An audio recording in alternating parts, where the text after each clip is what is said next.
Some of my men are calling you Solenia, the pickle man. Solenia, he's coming. It's because I threw halfway in my sandwich. Just a pickle. He's a monster. Cause I did everything to be there by your side. So when you tell me I'm the reason, I just can't believe the lies. And why do I so wanna call you? So what do you wanna do? What's your point of view? That my skin, do you wanna go have a handshake with you? What's your point of view? I want all for you. I don't wanna go, 'cause I really wanna stay at your house. And I just wanna fall, but you know How'd you have my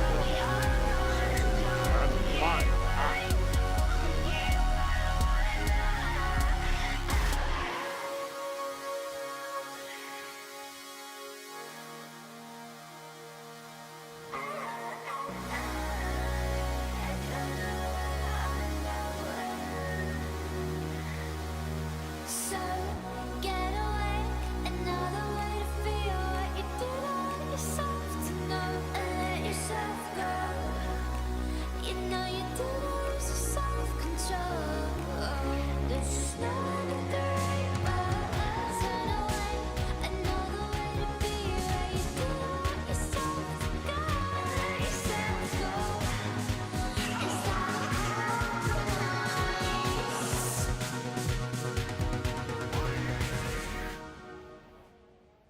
So what do you want? What's your point of view?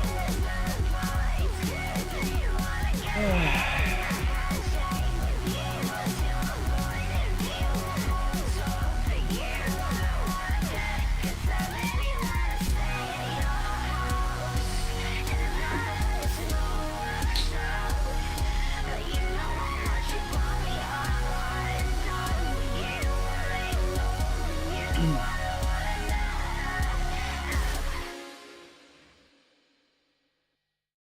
Alright, welcome everybody. How are you doing today? Bliss, congrats at being first in the one-man race. Goof, sorry, Bliss got it. I see Bliss enjoyed the song. It's one. I have 3 songs that I run through a rotation for the opener. That's one of them, and then Avid, and then Winding Road. Let's go through all the emotes. Zero, welcome in as well. Thank you for the spiffy. We're playing the game where the spiffy sound effect came from, actually. So more Bliss dancing, more Bliss dancing, more Bliss dancing. Goof, thank you for gifting a sub to Bliss. Bliss, enjoy the ad-free viewing in the emotes, as well as the capacity to throw flashbangs, as Goof has mentioned. Mew, welcome in as well. It's going all right. I wasn't sure what I felt like doing today, and I was like, you know what? We'll just gamble until I feel like doing something different.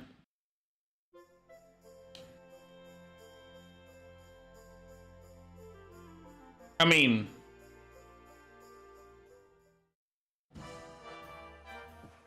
I just kept going like, oh, what do I feel like playing? And I wasn't coming across an answer that I liked, so.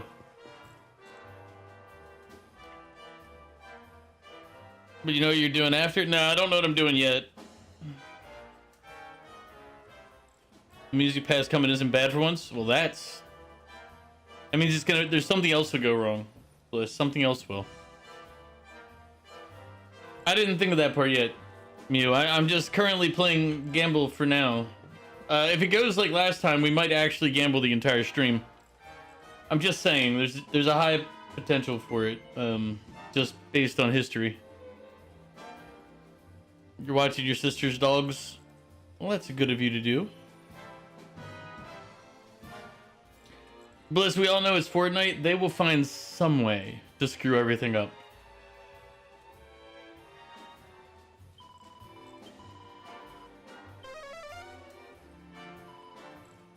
Poker table. No.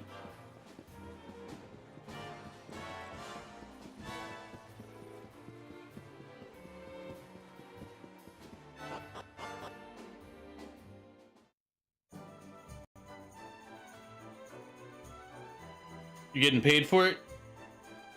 Well, I mean, then better do a good job. Watch those dogs properly. Nah, the little Tekken music pass will be fire.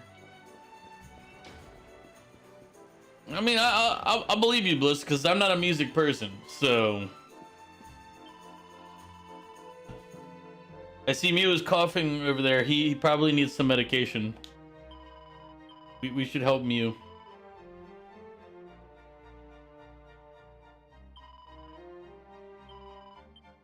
He's gonna stop looking at the dogs and go play ESO. I mean, he might.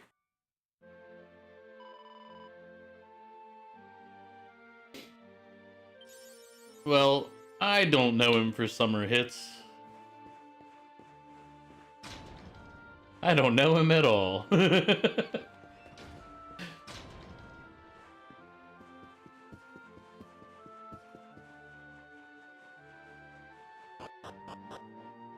Well, clearly Bliss knows him.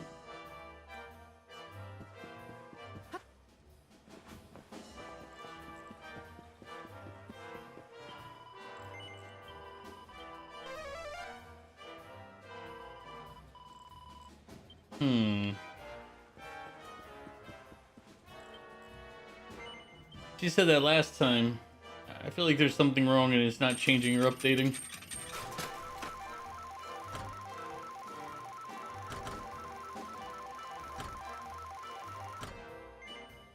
Never heard that name even while being here with all the younglings. That's because you sleep under a rock. We've been knowing him since 2019. Who's telling me lies? Oh, are you talking about the fortune teller? No, I don't know if she's telling me lies. Maybe. She might be lying to me.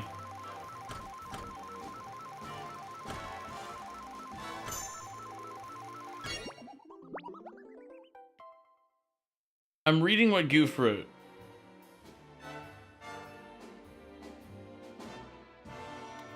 I beat to play it and beat it. Now, I know he meant to say I need to play it and beat it. But I added an R. And I was very confused. I might have been on the internet for far too much of my life.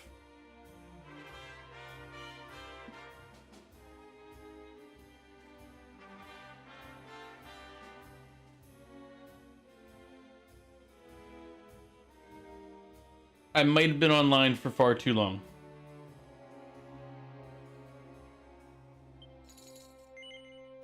I'm just saying.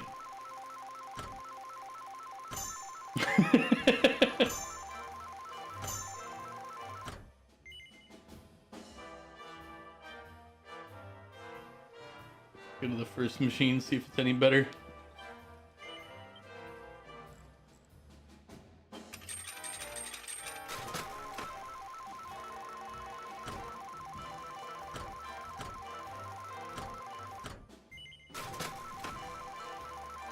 Time to retire? You know what? Mew said it here. I'm retiring. You'll never see another stream. I'm out. Peace.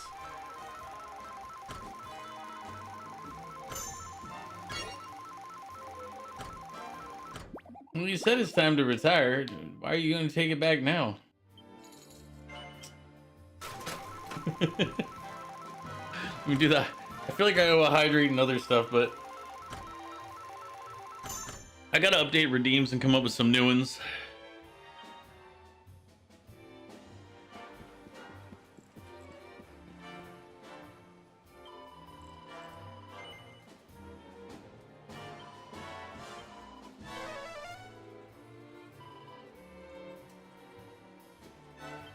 Now she's saying slot machine. She's a liar. She's a filthy liar.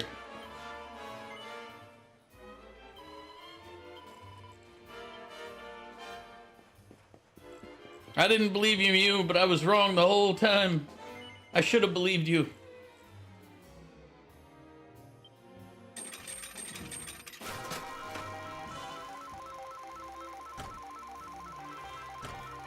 These aren't gonna match. They never were.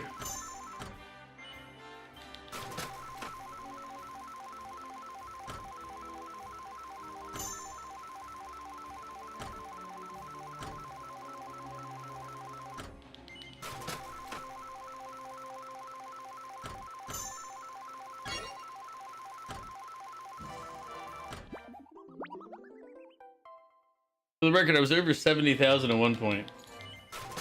We just have not had good slots for a while.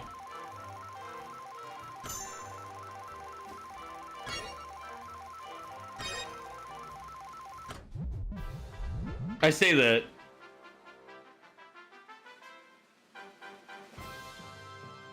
What I need are the metal modes. I need a bunch of metal modes. Because you can't hit the jackpot without it being in metal mode.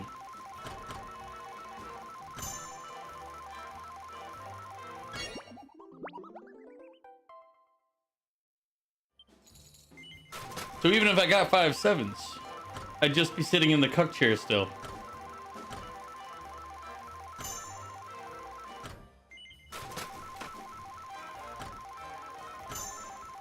Have I tried asking nicely?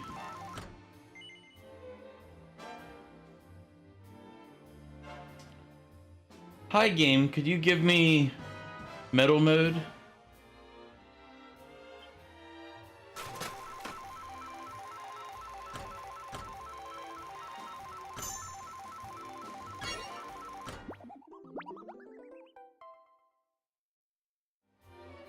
That slap machine rizzed you up, gang. Jesus Christ. Don't ever talk like that. You prefer not to be in the cuck chair? Yeah, I prefer not to be in the cuck chair either. That's why if I get 5 sevens, I need it to be in metal mode. Because if you're not in metal mode and you get 5 sevens, it's only times 500. If you hit it in metal mode, you get the full 1 million.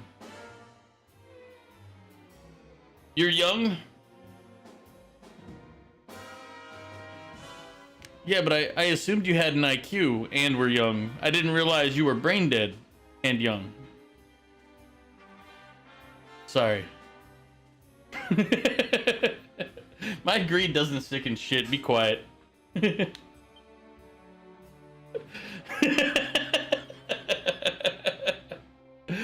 do you mean rude?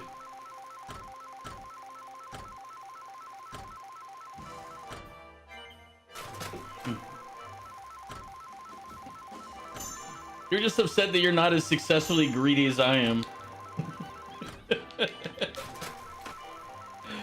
You're envious, that's all this is.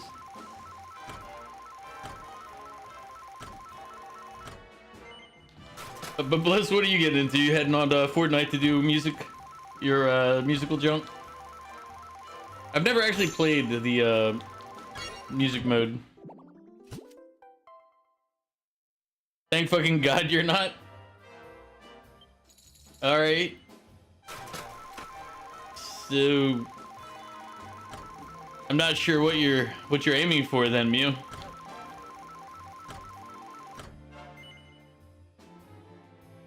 Just a Guitar Hero reskin. Yeah, but I never really played Guitar Hero either. Grinding for the minions on a slot machine, of course you're. Oh, I was talking about real life, not in game. In game, I'm just like meh. Or no, wait, you're grinding for minions on a slot machine. I don't really know what you're doing, honestly, at this point. Because I'm just trying to get the points so I can buy all the stuff in the shop. Which costs over 1 million plus points.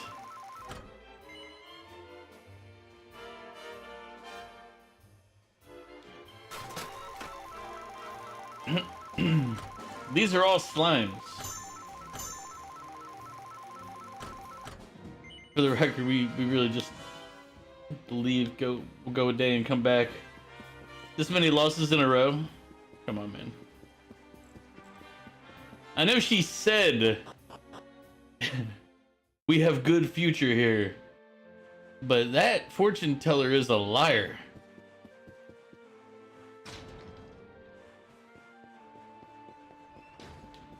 She's like, oh, the slots are gonna work great for you, buddy. It's like, really? Sus.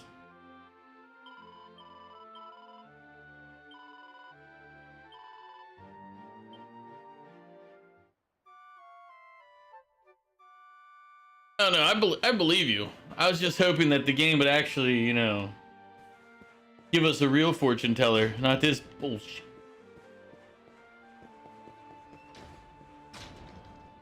But alas,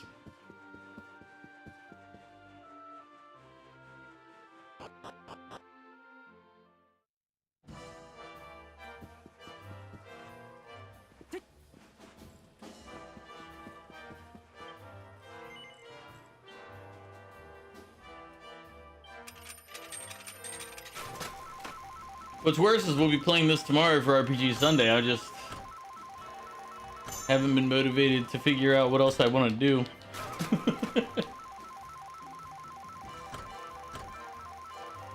Like, I have so many games, and I look at them and I'm like, I don't know what I feel like playing.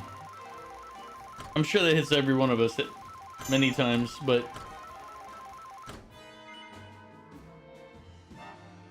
can it really be called a fortune teller if it's a combination of zeros and ones? I mean, how do we know that we're not all just a combination of zeros and ones?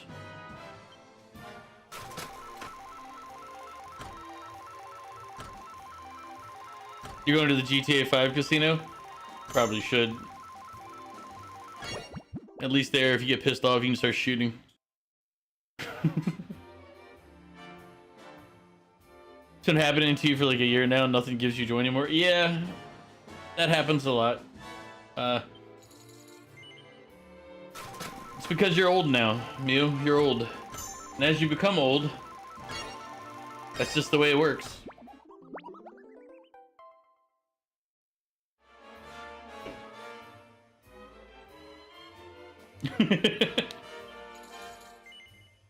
Bliss, are you trying to say it's unclear?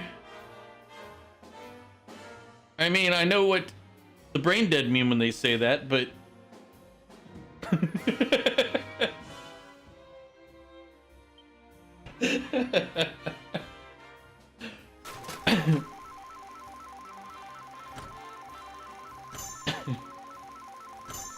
all right, I gotta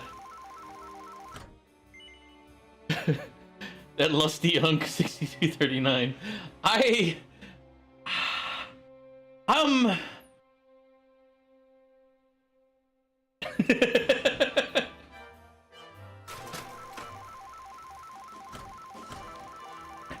I'm like, I don't know if that's better or worse. I don't know which, like,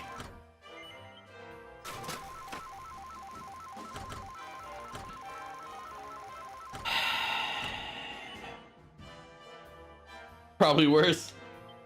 I mean, kinda. Let's just try a different machine.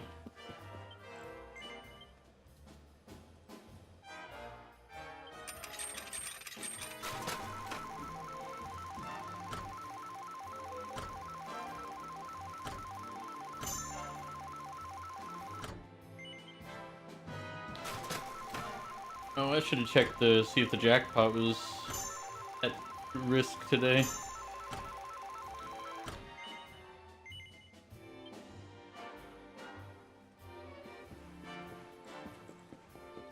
This one's supposed to tell us different if there's a chance to get the jackpot.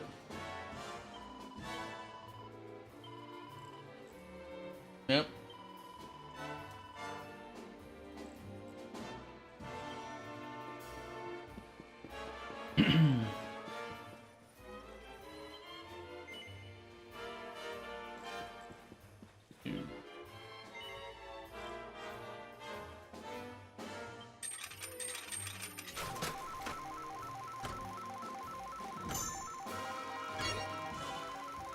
Funny enough, even when my generation was younger, I was like, Jesus Christ, we're dumb.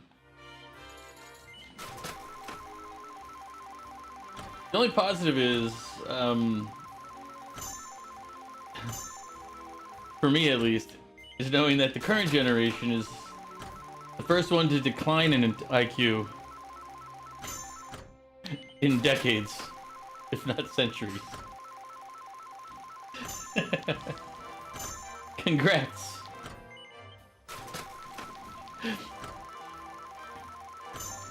Uh,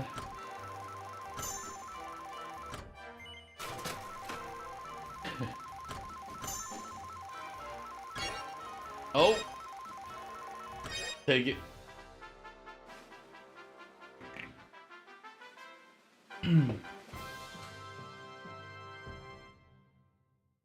I'm not actually surprised that the current generation is the lower lowering is a lower IQ than the previous. To be fair, your IQ is super high. How high is super high?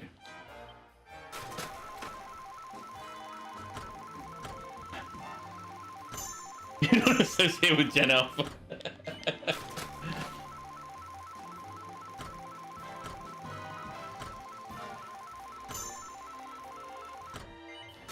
That's right. Technically speaking, I'm an elder millennial. I'm at the bare edge of being a millennial still.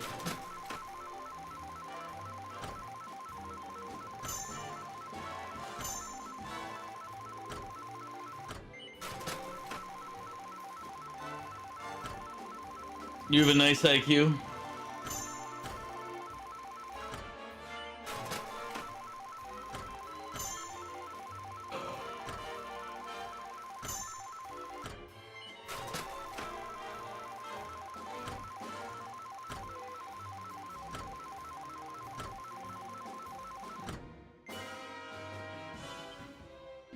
The only thing I actually know about my IQ, like, one, I don't know if it'd be able to be tested well now, because once you get to a certain point of like build up, it's kind of, it's harder to do a legitimate test. Like, once you have enough life experience and other crap thrown in there. But all I do know is that apparently when my older brother and I were younger, we were tested. And one of us was higher, so my mom got rid of the reports.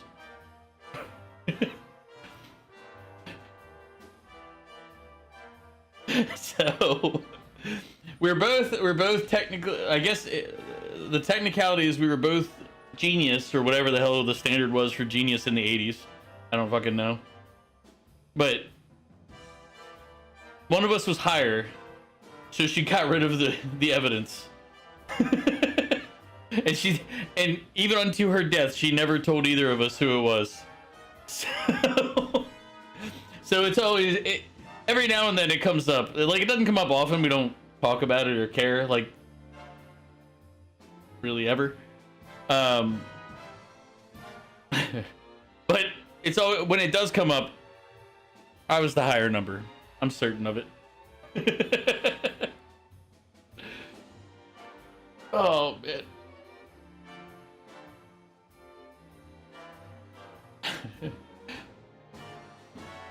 Well, I have some other funny stories about my mom, like when it comes to IQ and genius and all that, because she was a member of Mensa, which is the genius club, whatever you have to score, whatever that crap is.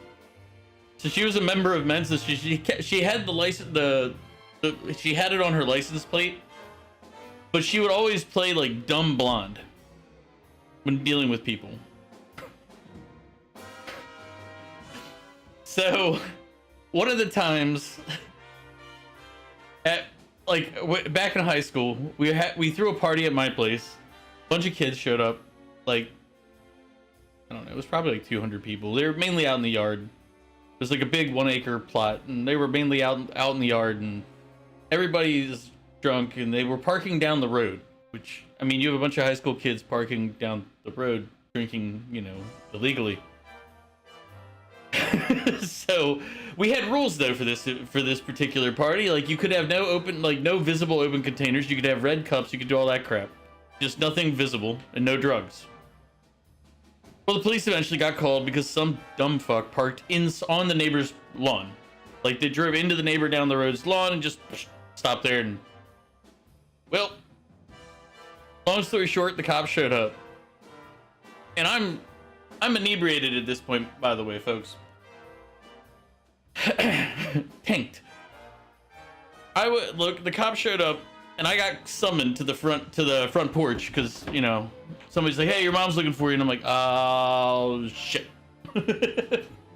So drunk me just bounds to the front steps, and she's talking to the police because they're there. The police are really there to disperse everything and get rid of it all. And the young guy, there was an old cop and a young cop. The young cop is the one dealing with it all. The old cop is kind of just standing back. And young cop is doing that whole like, we could arrest you. You could put all these. We could do all the. And he's like threatening, like just going off the handle about the shit. You know, just. And my mom, when I get up there, my mom goes, "Did you know there's drinking at this party?" And I'm like, "Yeah, I'm sorry." And she goes, "Oh my, I'm so sorry." And the officer says, like, the young guy is just going off, like, threatening her left or right, like, I'm gonna take you to jail, I'm gonna do this, I'm gonna do that. And she's listening to it and just going, oh, like playing dumb blonde person. And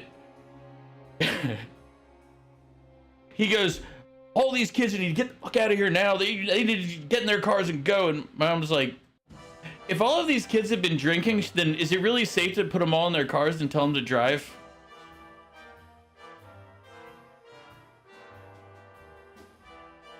That dude, I was drunk and I saw this happen. That dude almost lost, like, blew a gasket. So mad. He took, like, I remember he took, like, 2, like, aggressive steps before the older officer just went, yoink, whipped him back and said, ma'am, they have to go. We'll make sure that none of the drunk ones are driving, but only you and your kids can stay here. And my mom said, oh, well, these are my kids. And it was like me and like 5 or 6 of my closest friends behind me. And she goes, yeah, these are my kids. And he goes, the other one tried to step up, and the guy just did like the sidearm like this, and he goes, fine. Or do you have any other kids? So I got 2 or 3 of my other buddies who were gonna crash there that night, and that was the 8 of us were her kids that night. So, but dude, she played dumb to like bait that up, because she basically made it so that if anything had happened, like, it's recorded. Like, at this point, we did have cameras in like the front. We had cameras in that around the house.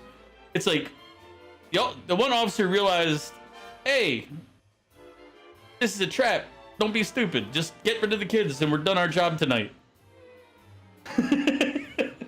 But oh my god, I was tanked, and I busted out laughing at this cop.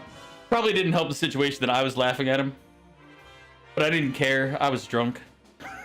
So, but Jesus, oh man, that memory just came back. My mom used to play dumb blonde, but she kept it on. She kept the Mensa tag on her car, on her license plate, so that if anybody was smart enough to look, they'd be like, "You can only be in Mensa if your tested IQ is high." Like, you can. It's not a. Oh, I said, or at least at this time. I don't know what it is nowadays. Like, they had membership issues back in the day, so they may have opened it up to everybody for all I know. But it used to be you actually had to have some measurable proof. But it was like she kept it on her license plate just to give people a chance to see it before she played dumb.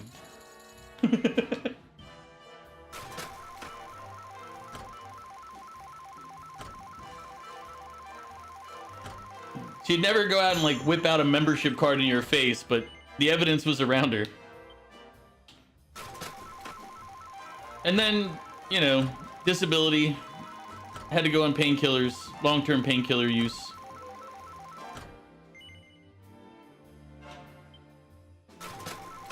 Because she had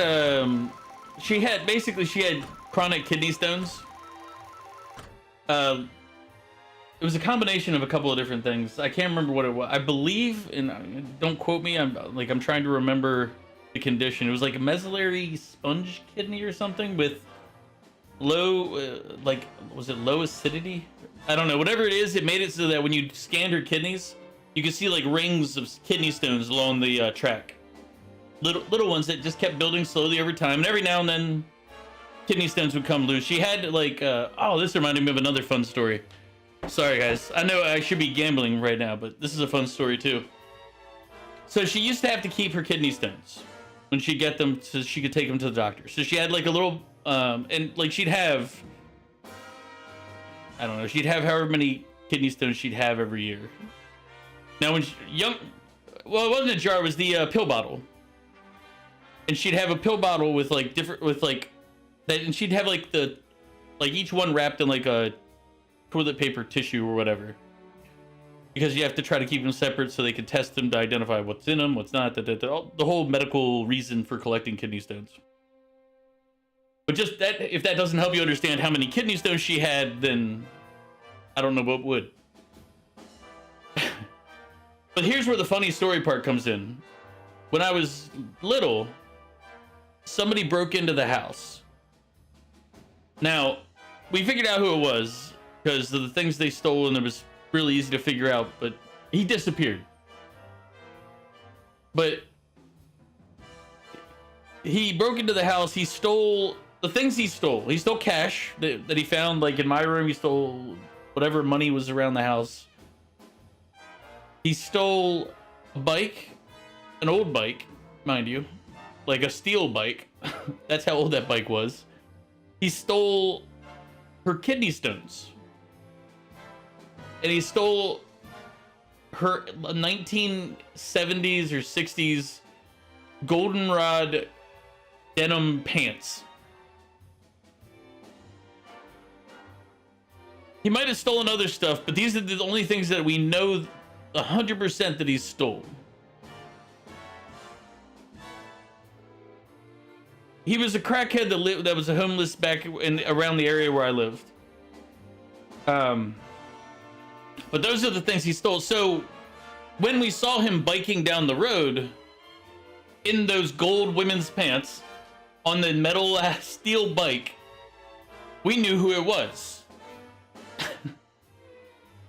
It's like, oh, it's that guy. The weird crackhead that lives in the woods around here. That's who did it. But my mom, when she saw him, she actually started laughing. When she saw, and as a kid, you just got, your house got broken into, all the other crap that goes on. I didn't understand why she was laughing until she explained it later. She said, he stole my kidney stones. He probably thought they were crack, and he smoked her kidney stones. Or tried to. And then I realized that that's exactly what he would have done. And I died. That to this day, every time I think of it, every time I think of like kidney stones, I think of that particular guy stealing and then trying to smoke probably 30 kidney stones.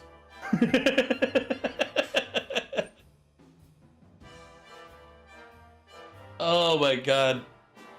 Now, I said the guy disappeared. He probably got murdered. There was a drug distribution house down the road from us. They got raided a couple years later. That's how we can confirm. There was always suspicion that it was a distribution house, but it got confirmed, you know, a couple years later when they busted like 9 dealers and 7 buyers who were going to it. But the thing is when the guy robbed the place, the police increased their patrols in our neighborhood, so they couldn't conduct business. So I'm pretty sure they decided that the homeless guy who was breaking into houses and causing the police to show up needed to disappear, because we never saw him again shortly after his break-in spree. He'd been homeless in the area for years, but he started breaking into houses, and then there was no arrest report. The police didn't get him. So we have our theory. We think that the local drug traffickers decided that he was a problem. Can't confirm. Wasn't part of the deal there, but when somebody goes from being there to not, and the police didn't get him, You have to come up with your own reasons. And I doubt he got better and went home. So, man, or maybe he had a bad reaction to smoking kidney stones. I didn't think about that until just now.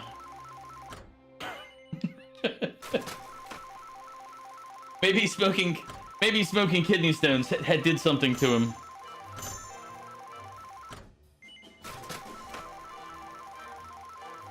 He's still high to this day and hasn't come down. I don't know if you ever see an old guy riding around on a steel solid bicycle wearing gold jeans, then yes, gold women's jeans, by the way, gold women's jeans. And as every guy will tell you, we know the difference between men's jeans and women's jeans by certain construction patterns in the fabric.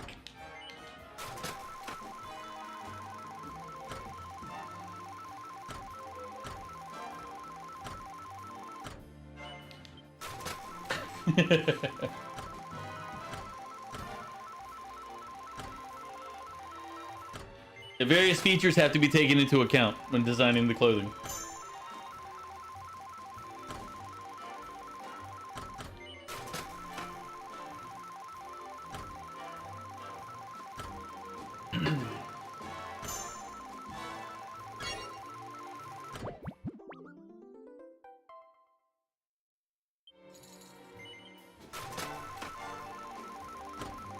But yeah, technically this is a gambling stream today. It's Dragon Quest gambling, not real gambling. But if anybody wants to talk or do anything, like, feel free. It's basically just chatting with a couple of extra steps. I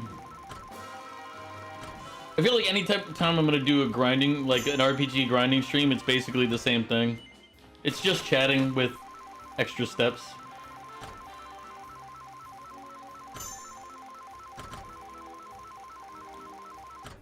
But we do not have we're not having good luck right now compared to yesterday.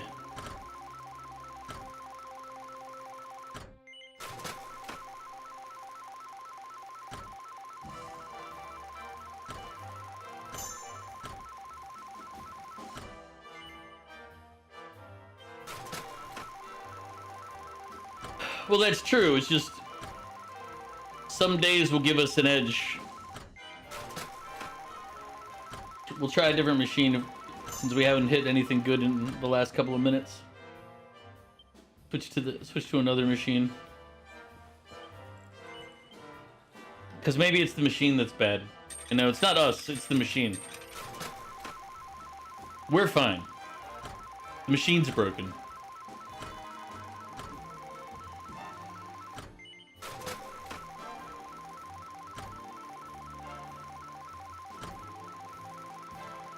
Oh, we're the code. Yep, you know what? Might be onto something.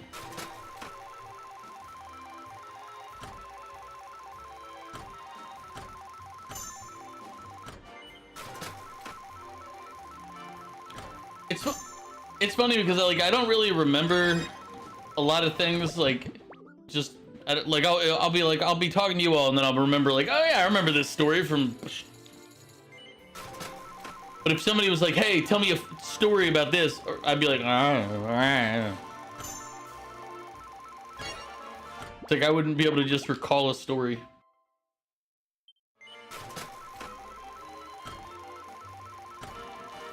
It's kind of like when somebody says, tell a joke. It's like, I don't have one offhand.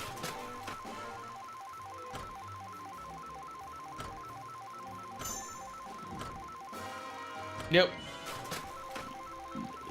At the most random of times, things will just like kind of pop up in my head. It's like, hey.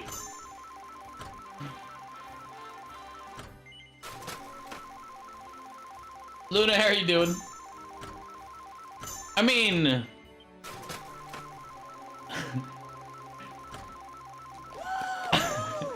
I mean... No, but yes. How are you doing, Luna? I was just telling Mew, I was like, this is basically a just chatting stream with extra steps right now.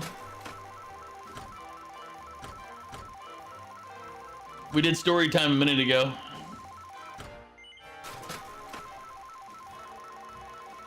Funny enough, I don't gamble a lot. I really only gamble when I feel like I can afford to lose it all. He's training for an upcoming IRL gambling stream, so don't worry, Looney, he's in good hands. Also, for the record, I would never do online gambling. It's not a good idea. Because even casinos are basically rigged. But at least, you know, if you go to the right place, there's still laws and rules that they have to follow to a degree. Online,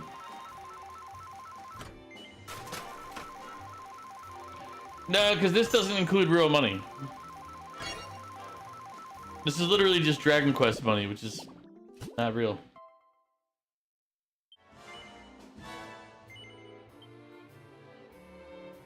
Yeah, but it's not real gambling.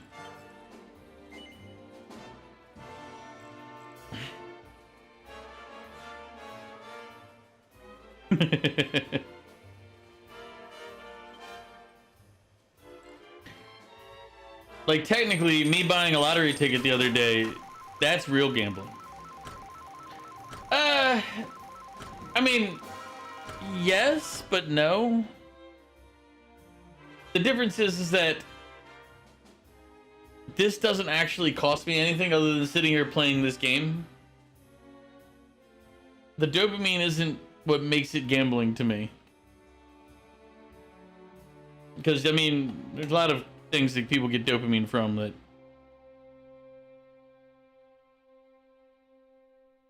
I feel the consequences of it are more gambling.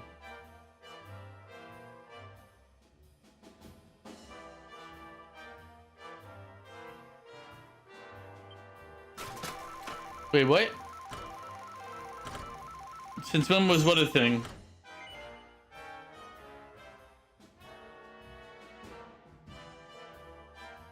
Wait, what is that? You have... I was like, did you get sunglasses on your... I know, I just zoomed over and looked. I thought it was a different emote at first, and then I realized it's the other one with sunglasses. They're Twitch... Eh?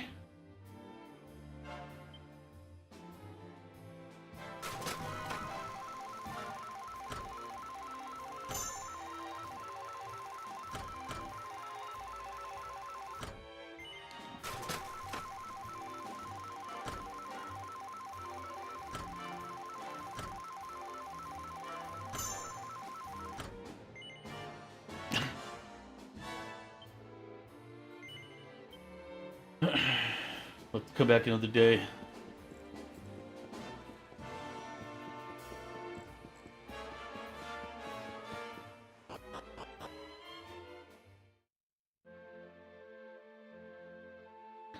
Some of it was the sunglasses. When did the sunglasses get brought on? The hand part, like, I knew that, or something similar to that at least existed.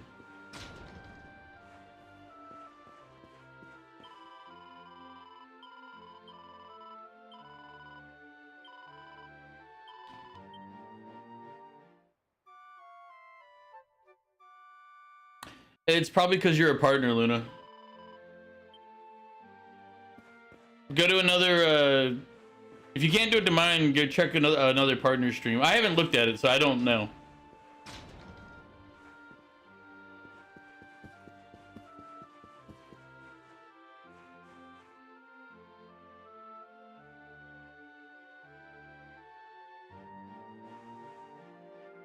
Oh yeah, there it is. Chosen modified sub emote unlock. So it's apparently one of the redeems.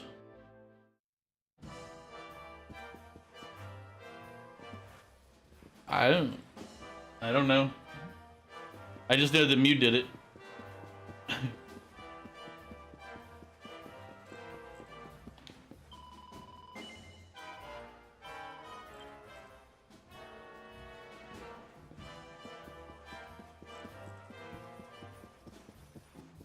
Yeah.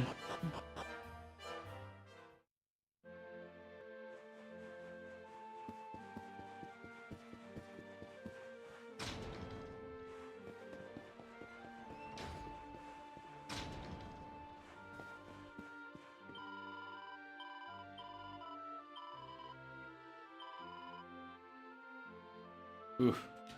I have to go out of town and get money. In that case, it might just be because it's your emote.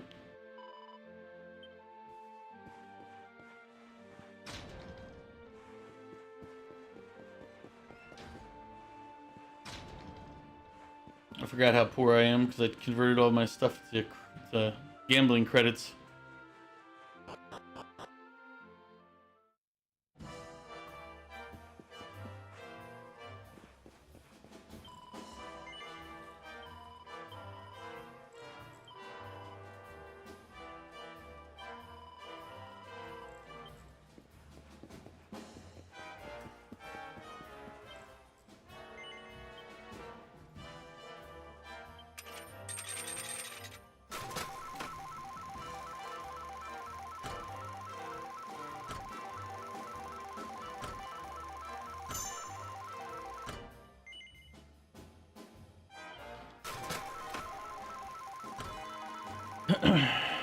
Honestly, I knew there were some add-ons. The sunglasses one I had never seen before.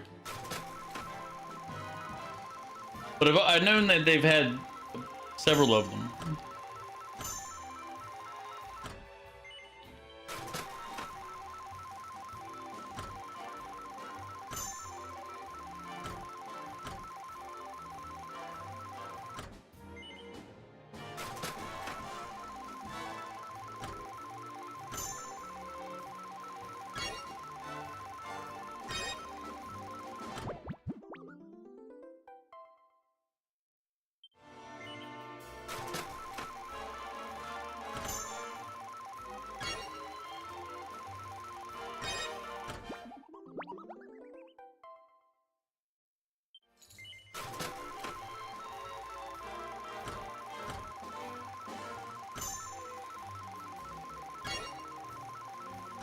Oh, I wanted the bar to go up.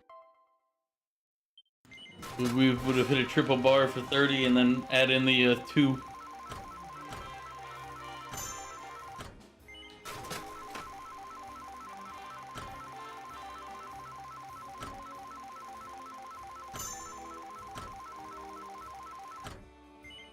Now, on our best lucky run I've ever had, we were hitting metals. We were hitting metal mode left and right. Those were the days. I know there's a fake gambling later.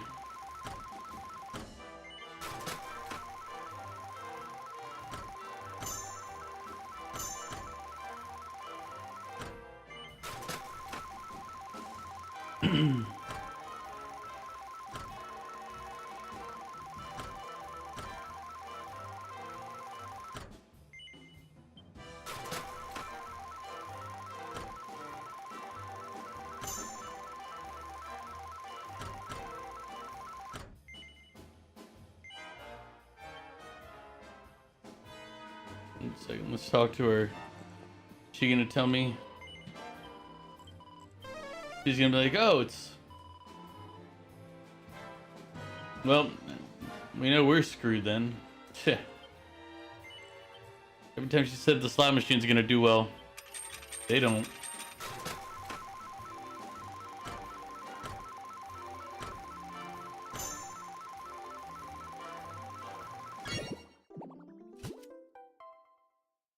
Because even though that looks like a win, it's a loss. Because we get, well, technically it breaks even. I call it a loss, but it's like we gain back 30 times 3, so we get back 90. We spent 90 to get 90.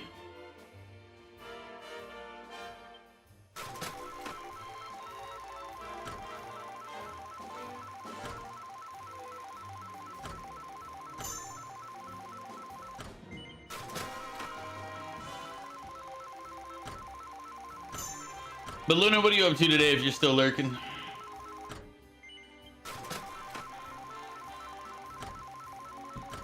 Early Sunday for you.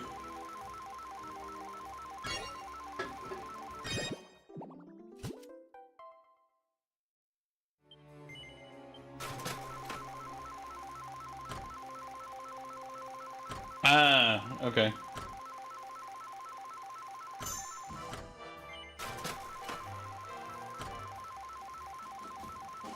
I'll have to keep my eye out then for when you start your stream so that I can go in there and get my Kit Kat.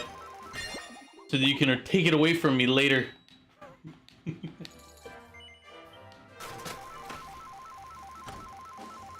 And then later having your real slot. Twice now I've gone in and looked at my Kit Kats and they've been taken down.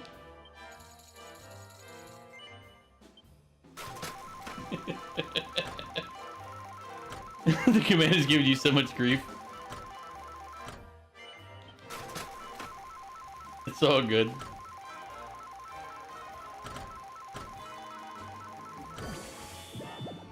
Ooh, give us the free spin.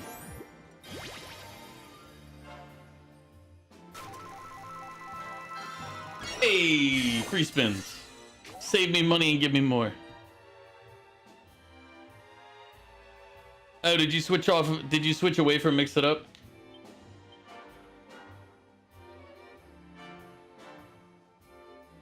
Streamer bot. What am I using? Am I using the streamer bot for one of these? Mine's, yeah, I have streamer bot on a different one.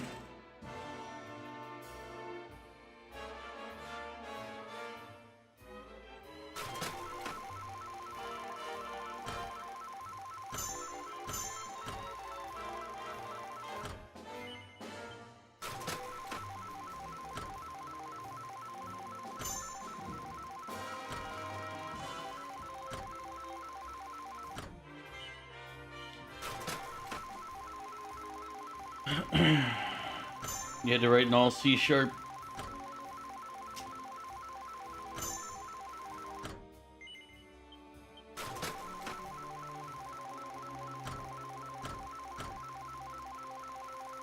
Yeah, I haven't really played around with anything to do with streamer bot. I have streamer. Funny enough, I think I have streamer bot basically just for chat.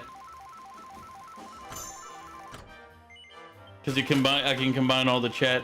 What I need to take the time and do is condense all the different stuff that I use across the board and get it into one program. I still have stuff that's in Stream Elements. I still have stuff that's in Mix It Up. I have stuff in StreamerBot, and I have stuff in Lumia. I need to narrow it down to a smaller field of programs that I run. See, I'm lazy because I have the second computer, so I can just let it run extra shit. It doesn't affect me in any way. Like, the second computer just does everything and I can ignore it. And there's almost nothing I can run on that thing that it can't run. Like, as I said, it runs a 3090 for the graphics card. It runs the high-end processor. Oh, yeah. Bye, Luna. Don't worry, Luna. One of these days...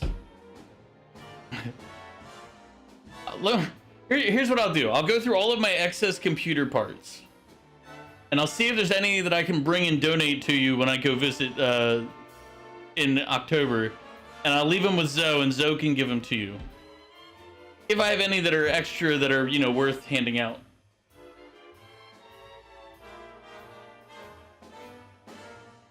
I currently don't have any extra, but next time you get close to saving up for your PC again, you'll have an emergency again. You better tell the plastic-eating gremlin to chill out. Because that's the emergency I can see happening again. That little bugger's gonna be like, did you save up money? I saw plastic.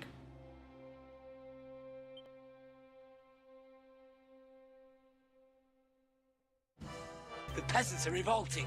They've always been revolting. You were so close because of your birthday streamathon, but all of the money went to the gremlin. Yep. I know. When you... I was like, damn, that is a costly little plastic gremlin. For any of you who aren't aware, Mockley, right? Yeah, it was Mockley, not Mochi. I always want to say Mochi's the plastic-eating gremlin, but I'm pretty sure it's Mockley. But basically, got himself sick and had to have an emergency surgery, and that drained Luna's savings. a while back. Yeah, it was Mockley. Okay.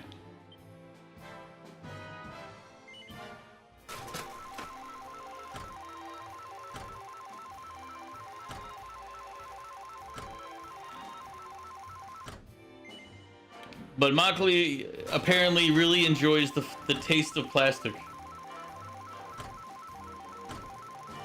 Talking about this just reminded me that I've got to do something. I have a mouse problem here. It's not really technically legally a problem yet, I guess. And your hair apparently? Oh Jesus. But last night I got to see that I have a little mouse somewhere in my home. I saw him in the hallway. He said hi and then ran off into this room, actually.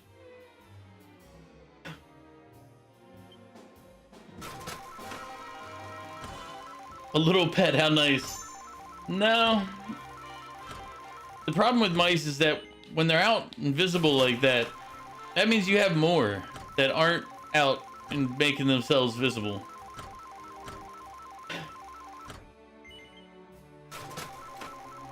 So now I gotta basically go through, and here's the thing, I have like stuff jammed, like I have a bunch of stuff just dumped into my closets and stuff. Like I don't normally care about them. But now I'm gonna have to go through all of my closets and make sure I have as much clutter cleaned up so that they don't nest in it, basically. I have to go through the boxes, make sure there isn't a mouse nest in there or anything like that, and then I have to go through and look for any, you know, any potential holes in the walls that let them in. And seal all those up. Good times, I'm telling you, good times.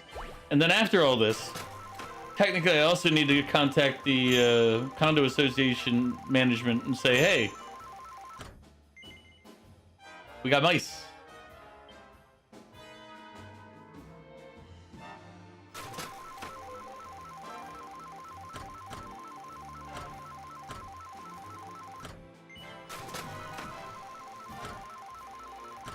Now, part of the reason we have mice and rats and everything around here is because the dumpster is right across the drive in front of my place, which is convenient if people weren't pieces of shit. Every few weeks, some douche nut walks over there and just throws their trash onto the side of the dumpster. And for the record, they don't pick that shit up. They will lift the dumpster up, dump it, and put it right back down. If there's something there, they don't give a fuck. It's not their contract. If a bag sits under it and gets destroyed and spreads refuse all over the parking area, well, that's not their job. And what I've come to find out is we have people who live in the townhouses across the street who don't pay for any of this. They're the biggest offenders. Because they'll drive their trash over here. I guess they have to pay for it separately there, so if they don't want to pay for it, they use ours. I wouldn't care, except they're also the ones who drive their trash over and then throw it on the ground. So I'm getting tempted the next time one of those fucknuts just comes down here and dumps their trash, I'm gonna walk it across the street and just spread it across all their yards. Be like, there you go, you can have it all back.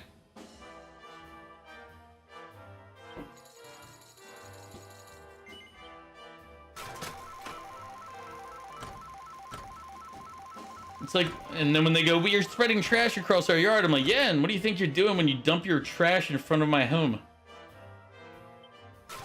Why do you think we have a mouse problem in this building? Because the food source is right there and you fucks keep feeding them. Well, the best part about the plan is that even if they get anything off of the evidence, it'll just point back to them because it's their trash.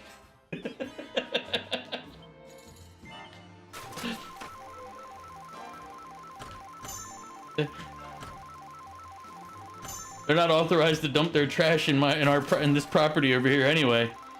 So they can't even be like, oh, well, we dumped it over there. It's like, that's still illegal dumping, you know, it's...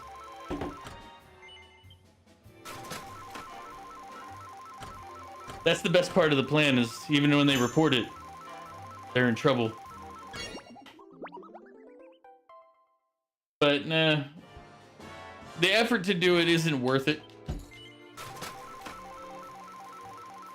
But it is also the reason my condo fees have gone up from $200 when I bought the place in 2019 to $400 today, because our trash bill has been, our trash budget has been overshot by 40 to 50% every year.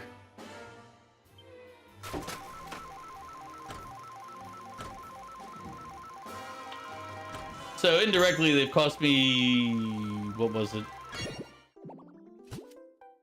They've cost probably like $4 grand for them to throw their trash on the ground in front of my house. So if I seem a little bitter and pissed off about it, that's why. I would rather not have spent $4,000 over the last 6 years paying for people to throw their trash into my front yard, basically. Go figure. Something about that just pisses me off.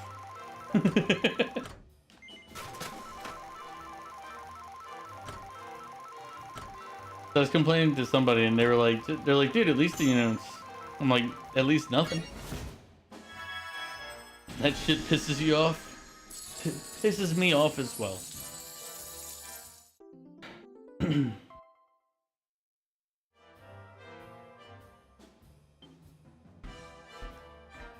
As I said, if it had no impact, like if it wasn't bringing rats and mice into my house, if it wasn't costing me, you know, a couple $1,000s,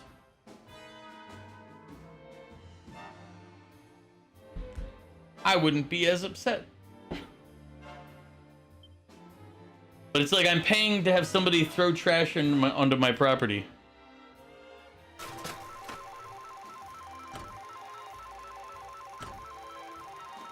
I said I wouldn't actually, to be fair, I wouldn't actually be as upset if they actually threw the trash in the dumpster all the time. They didn't just leave it.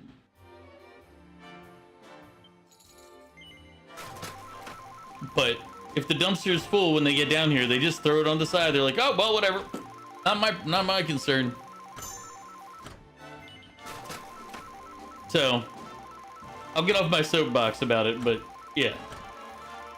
There's a reason I get pissed off about that type of stuff. Well, and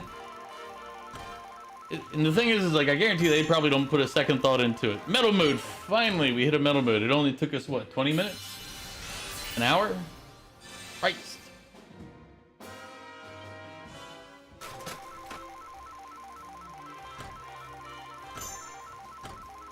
No, we get nothing in the first spin. Oof. That fortune teller is a liar. She is a deceiver and a charlatan.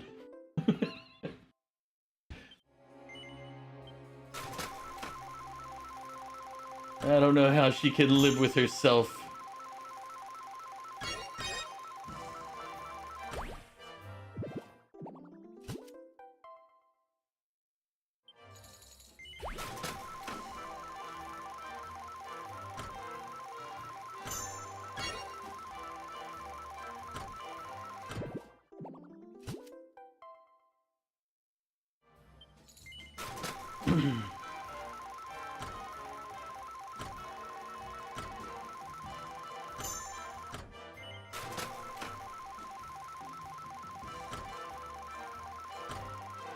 But yeah, that's life. Ugh. So I'm not really sure what I feel like playing other than this. Weird thing is, like, I have so many games to play. Oh, we got 3 7s. Wait, we got them all. We hit the jackpot. There you go.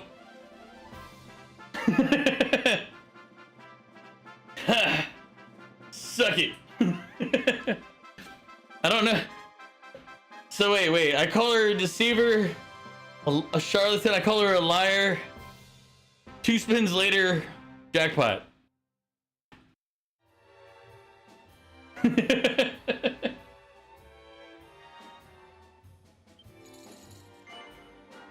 But apparently the jackpot was only 200,000, not the million.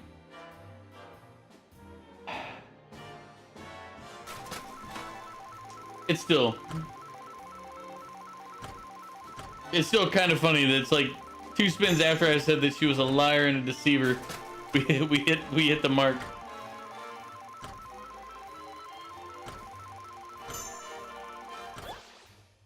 Oh, do the 777s. Nah.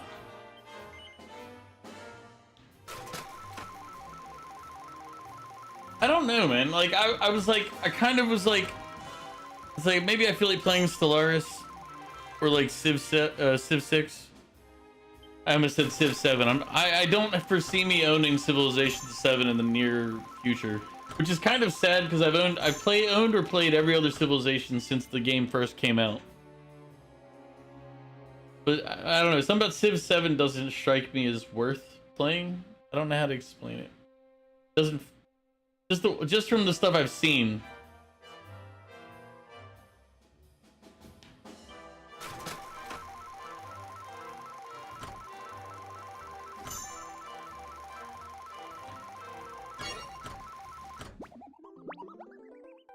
It's like I have stuff installed. It's one of those, I'm sitting here, I'm looking at it, I'm like, I could play RimWorld. I could play Warhammer. Total War. I have that installed.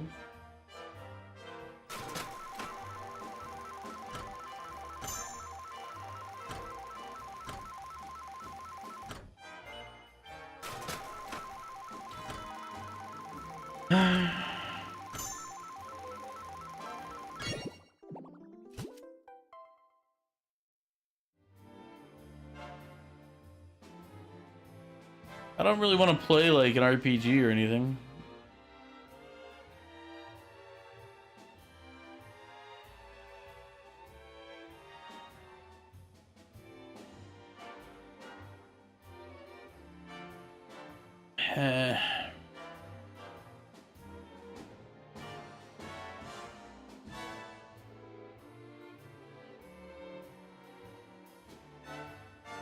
Do I want to do real gambling?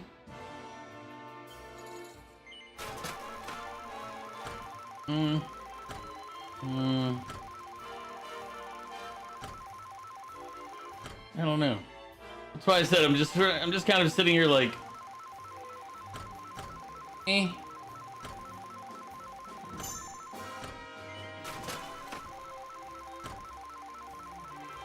Oof. At some point I gotta plan out. I've gotta like finish out planning my trip that comes up at the end of September. So I've got in general, I've got the Vietnam portion planned. Like that's pretty simple. The Japan portion I have not planned at all. But I need to plan it so that I can register on the site and everything to say, hey, I'm coming to your country in a couple of weeks. And I also have to tell Zoe so he can do PTO if he needs it.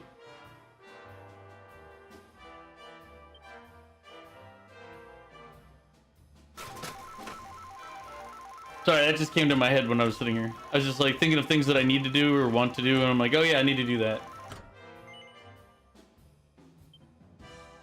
Actually, 1 second. Let's take our good fortune and get it saved real quick.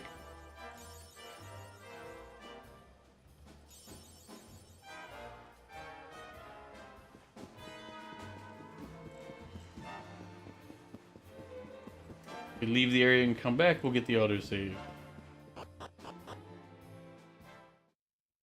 I kind of want to have a confirmed save, not just an autosave. Time to go to the church. Save the game.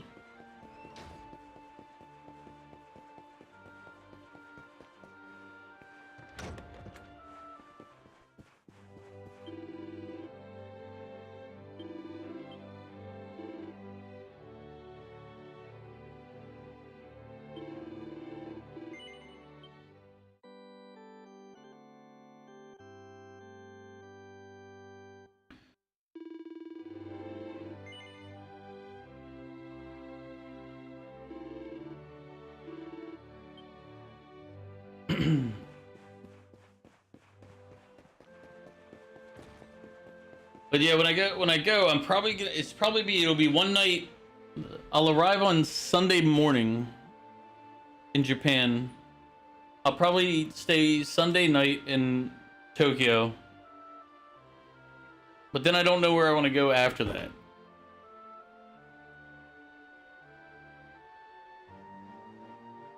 Sorry, I'm gonna bring up a map. You guys get to sit here while I think. Isn't that fun for you all?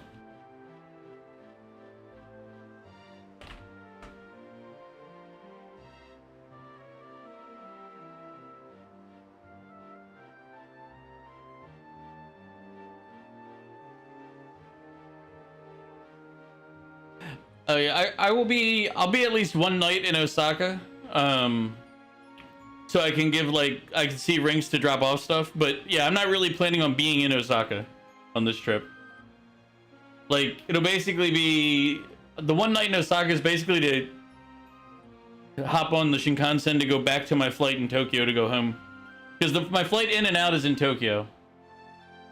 Or not, it's not, my flight in from Vietnam is to Tokyo, and my flight out is from Tokyo.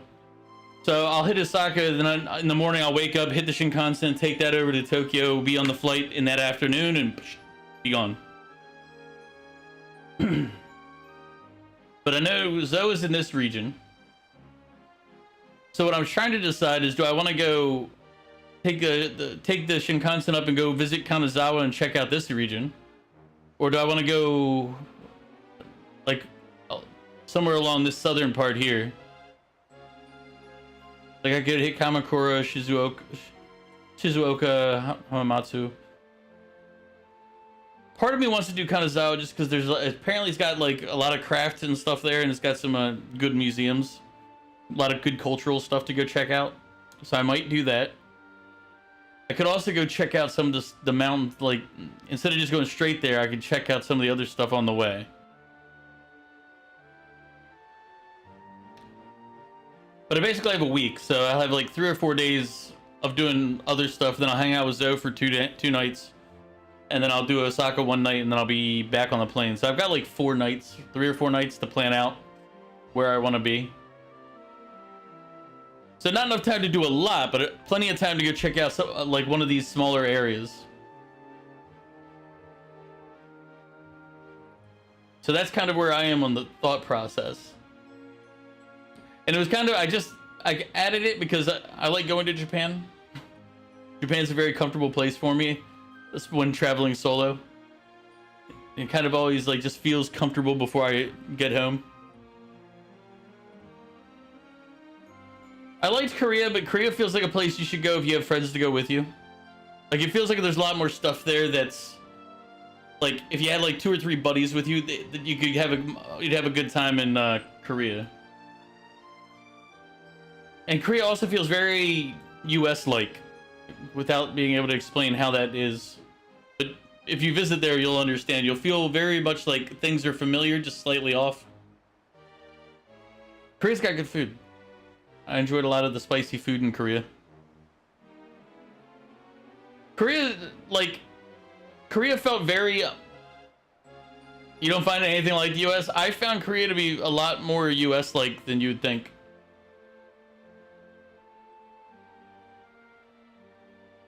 Now, obviously, it's not. Yeah, like it's not like, oh look, it's like people run around with, like, there's none of that type of, like, if you actually just go down the street and stuff, it feels. I'll give an example of one of the things that struck me as very American, that people living in cities here would recognize. I got out of Seoul Station to go to the hotel to get on the train to go to the hotel. And there was a street preacher just kind of standing there with like his, like, I guess congregation or other people there. And I'm like, yep, I can see that in New York. I can see that in Baltimore. Yep. If I saw that and I was like, yep. Right out in front of Seoul Station. I mean, people treated it as if you'd see it like in the US, and people just kind of walking past it.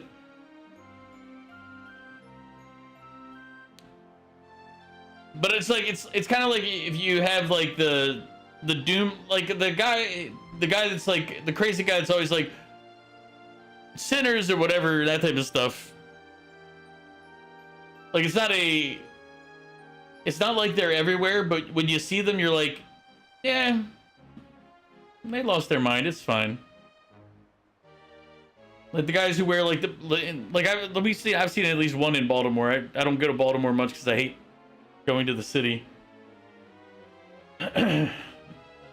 particularly Baltimore.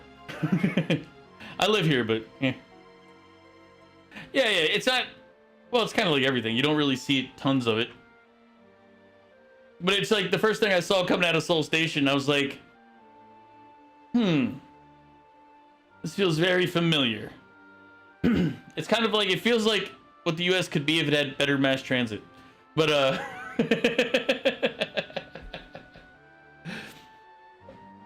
I wish the US had mass transit like Taiwan, Korea, and Japan. I love the mass transit in these countries. It's like, it's easy to get wherever I need to without having to get a car.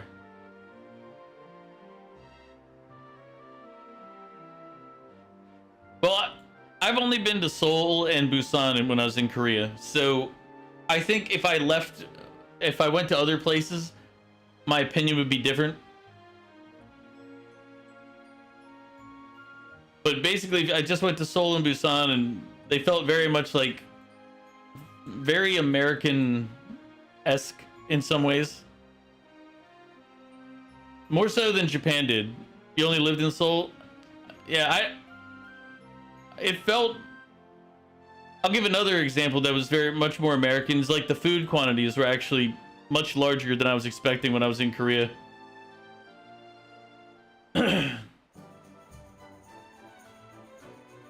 So like the portions were a lot more, and I didn't know that at first. So I went to like this fried chicken place because I was like, you know what? Let me get Korean fried chicken from place in Korea. And I'm going to get some, I don't know how to pronounce it. It's the tteokbokki, rice noodles sauce on a skewer. But I ordered that, and I ordered a chicken. I thought it was the smallest chicken meal that they served at that place. And they brought out enough that even I was full. Like, look, I was like, I'm stuffed. I can't finish all this. That's probably because going out to eat in Korea is almost never a solo ordeal. That is what I figured later. Because I also went to a couple places that were more solo oriented. Like one was like a cafeteria. I don't even know if it had a name. But it was like I think they were confused as to why I was there. I was just like, I'm just looking for a place to serve food. But they really had not, they were nice, and they helped me through the understood. They looked at the menu with me and were like, hey, and I managed to order something, pay for it, do all that. There was no issue. It was just, but you could tell they were looking at me like, why are you here, tourist? And it's because I wandered and got lost. But they didn't know that. It was before I got the Korea navigation app. So I was using MapQuest, which doesn't work well in Korea. Because the Korean government.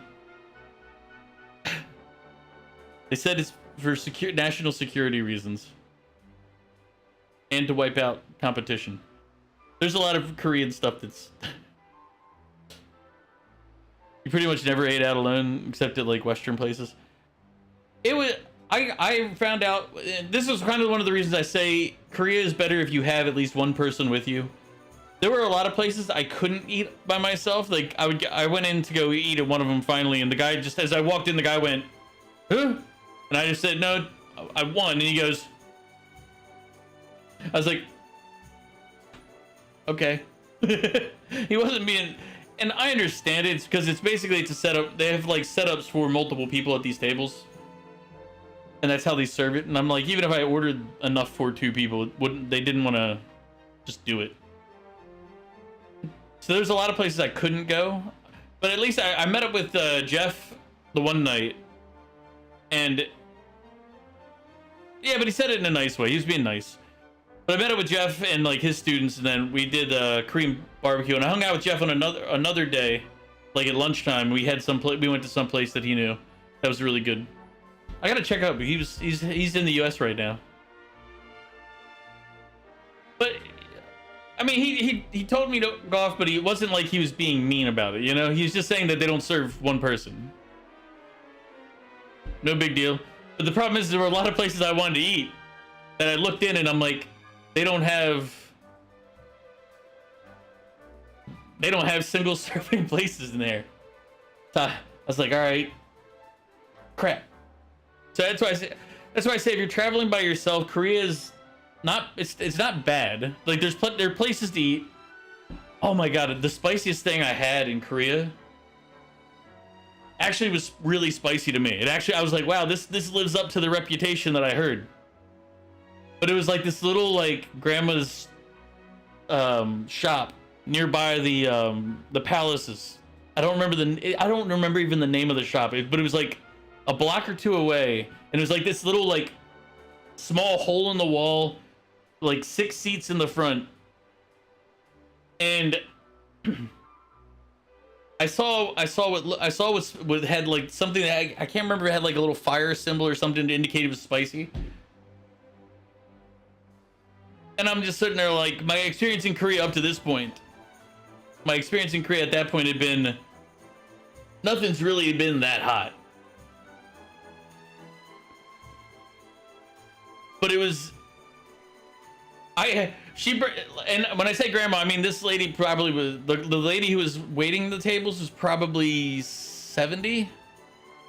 And the lady in the back who was doing the cooking was older than her. And I will not lie, that was one of the only times I've had something to actually make in Korea that actually was so spicy. I was like, okay, sinuses are cleared. And the funny thing is, it didn't look that spicy when you look at it. Like it kind of looks a little spicy. It's a little red. It's noodles. They're cold noodles, or they were cold noodles. I don't know if they're supposed to be or not. I'm assuming. I have no idea what it was I actually ordered. I was just looking at it using translator to help, and I was like, this looks interesting, let me try this. And I saw the fire symbol, so I was like, ha, Korea hasn't held up so far. But that one, like her shop, whatever she did to cook that, it was one of those, it's like basically just eat, get out. It was a nice shop. If I remembered the name, I would post it, but I was just leaving the palaces after taking pictures and wandering all day, and I ran across this place, and I was like, oh, let me check it out. Like you said, unless it's a foreign restaurant, the vast majority of Korean restaurants are only for groups. Yeah, as I said, I figured that part, but I didn't know that before getting there. I know Korea does have spicy, not the kimchi, but their actual spicy food. Yeah, oh yeah, I know. I ate a lot of different spicy Korean food, but a lot of it, like I was expecting like bleed my eyeballs type spicy, and it wasn't really. Like it was good. It was good, but I appreciate that it was. But here's the side thing. I'm glad it wasn't just like hot for no reason. Like I hate food that is hot just to be hot. I like hot food, but it has to have flavor behind the heat, you know? I don't remember what hot sauce it was. I had some hot sauces from it was like a gift box or something from the what's the wing eating show on YouTube? I can't remember it.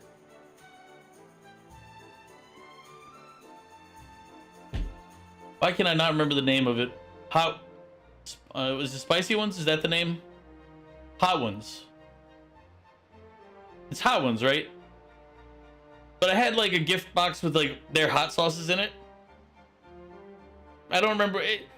Like somebody got it for me, and I got it.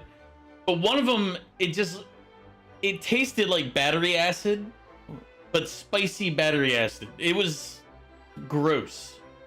And I'm sure its Scoville whatever was high, but I'm like, there's no flavor to it. It's literally just nasty, but hot.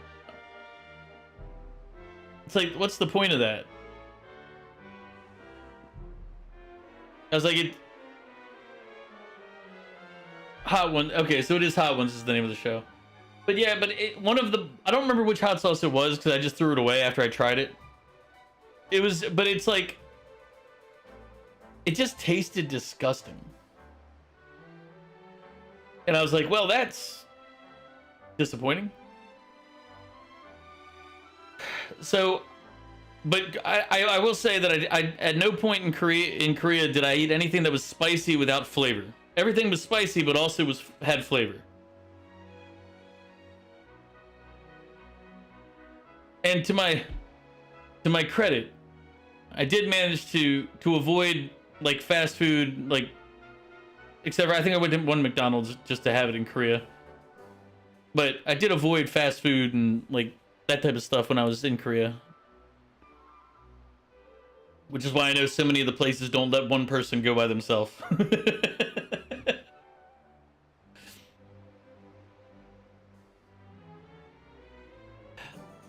Went to restaurants, pretty much restaurants, but there was a lot of like, as I said, one of the places I went was like literally like a cafeteria type place. Like you could, I got the impression it was where people kind of just went to have a meal, like after, like during work hours or something. Like it felt like a lunchroom.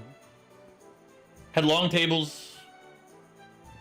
You just go in, you go in, you tell them what you want, they bring it over, and but it's like group seating, like anybody can sit anywhere type of stuff. It felt like a cafeteria from like high school.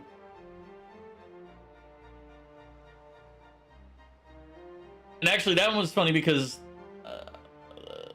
it was just a random random Korean person. I was looking for like the chopsticks to eat, and a random Korean person indicated, like, got my attention and pointed to like the underside, like of one end of the long table. So I was like, oh shit. The total for the trip ended up being, on that trip, was a little expensive. It was like $4,000 because I was a week in Japan and a week in Korea. But I'm very frugal when I travel. I try to keep the flights relatively low.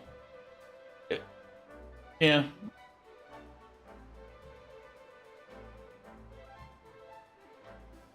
Like I keep a lot of the prices down on things. Hotels are especially that I tried to. I think I did overspend in Korea, I think, on one of the hotels. So it might have been, yeah, it was a little over $4,000. Counting flights and money spent on the place. It's flights, food, and hotels. Outside of that, I had some extra, like I pulled off of another account cash at one point, because I have two different banks, and I pulled off of the other bank for a couple of things I wanted to buy that were just kind of random. They weren't really like part of the plan. I was just like, eh. So yeah, it's 2 weeks. It was in Japan and then it was in Korea. And you also have to understand, I don't spend a lot of money. A lot of times I'll go to like temples, parks, things like that. I do a lot of walking through the cities. I like to take pictures of the actual places where people live. If you look through all of my pictures in Discord, I really should move all that stuff to its own like thing. Oh, I guess I have them on one of my Instagram accounts too. But I don't spend a lot doing like touristy things when I'm in places. So if you, like, let's say you go and you're like, oh, I want to go to USJ, which is Universal Studios Japan. That's going to cost you more than I spent because I didn't spend money on that. Like I might spend $20 worth on going up into a tower to look. Yeah.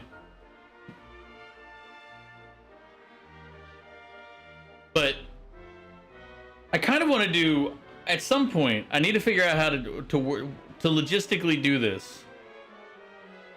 I want to do a trip to Japan, but they have, and I posted it in one of the picture sections, they have like 20 towers across Japan that are part of like this tower, the Japanese Tower Association or whatever.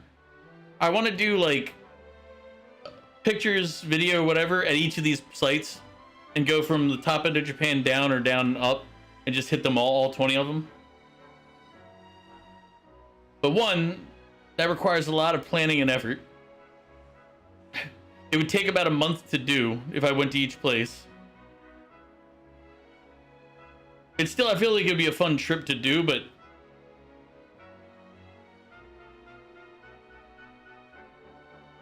it would be actual work and not just like, hey, I'm having a blast.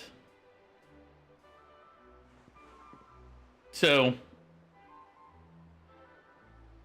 I'd have to plan it out along those.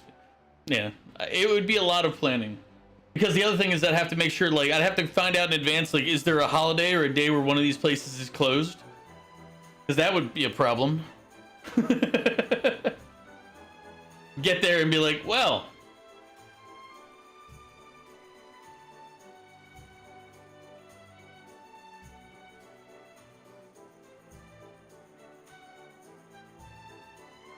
you go there and uh-oh.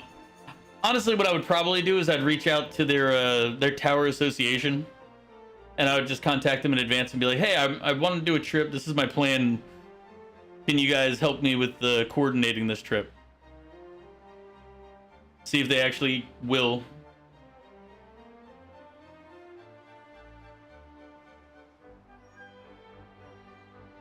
But they have some really neat. I've been to a couple of the towers. Like I've been to, what is it, Tokyo Tower. I've been to.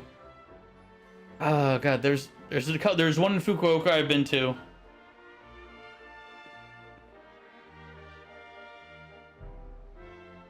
Oh, also, if you go to Korea, everybody, there's a lot of stairs. A lot of stairs. Be ready. Yes. There's a lot of inclines. Jeff! I was just talking about you not long ago. What do you mean, Mew? I'm a US person and I went. I was talking about like the trip to Korea a little bit. Actually, no, it was actually good things for once. Maybe shit next time, but this time it was good things. Yeah, because technically I only went to Seoul and Busan.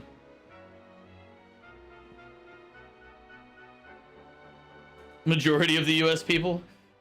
Probably like a third of the US people. If you want the honest truth, probably like a third or shouldn't take that particular trip. Because I was talking, Jeff, what was the place we went to the day before I hung out with you and your students? Because I know when I hung out with you and your students, that was Korean barbecue, and then it was karaoke. But what was the place we went to the day before? Like it was, I don't know what. Like it was just like a dish that we ate out of. Like I don't remember what it was called. To a chicken place. Yeah, is it just like literally chicken and noodles in a pot? Or it wasn't even a pot, it was like a tray. Oh. Yeah, it was spicy.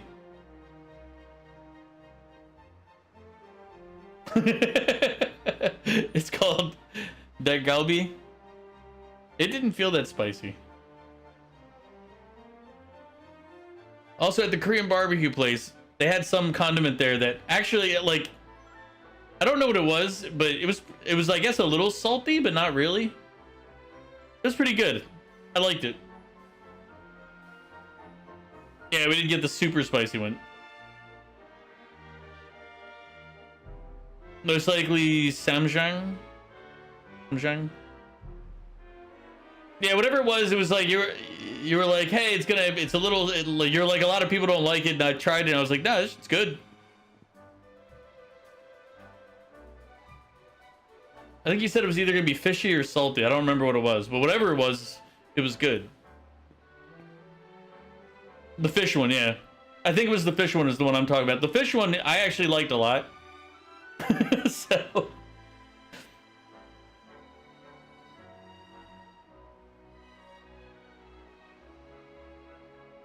yeah. But there was one you're like people either really like it or really don't like it.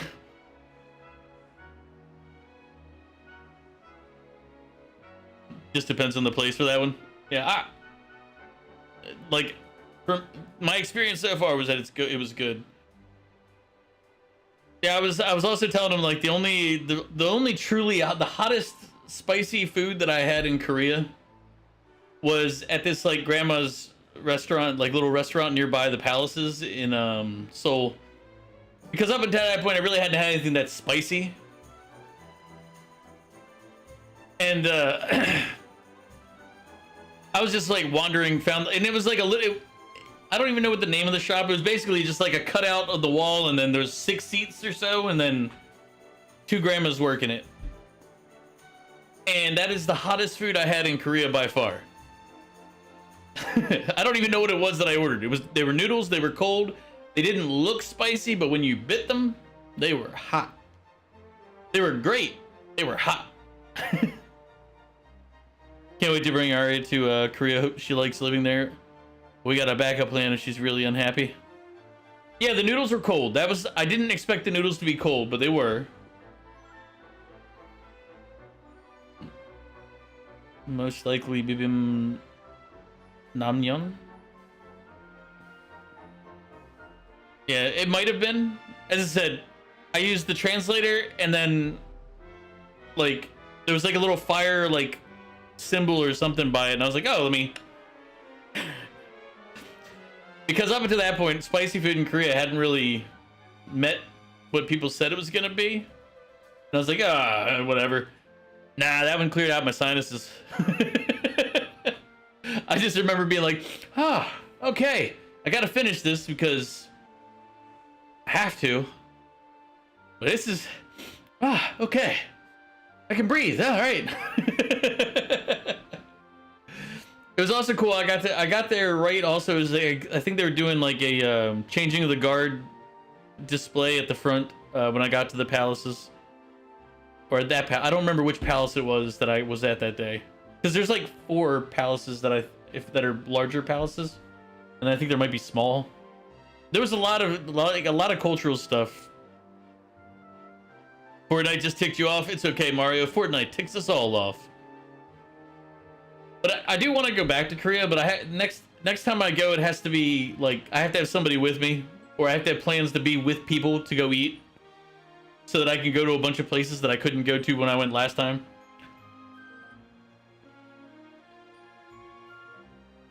You don't have to do the last one standing to win? Yeah, that's...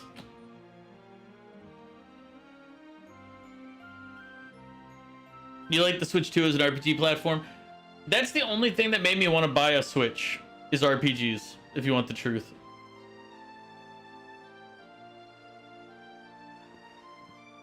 That's an easy fix. Just get good. No, Goof, I refuse. I will not get good. Don't tell me what to do. You don't know my life. I mean, it's not that expensive, but at the same time, it can easily get out of hand if you just let your money go. I'm just extremely cheap.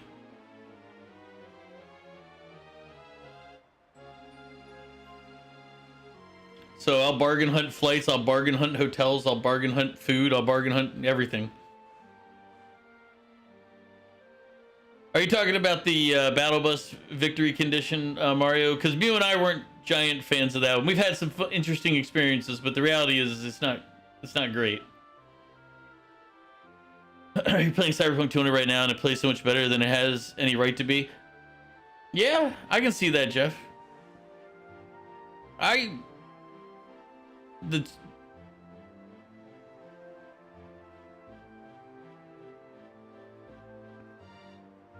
Well, 2077. I know what you meant.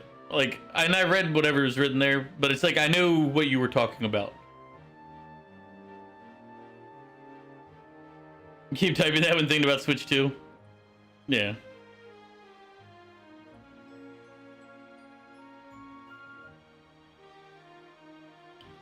Cyberpunk runs way better than you expected on the Switch 2. I can see that. Like, the Switch 2 is not a great system, but like as far as statistics, but if you set the game properly to run on it, it'll probably run just fine.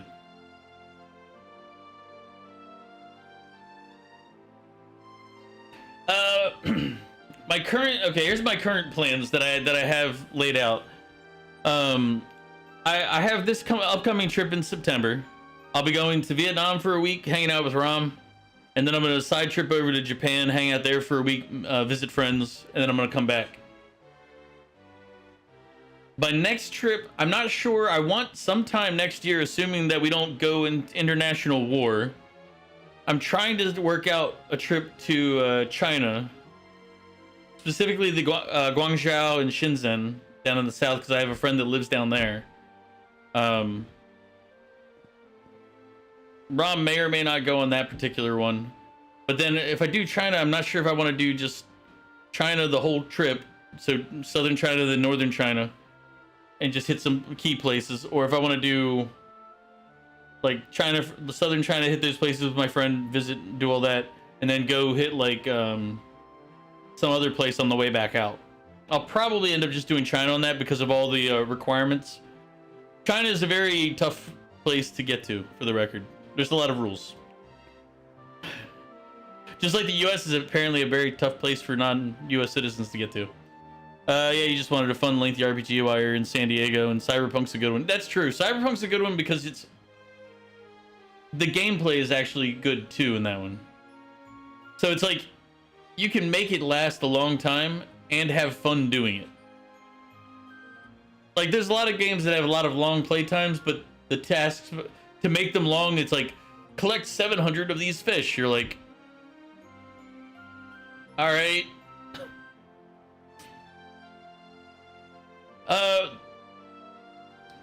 The rules for people visiting, they have a lot of rules overall. It's China, but like, you can't just apply online for a visa to go visit. You have to go to like an embassy or a consulate or something to go actually get them to approve. It's not, you can't just say, hey, I want to go, book a flight. It's a process. You don't just get to say, I'm going. Also, interestingly, I didn't know this until I started researching travel to China, but if you do go, whenever you get there, or whenever you go to a different hotel or place to stay, like, if you go to a hotel, they do it for you, but you have to register where you are with the local police station. So within 24 hours of arrival, you check in, and the hotels will do it for you. They'll just say, hey, they're here. But yeah, as I said, I can't guarantee that that trip is going to go through. It's easy to say, it's harder to plan. But I wanted to do that trip to China at some point. But we're also always on the verge of war with China, so it's makes traveling plans for them very difficult. I don't want to be there and then become like a bargaining piece for when they go, hey, look, we have American citizens. I'm like, ah, shit. Because worst scenario, they go, hey, let's torture American citizens.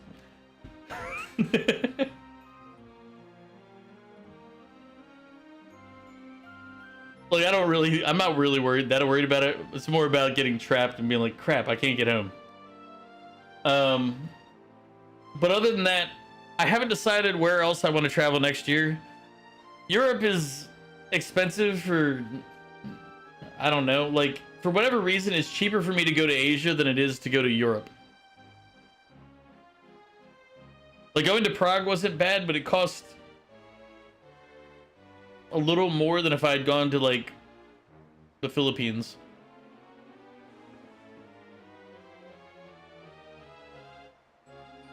Yeah. I'll let you know. Like I don't have any problem.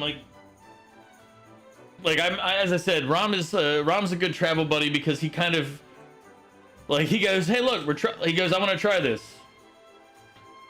And I'm not going to say, no, I'm not going to try the strange food.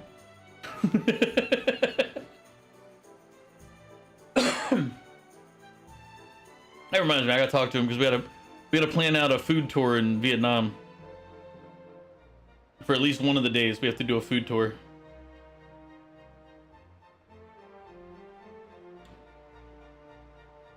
But yeah, if you want to do one of these trips, we can work on plans sometime next year.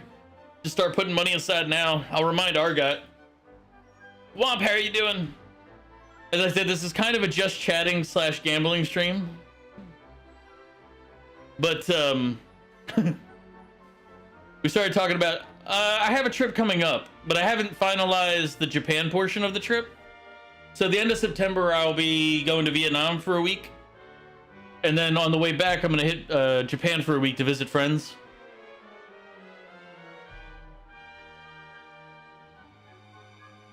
So I'm trying to decide if I wanted to go. I think I'm about 50-50 on going to Kanazawa. And then day tripping around this area for a while and checking out places along the coast.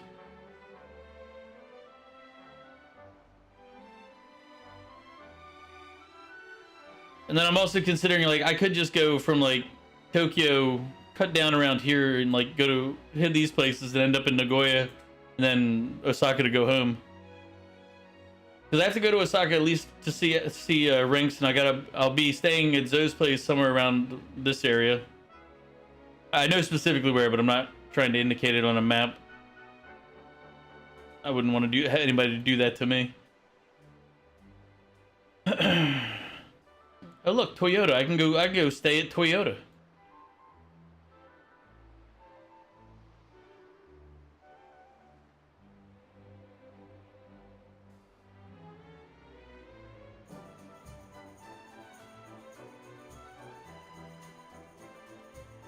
But yeah, so I started talking about like where I'm gonna go on this trip, but that's the end of September. So September 26th to October 12th, I believe, is when that trip is.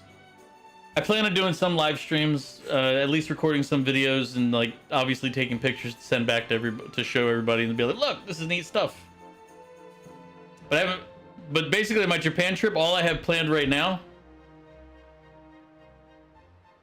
is I fly into Tokyo from Hanoi, and then I leave from Tokyo to come back home. And I'm staying at Zoe's place, and I'll stay one night in Tokyo and one night in Osaka.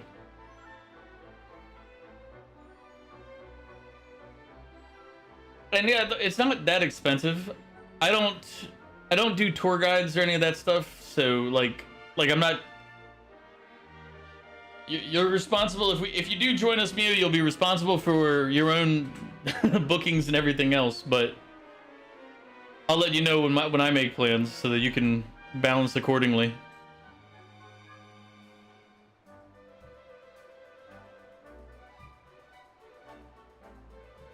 It's best if like Rom or somebody who speaks Japanese comes along, but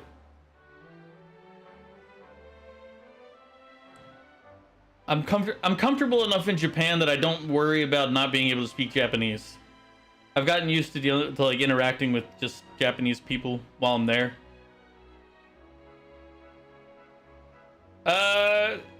I keep them cheap. Generally, like when I travel to Japan, it's like $3,000. At some point, I have to start working again, though. At some point, or making money in some manner. I mean,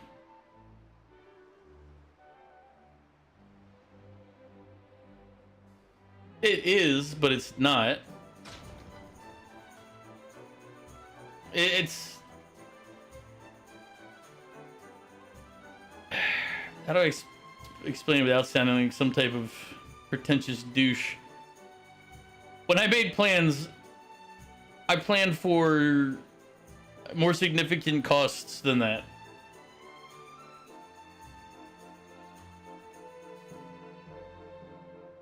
Also, you gotta remember, when I quit my one job, I was making a really good income at the time. I just realized that my life was miserable and I didn't want to live anymore in Minecraft. Oh yeah, it's fine. I was making good money where I was. I probably could have stayed there. I'd probably be much better off right now financially. I'd be probably pushing, you know, million plus by now and like in saved money. But as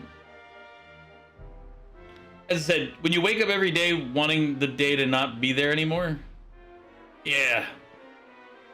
I was like, if I kept doing it, I probably would have not been in Minecraft anymore. As we're using these euphemisms to explain things.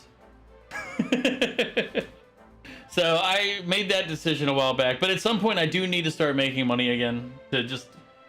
Now, luckily, one of the things I did in my long-term planning is I made it so that my regular expenses are relatively low. It costs me, like, paying the mortgage on this place and stuff, and included insurance, everything else. It costs me a little under $2,000 a month to cover everything. A good paying job you don't enjoy sucks ass. It was more like I liked the work when I had the work to do, but they kind of pigeonholed me into like this program support position and would never let me out. Like I couldn't grow, I couldn't get promoted for reasons that I'm not going to talk on stream. But I also couldn't get, there was no role to switch to that they were like, oh, we can afford to let you leave, because I saved a lot of money to programs because I could run 10 programs. An example of this is when I quit my one role to finally get a one level promotion to senior financial analyst from analyst. When I was working that role, I was working $500 million of contracts. They replaced me with 6 people when I left.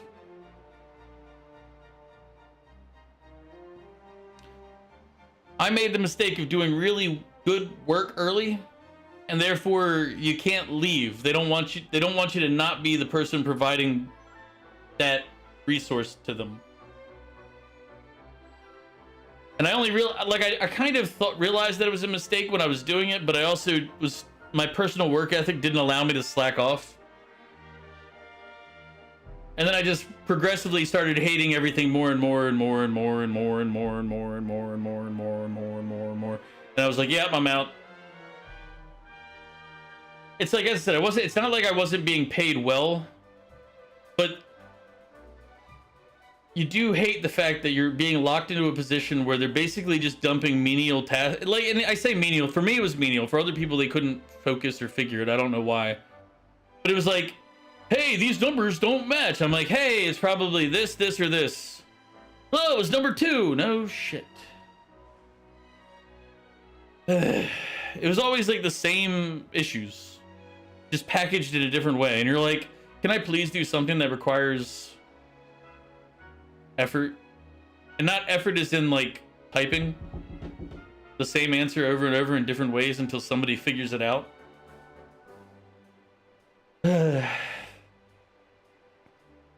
So, as I said, it was paid well, but...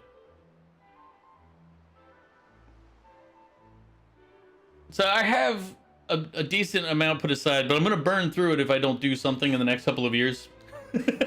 So, at some point, I've got to make plans to do something productive in life again.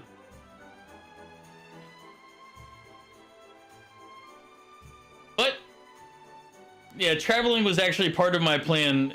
And I had allotted more than, you know, I wanted to do 1 to 2 trips a year. $5,000 per trip was what I budgeted for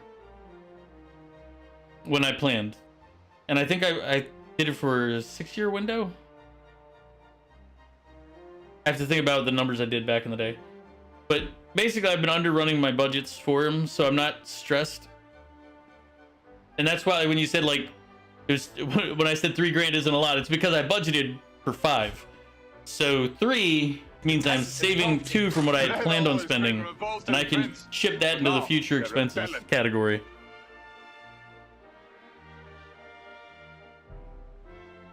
The money had been earmarked, and now it is free again. Like here's the thing with me and money. Like, I earmark it, I go, okay, I budget. Inherently, naturally, it's just the way my brain processes. So one of the things I do is I go, okay, how much is something going to run me? Including how much I have to have a certain emergency fund set aside.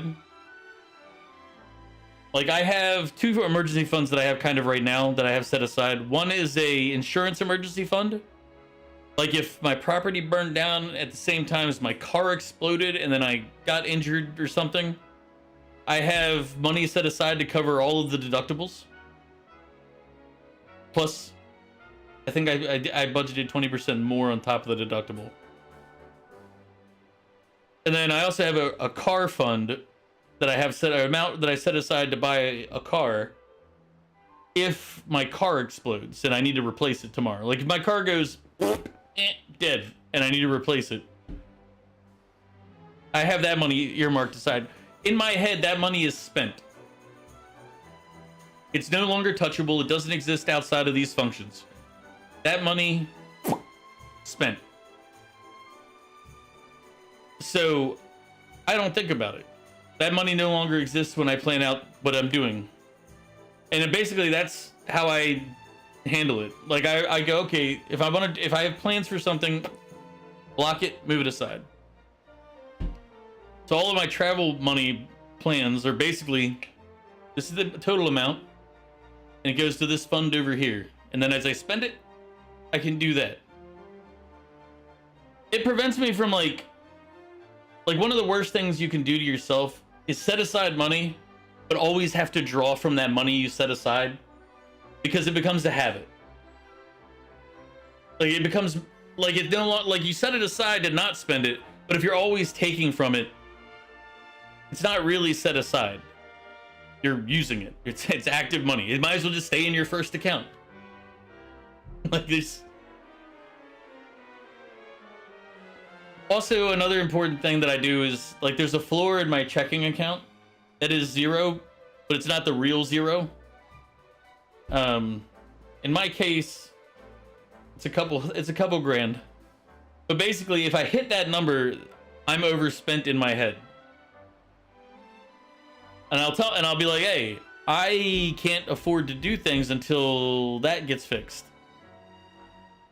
And and currently without a job making money, if I hit that number faster than I anticipated, that means I'm spending over budget. It's kind of like a way to fact check myself.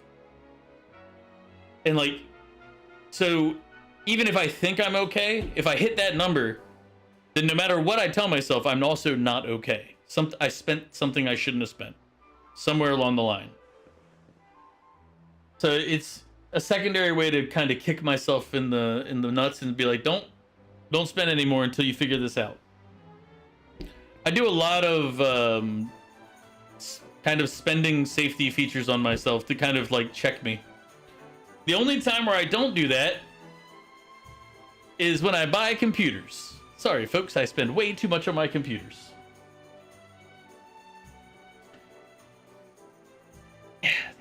Like, I don't go crazy. Like, I don't spend 20 grand on a computer. But my last one did run 4,500. My last computer cost more than my prior trip. So, actually, I think it cost just about as much as when I went to Japan and Korea for 2 weeks.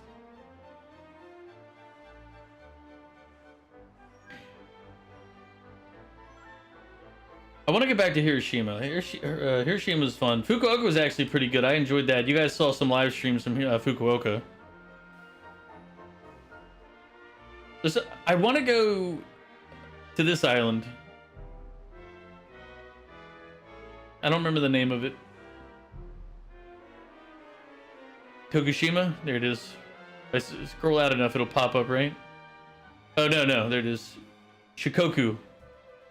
I think. I don't know, it's the last name that popped up before the names disappeared. But this island I want to go to. Apparently it's an interesting place, but also population declining.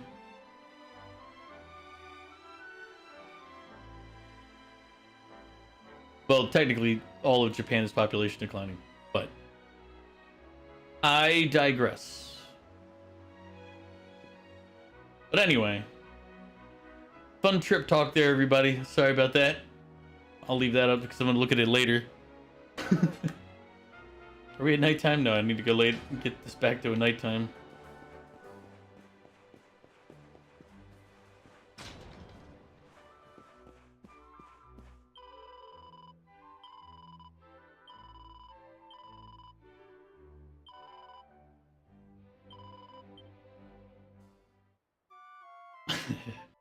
Well, we're back to just chatting / gambling.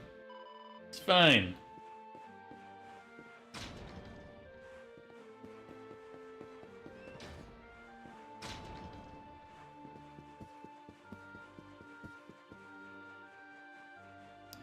But I guess when I go to plan the 2020 trips for 2027, I will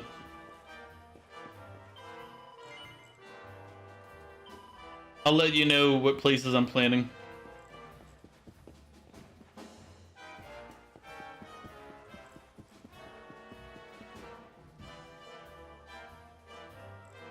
If you ain't chatting at the poker table, you ain't having fun, right? I mean, kind of right.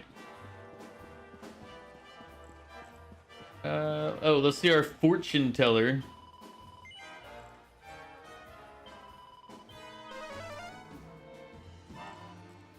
Slime quest. Well.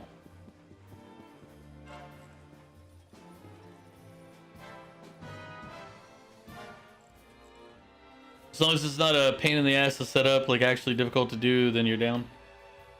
It shouldn't be. I mean, as I said, the China trip you probably wouldn't want to do because that's going to be a pain to do. Just from all the stuff that I've read so far.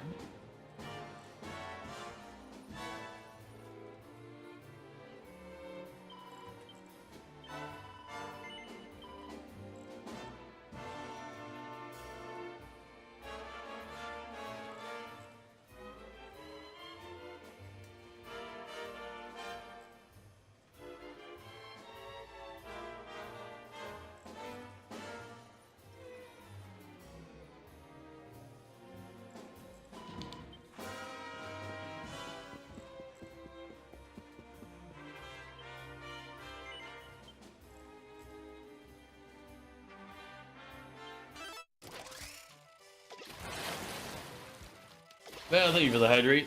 Some of my men are calling you Solenia, the pickle man. Solenia. How you doing, Val? Welcome back. Because I threw halfway my sandwich. He's just a pickle. He's a monster.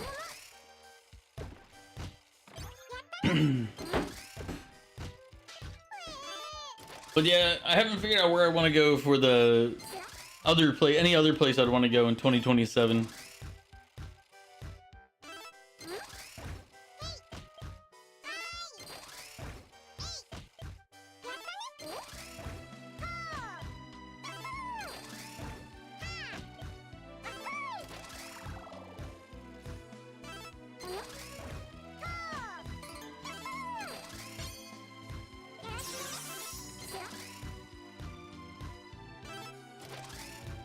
Slots. Yeah, we're back to slots. But this is a different slot. This one I can put it on autoplay and it'll do 100 auto spins. I don't have to sit there and keep clicking. Sort of back and forth making food. Didn't you make spaghetti the other day? Or is this are you reheating, or did you only do like a partial batch?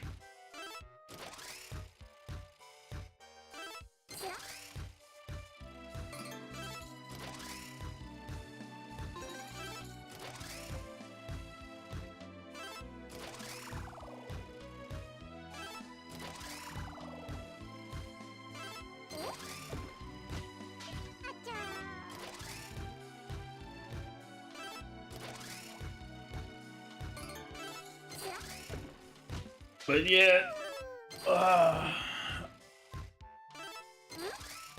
you need a batch of the sauce, cooking more nudes, and then you're heating up the sauce.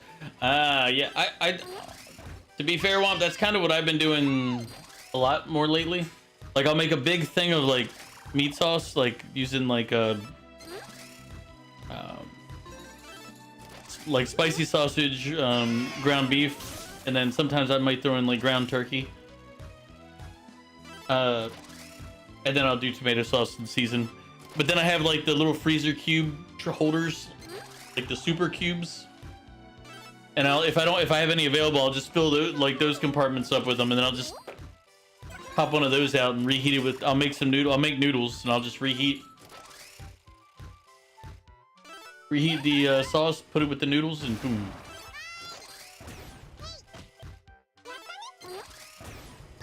It comes out pretty good.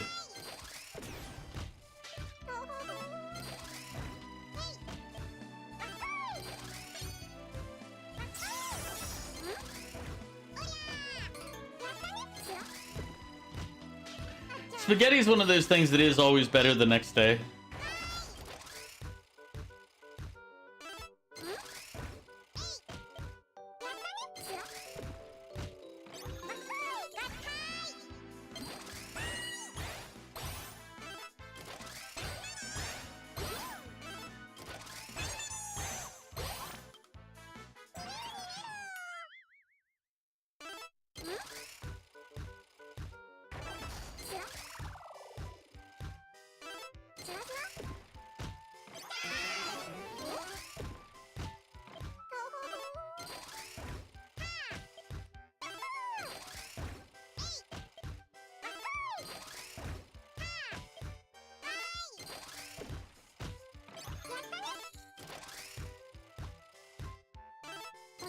Man, now I want spaghetti. Damn it. Now I'm like, spaghetti. I make a pretty good spaghetti.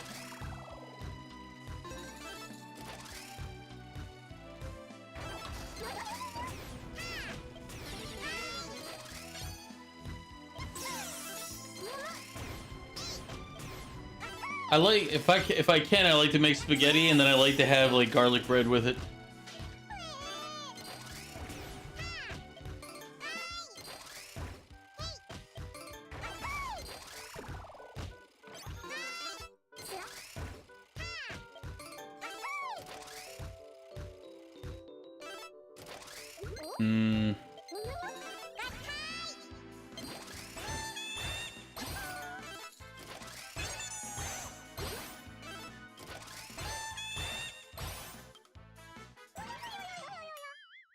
How do you get none on the last one there? Ulysses, you're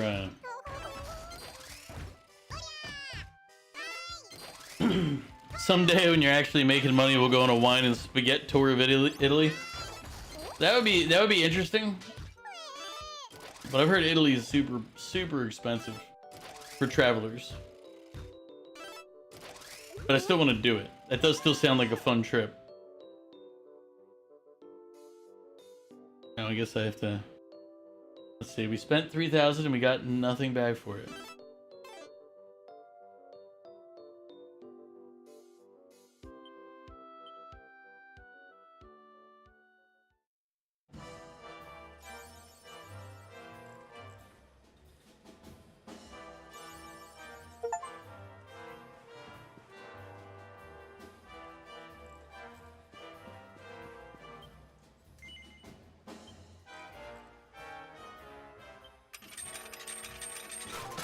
I'm kind of interested in going to Italy also because I guess there's like some places where you buy like, you don't buy like the meal by dish or whatever, you just pay for the whole start to finish.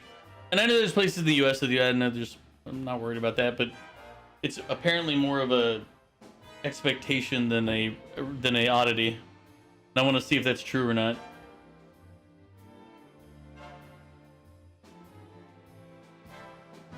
I was told also if I go to France to avoid Paris because they're different.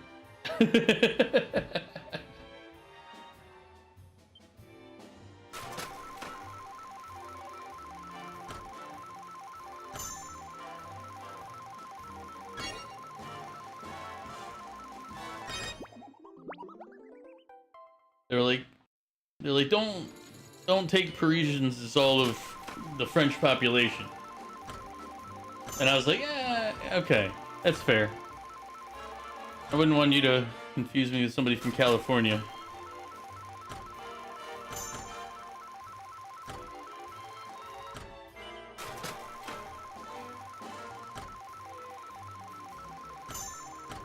Like, oof, those Californians.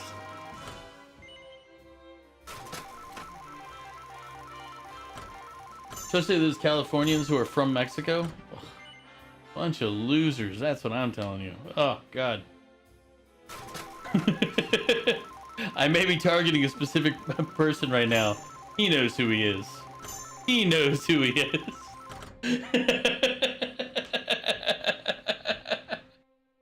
You somehow started to feel attacked? What?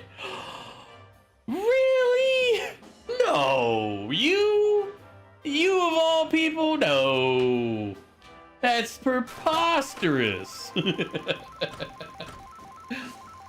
Oh, I should see if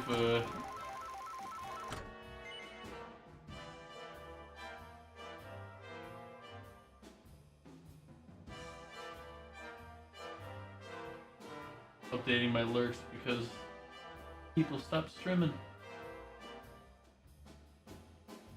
Alright.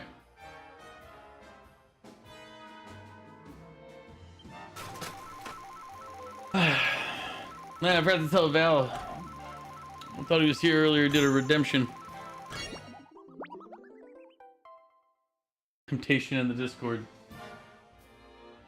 I mean...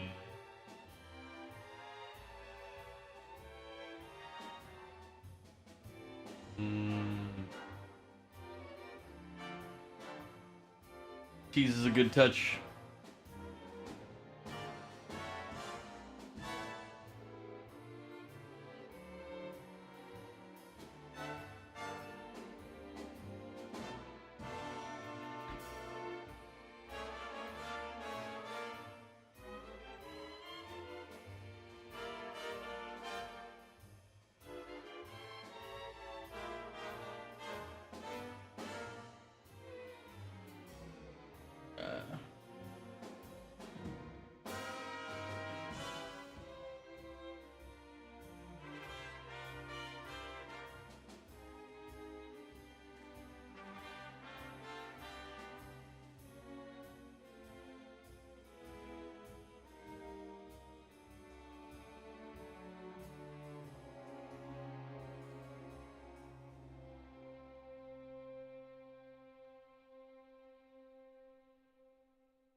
Alright, something else popped up. I'm just reading it. Like, okay.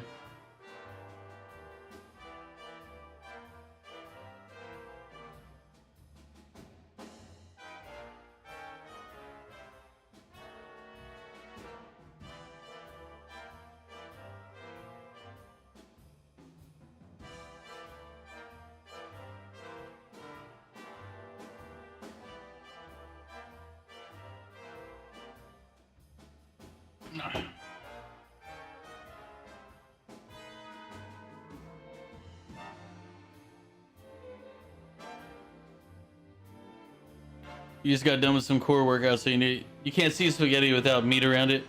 I guess you're too used to it. You'll take like 10 plates if you still have some left. I'll have to start like cooking again. I've been slacking on my cooking as well. Like I just kind of, when I start slacking, I'll start doing things like I'll go to buy a fried chicken and stuff more, or I'll go buy a roast and I'll just cook that with no sides.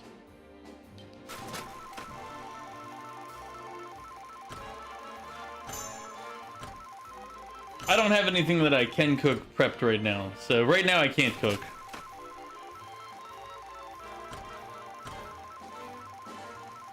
Like I have nothing, I have none of the stuff that's in the freezer thawed out.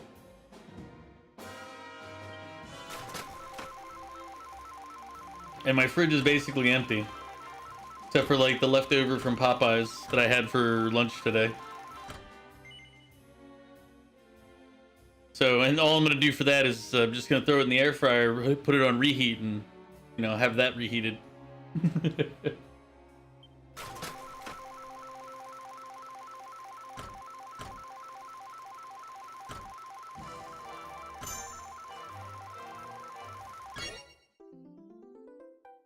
Funny enough, you got Popeyes for lunch too, dude.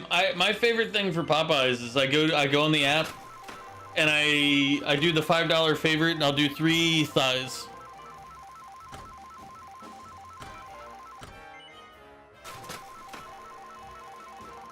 So I'll do three. But in the case of lunch today, I ordered 2 of them, so I had 6 thighs.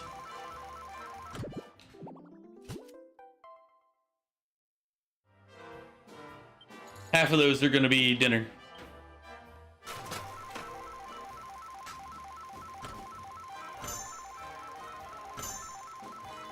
You're getting the 2-for-1 chicken sandwich. I don't have a 2-for-1 chicken sandwich. I have a $5 chicken sandwich, but not a 2-for-1. I feel like the 2-for-1's probably a better deal. But then again, California prices, maybe not.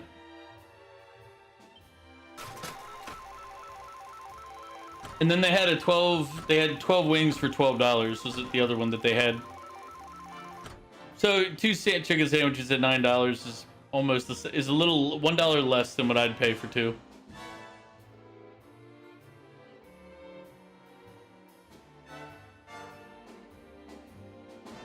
You're a 2 sandwich kind of guy anyway. Yeah, same.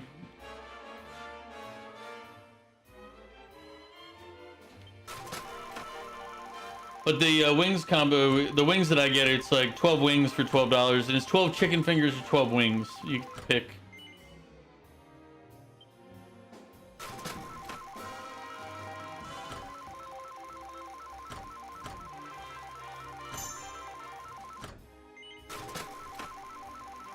When I do the chicken sandwich, it's always the spicy chicken sandwich.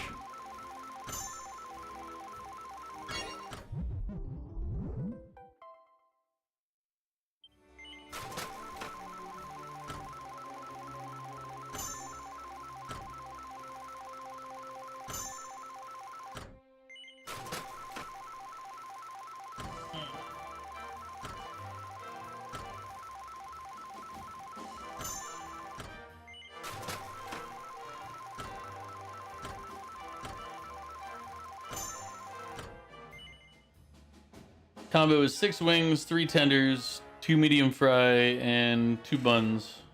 Or 2 of the... Do you mean the biscuits? The infamous Popeyes biscuits?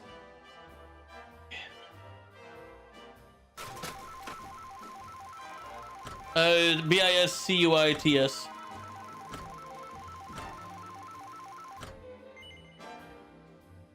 You dip them in your Coke? That is probably one of the only ways to consume them. I'll eat the Popeyes biscuits when they're fresh and still have a little bit of moisture in them.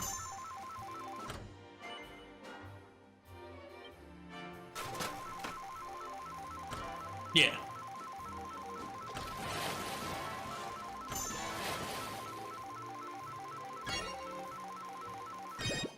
Val, thank you for the hydrate. Also, welcome back.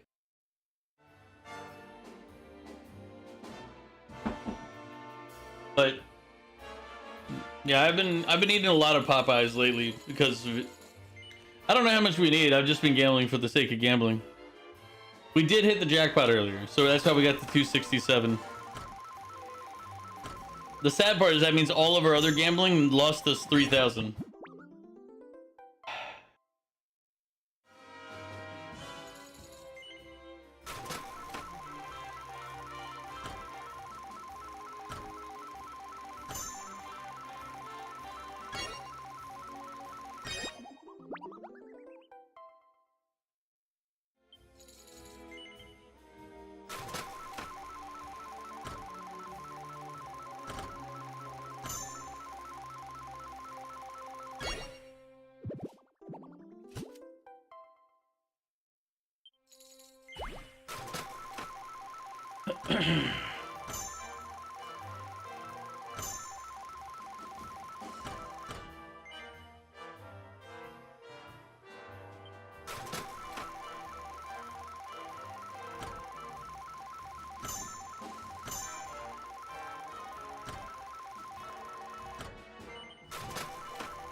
Sorry, I'm doing something real quick.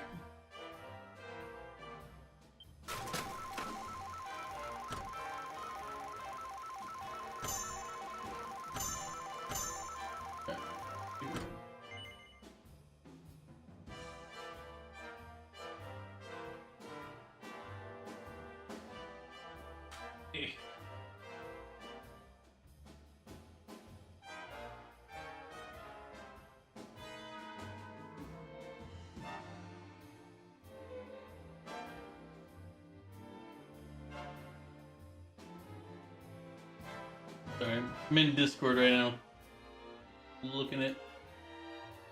Alright, we're good. Yo, hover your mouse over the boost icon and just spam it.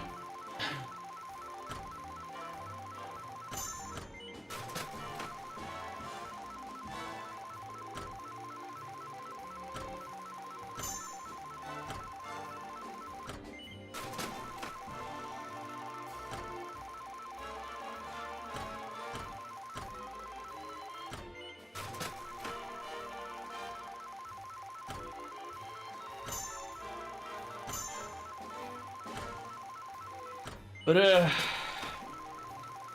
yeah, they sent me another email saying, hey, you want to go to TwitchCon? And I'm like, nah, still not really feeling it. Like, I'm not really sure if I know anybody who's going this year.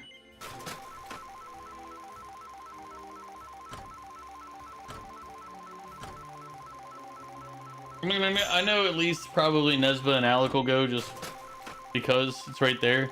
It's in San Diego still. I think they have a contract with San Diego for like 4 years or something like that. But it'll be in November.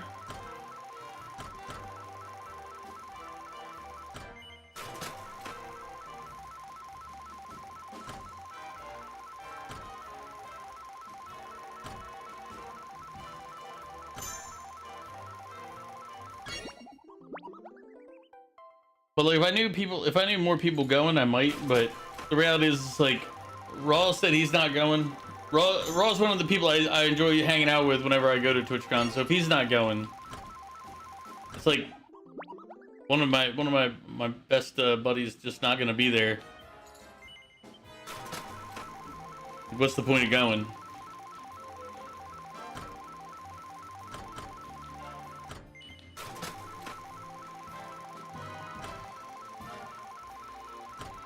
And it's like, what was the ticket prices, like 100 and it's like 250 for 3 day for the 3 days, or it's like 170 or something for one of the 3 days.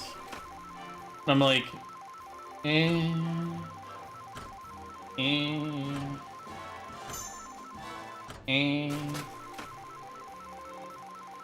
it's kind of the same shit. I mean, it's highly dependent on who shows up, like as far as vendors and streamers and things like that.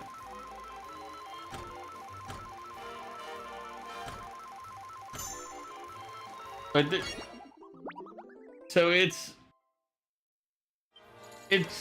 could be innovative every year. It really doesn't feel like they do much.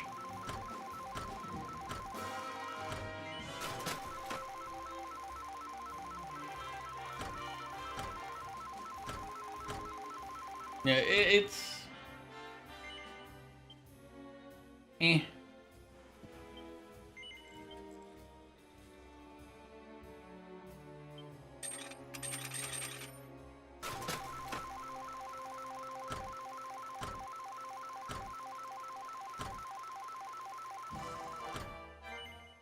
On top of that, I'm not really a good fan on Twitch. Like, I'll see people and I'll be like, oh, that's that person, and I'll just keep walking. Like, it's like, oh, that.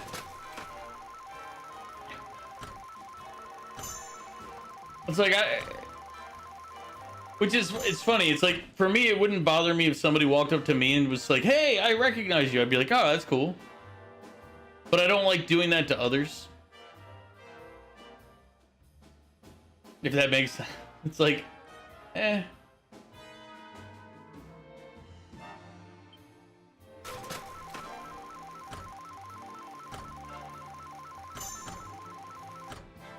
It's one of those reasons that I don't think I'd be a very good famous person.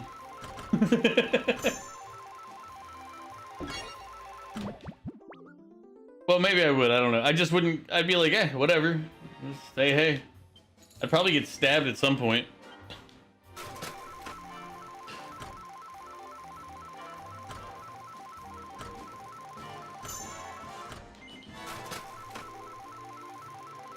Ew, peasants. Well,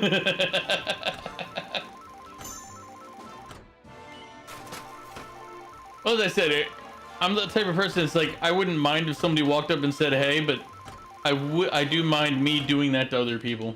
It's just...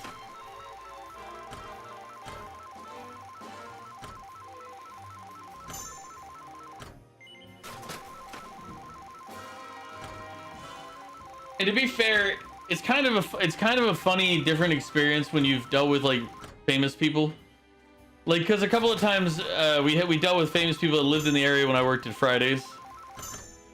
Because we were one of the only restaurants that's open late. So Alan Iverson used to come in, but he would come in basically right before close, order takeout, and then with his buddies.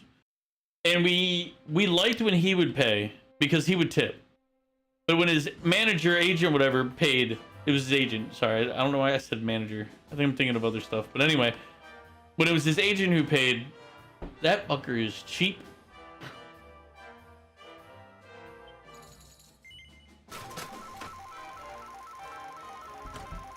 But he was a cool dude. Oh, who were... I was fortunate that I didn't have to deal with them, but I think it was Good Charlotte, the band. They used to come in because they're from the region, they're from the area. I'm pretty sure it was Good Charlotte. I'd have to double check. But they were kind of dicks. They were the "don't you know who we are" assholes. And that happened a couple of times with different servers, so... So I'm... Yeah. Like, they just blown up or something, like, it was not like they're massive, well-known, like, artists, but they blew up beyond the regional scene. And then they became like the "don't you know who we are?" It's like, yeah, some dickbag that comes in here.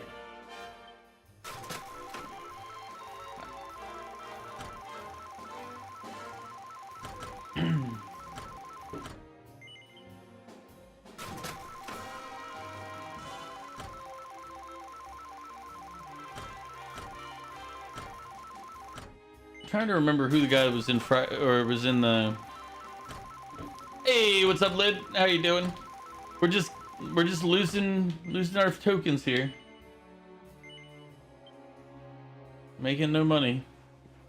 I'm gonna go over here and she's gonna say that, oh, you guys are in luck, aren't she?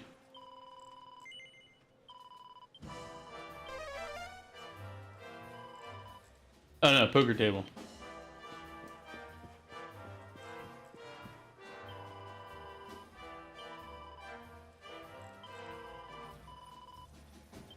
Wow. She just told us right off. Yep. Dragon Quest gambling. I don't know if you remember my previous Dragon Quest experience. We did gamble quite a bit. Too much, if I'm going to be honest.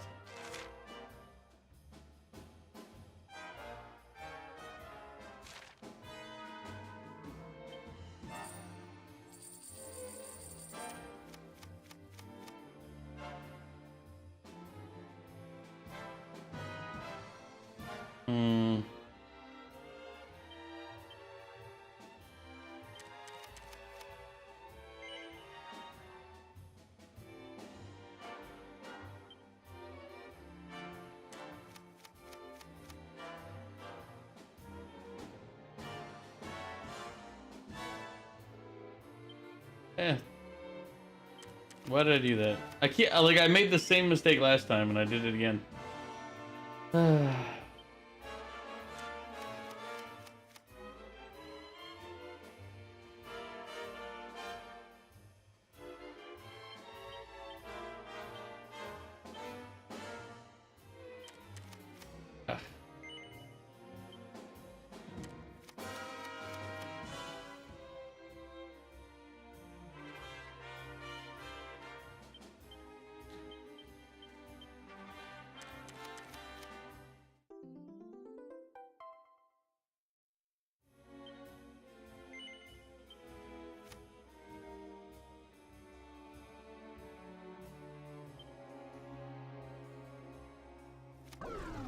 Wow. There was only one higher card. So Mew, remember a second ago, we just checked with her and she said our luck in gamble and poker table is high.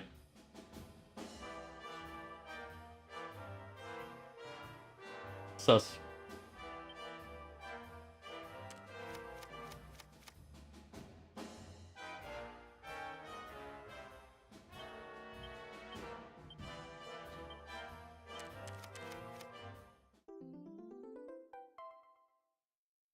Maybe it's the table that told you to fuck off.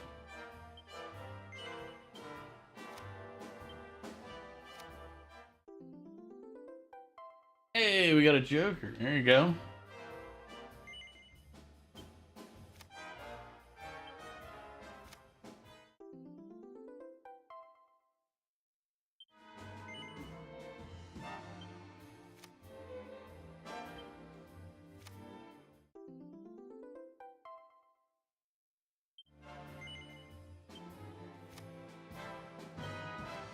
We're doomed.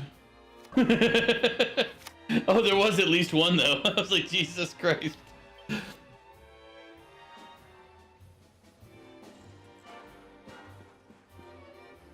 I mean, I can't help it, Mew. I'm a creature of habit.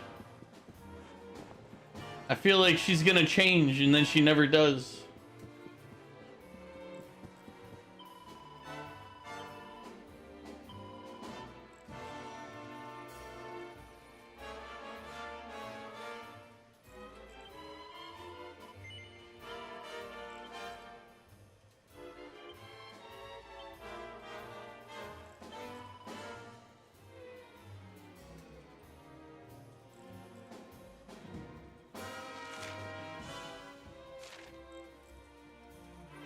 What do you mean, what the fuck?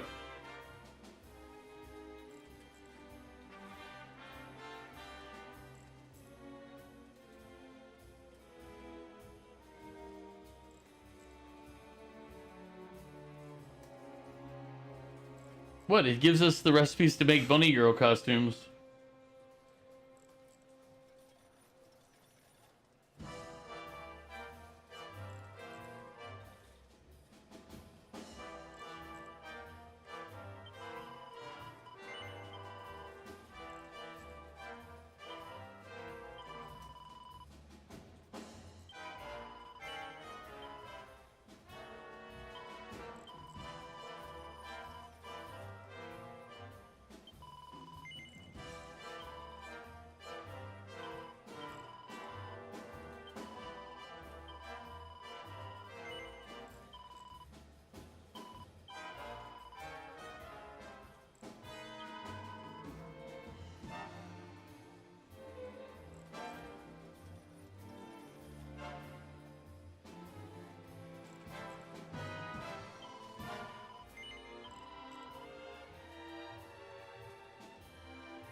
Actually.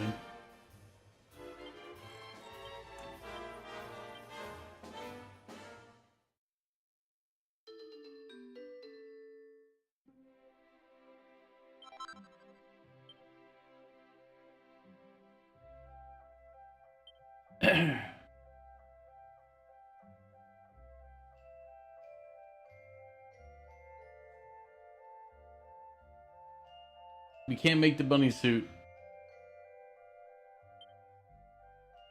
Oh, yeah, we can.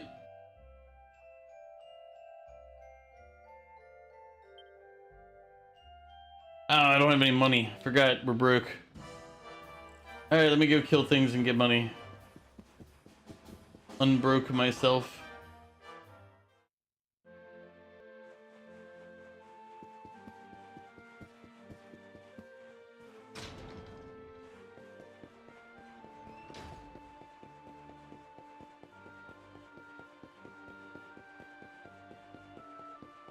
Wait, that's not the right way. Oh, no, it is. Okay, cool. It's just a big bridge.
Oh, it's gonna take a while.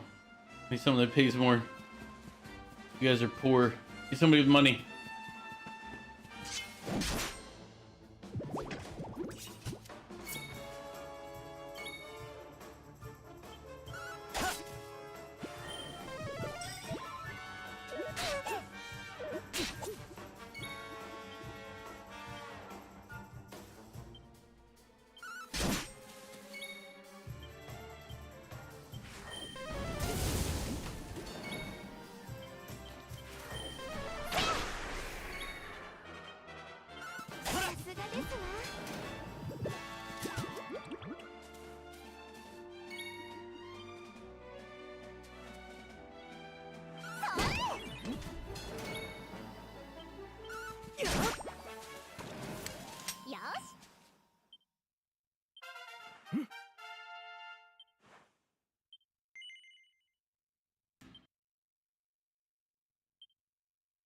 Let's see.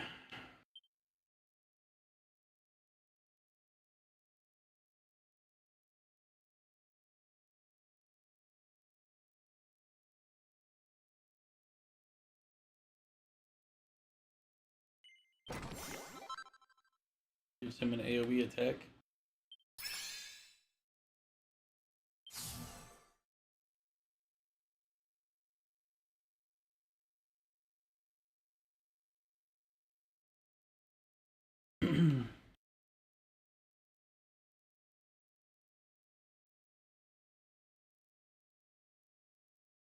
Whoa, stretch.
We got back to the actual game.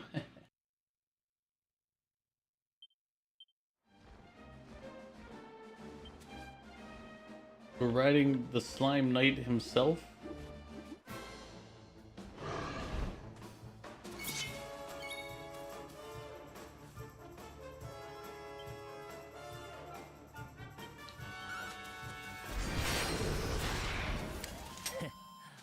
Okay, I thought he was gonna be harder than that. I was not expecting him to be a little bitch. Yeah, I was expecting him to be a little stronger than that. A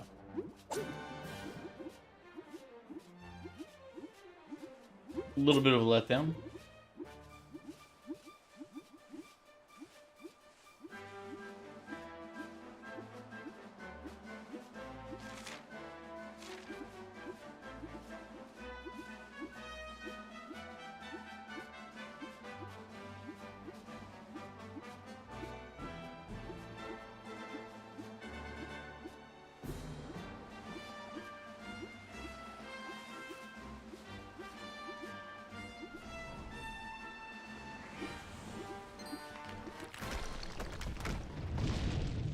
Oh, I forgot I need to kill one of these.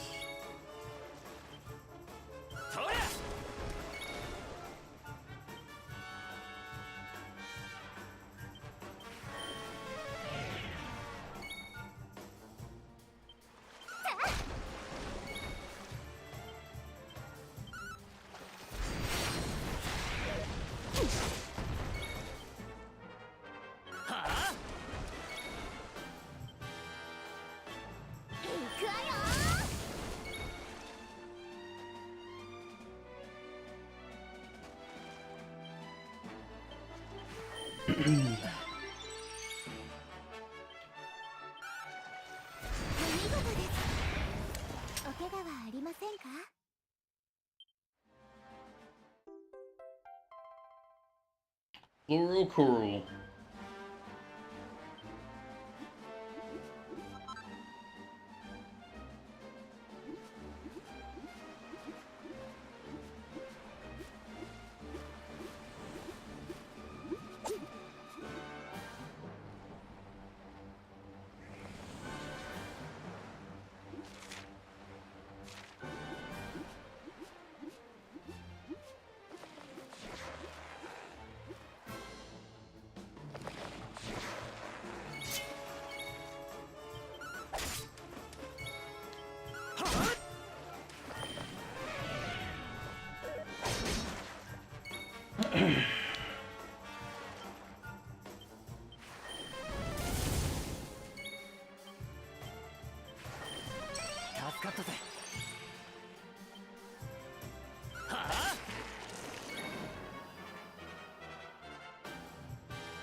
Don and Don.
Alright.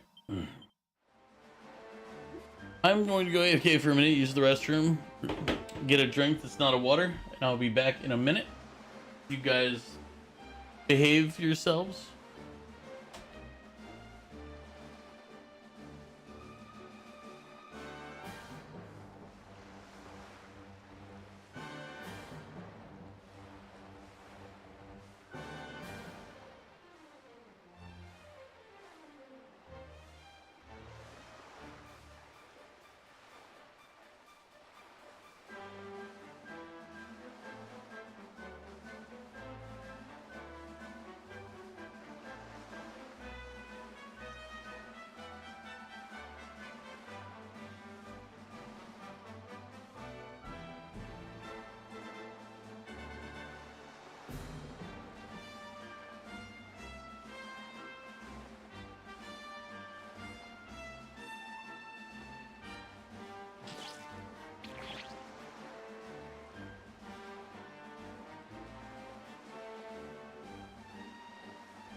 I'm back.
Quests.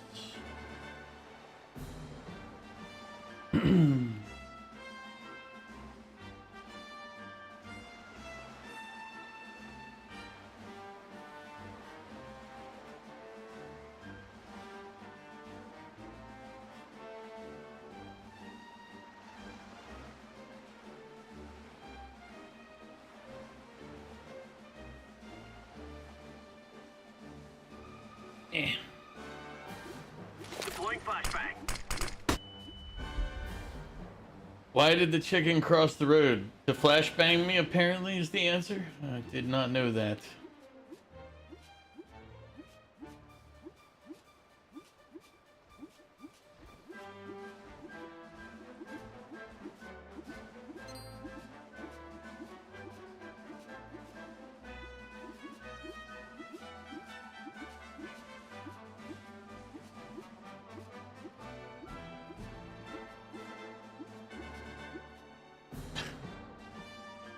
Welcome back, Bliss.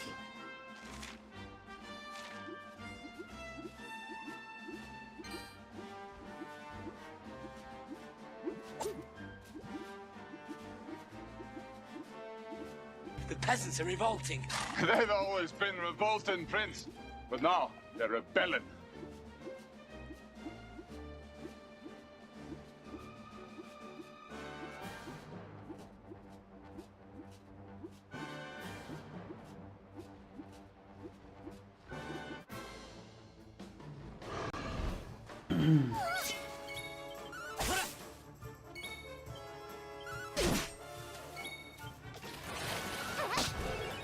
That poor Griffin, he got paralyzed. Bad thing for the hydrate.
because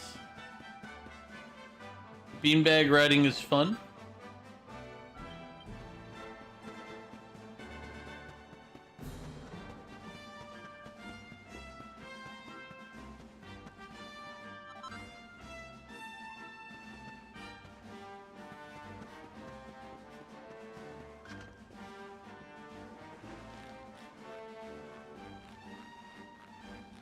I guess the real question, Bliss, is why are you not riding a beanbag?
Because you don't have one?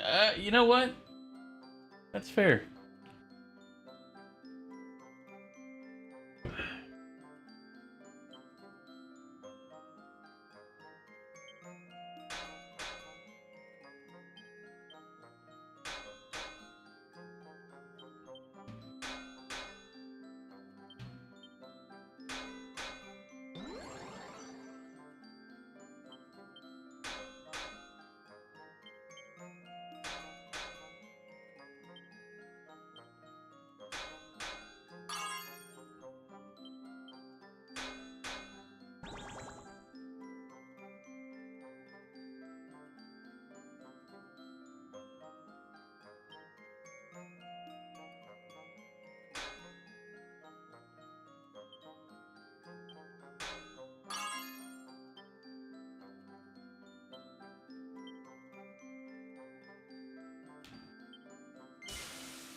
It's too difficult to make.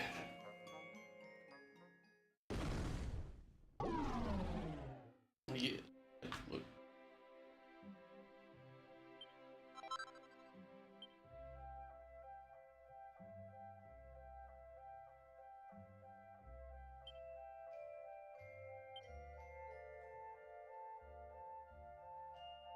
It's only a difficulty 2. Hmm.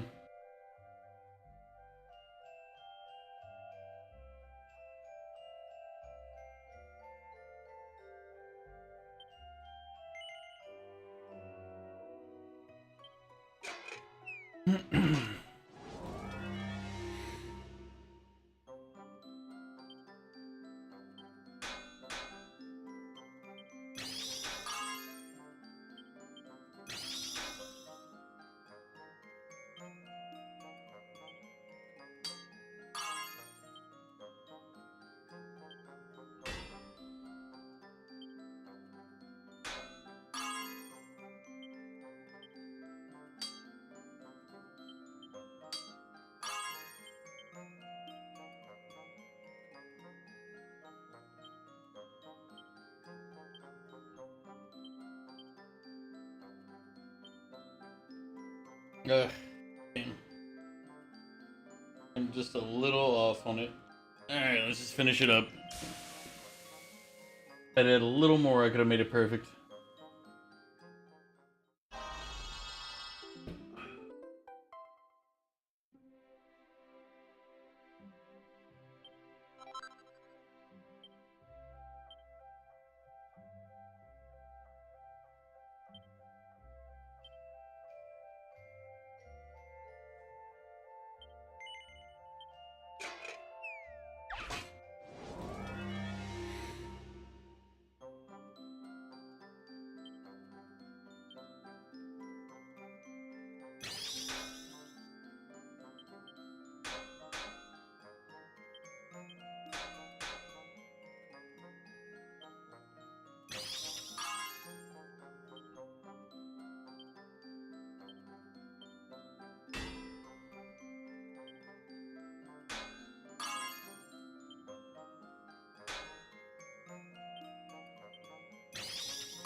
I think this one would be perfect. Not sure, but I'm pretty sure.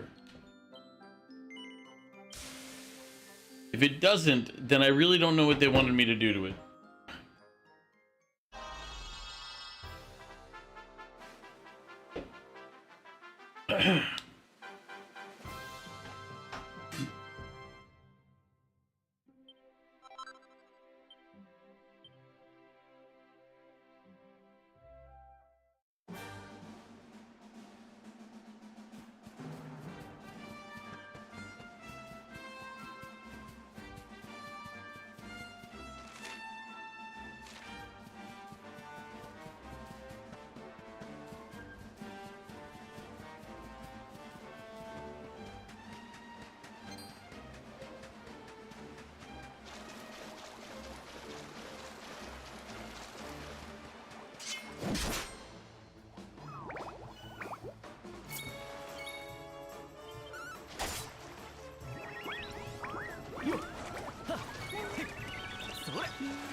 Alright, I'm just looking where the Metal Slime Island is.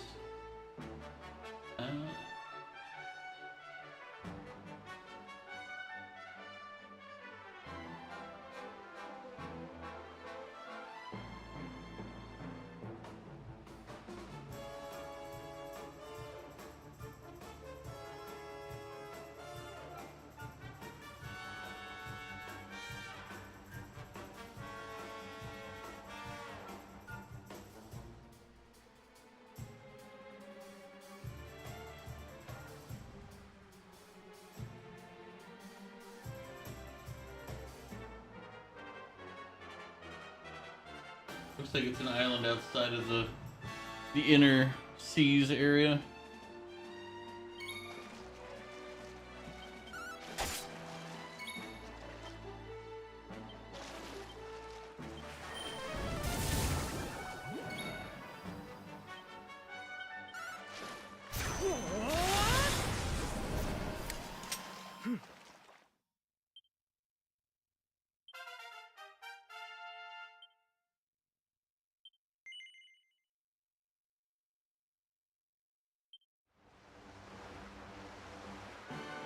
Hmm.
ととい来やがれ。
風よ、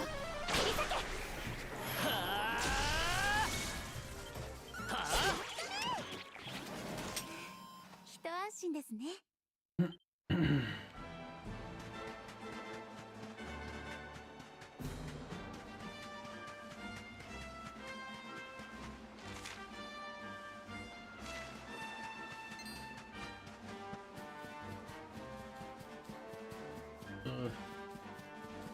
I feel like I should change this to something.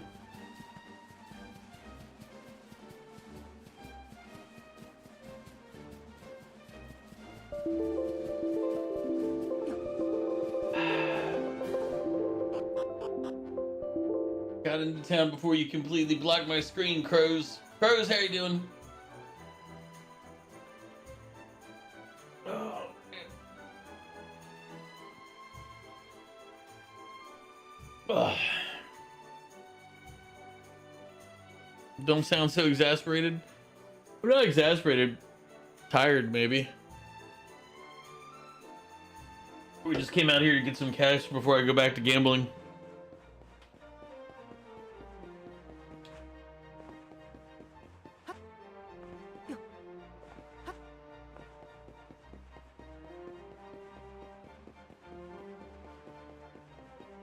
Like, we have everything we could buy here with our credits.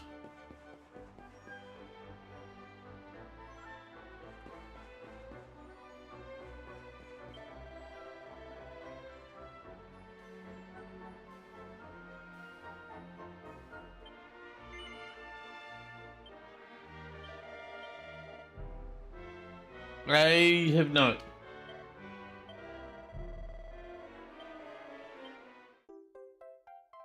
Who's Jade?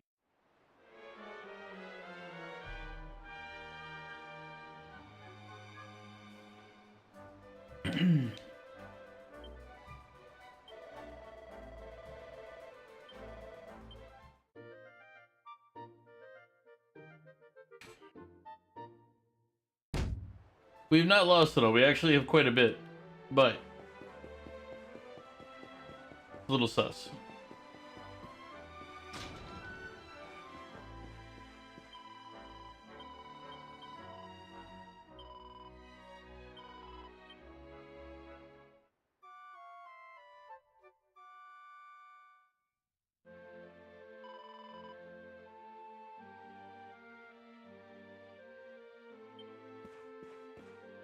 Anyway, you gotta go. So, all right, Crows. Deploying flashbang. All right, Crows.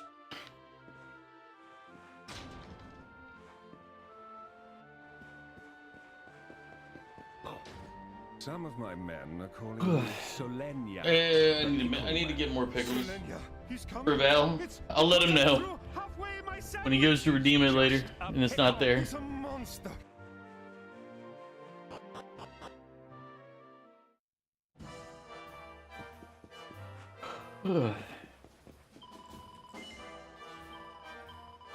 Move.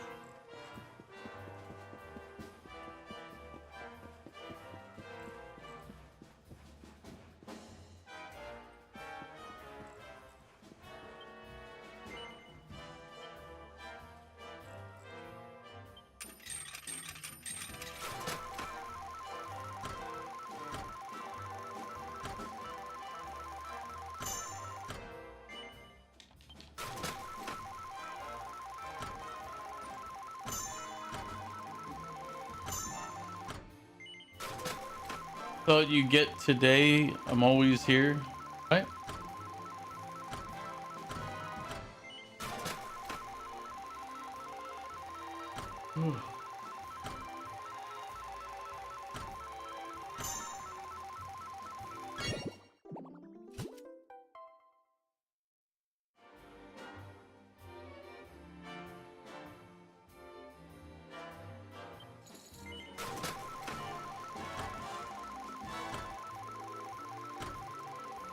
Oh no, I'm playing casino because I didn't know what I felt like playing today.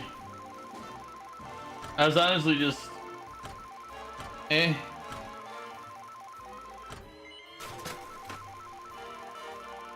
I'm not worried about you rioting, Val.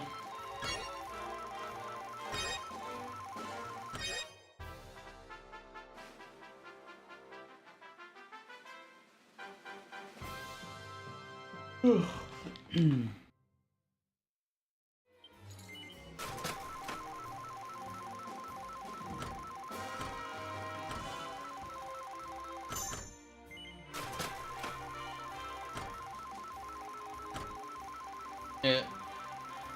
Playing this is basically a just chatting stream with a background. Cuz I'm more kind of just like sitting here than I am worrying about the gambling. The gambling tends to take care of itself.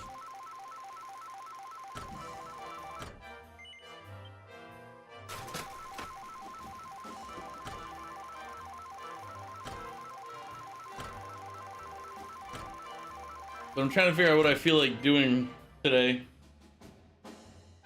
Because it's like I really don't feel like playing this game right now. I'm playing it tomorrow. I'll be playing it the whole stream tomorrow. And I'm like, I really don't want to play it 3 days in a row without any break. So I'm kind of like, meh.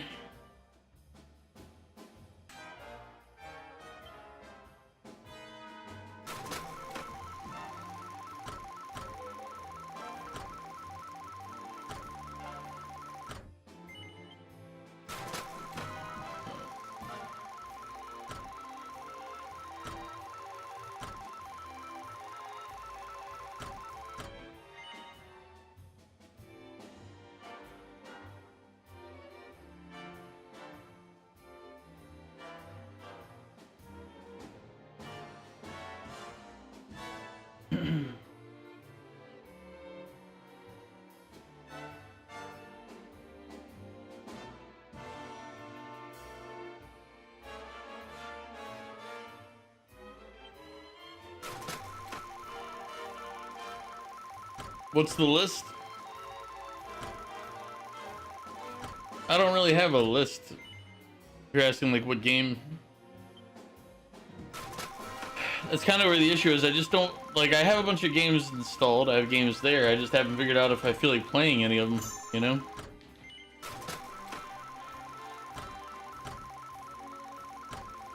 I'm only doing this just to kill time, really. As I said, I plan on doing this is tomorrow's stream. I'm doing it early.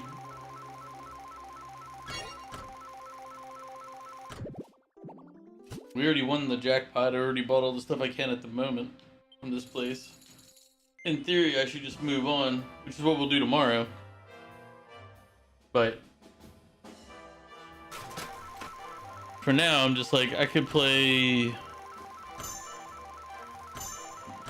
Total War. I could play Stellaris. Play Civilization.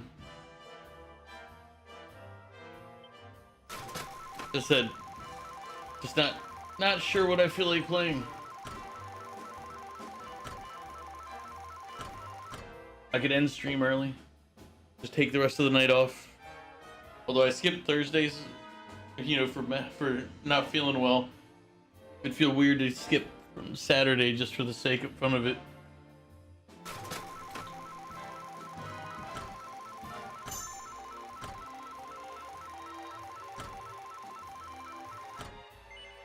We were talking a little earlier about travel planning for the upcoming what trips I plan to do this year or next year. Since I'll be doing Vietnam and Japan in September, October. And the Vietnam part's pretty much figured out. Like we're gonna be station ourselves in Hanoi and then road trip out from there to a couple of places. And then if we go again, we'll have to hit what is it, Ho Chi Minh City? Gone? I guess Ho Chi Minh City now, but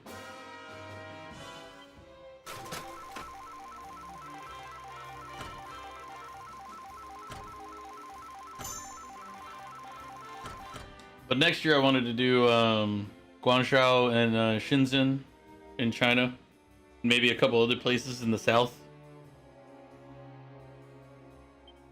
But that trip is not guaranteed because there's a lot of procedures and everything else you have to do to be allowed to travel, to get the visa and everything else. So it's like the more hassle it becomes, the more likely I'm like, man, maybe I should just go to Korea again. See who all wants to go.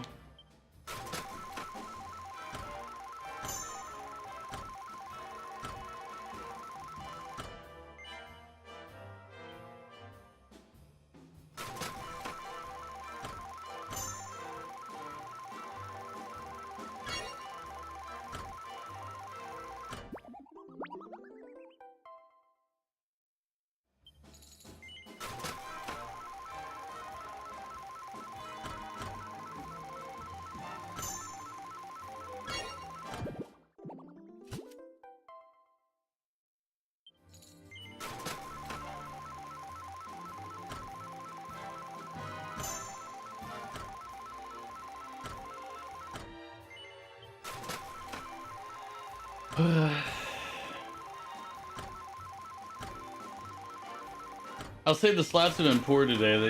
They haven't been giving us much, so I'm like, meh.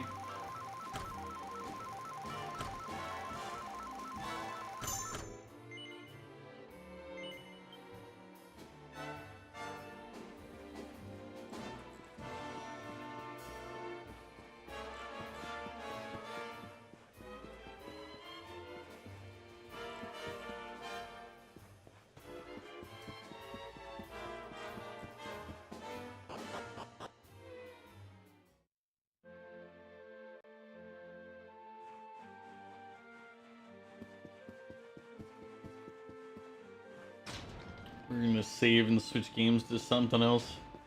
I just don't want to keep playing this. Otherwise tomorrow's gonna suck.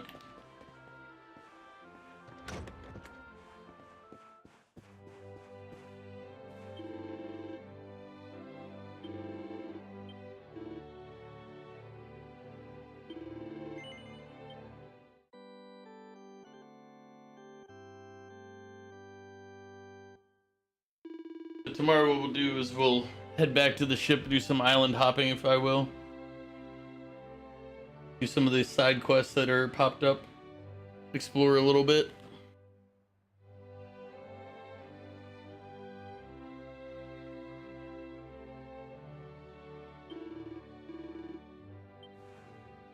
Actually, let me go back to the boat real quick.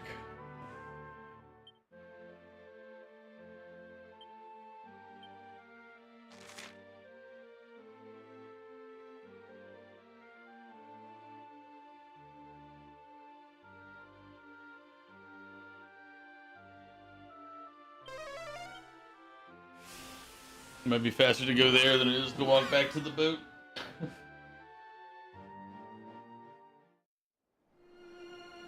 Yep.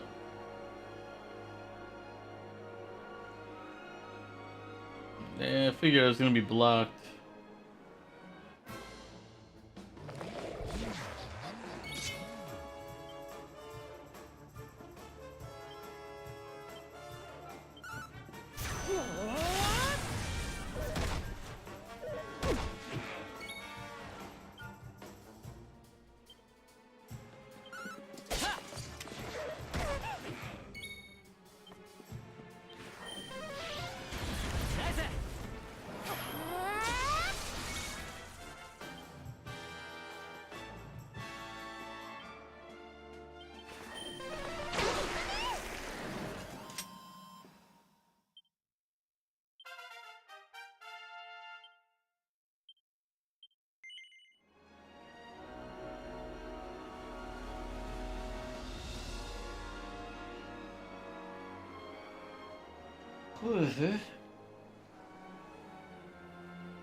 よー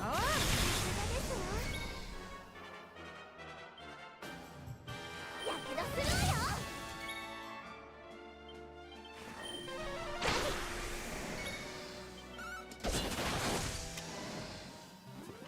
よし。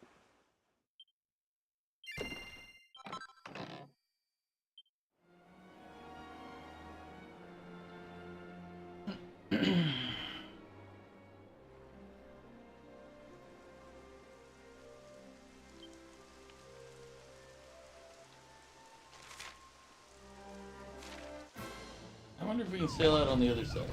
参りましょう。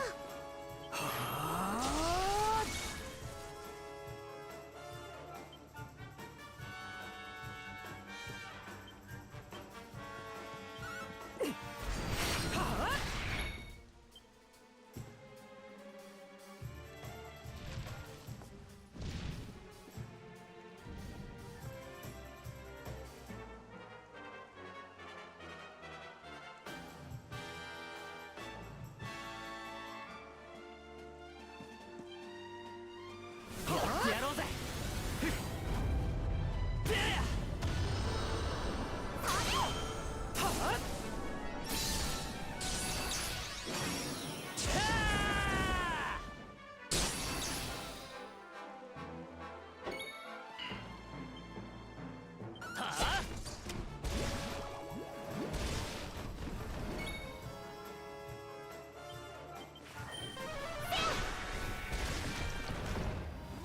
終わったな。 That was a pretty good one.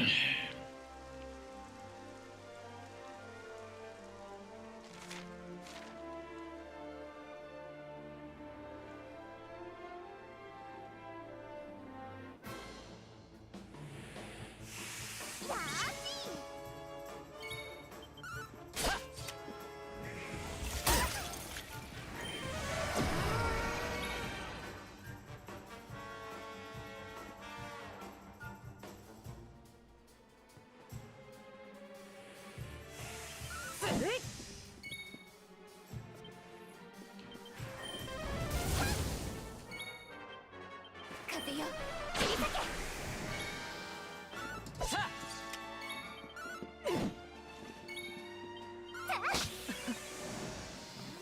お疲れ様でした。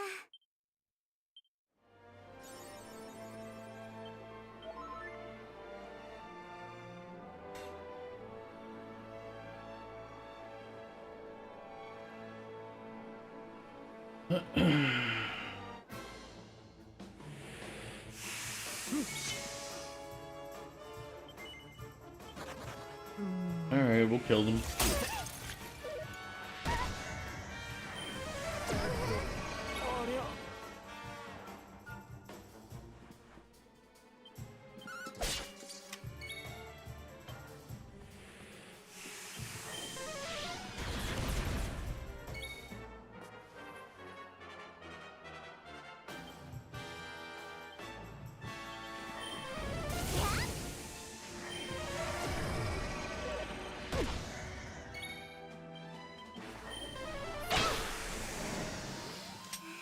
一安心ですね。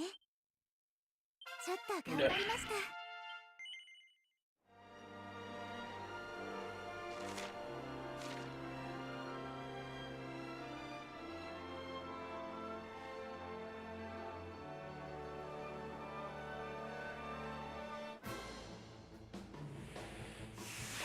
どうしよう。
Alright, let's do something different. What do I feel like playing right now?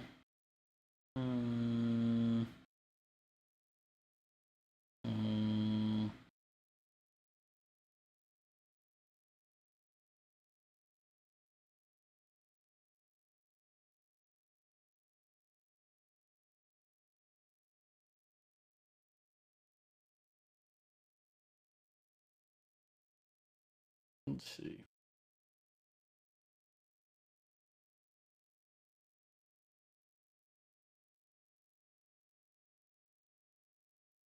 I don't really feel like playing RimWorld. Something a little structured. I haven't played this in a minute. Let's play some more Hammer. Swap games. Let me go ahead and swap them in this.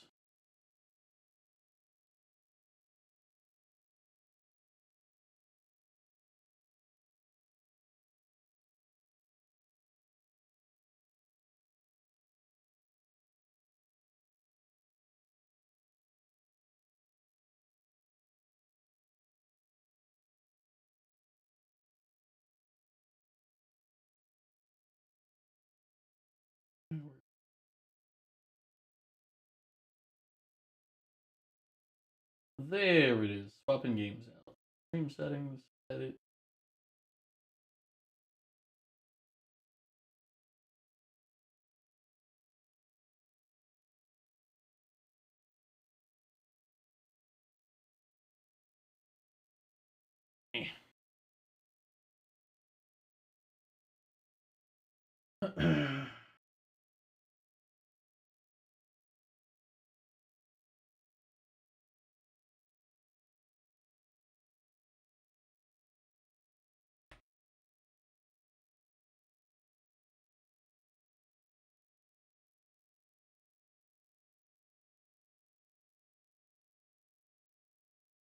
Now, I'm by no means one of the people who micromanages and knows how this game works and does all of that. Nah, no more gambling. I just wasn't. I didn't want to keep playing the game or I'm going to be miserable tomorrow, if that makes sense. Because I'm going to be playing it all day tomorrow for the whole stream. I don't want to, you know?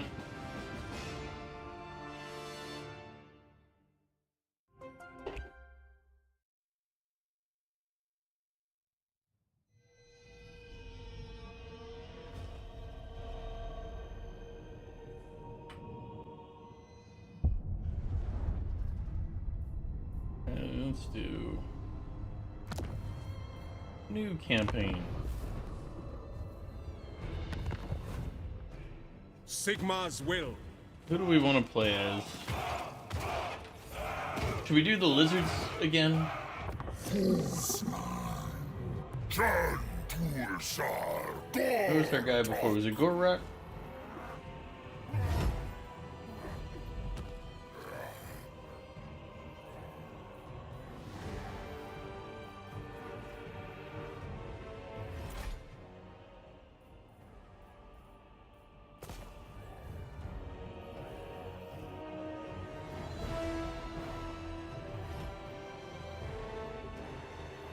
Yeah, if we start with this guy, we get Lord Croak.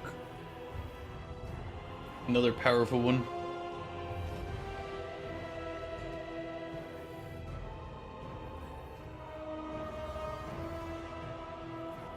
Yeah, let's make ourselves some lizard people. Or Scalies, as Muse community calls them.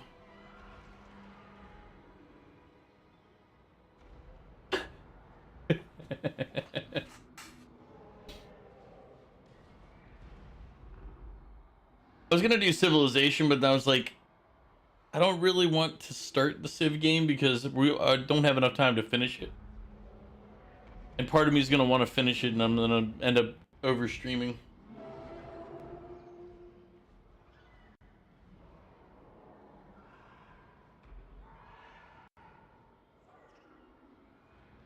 Now I don't really remember all the things for this game. I haven't played Total War, let alone Total War Warhammer, in a hot minute.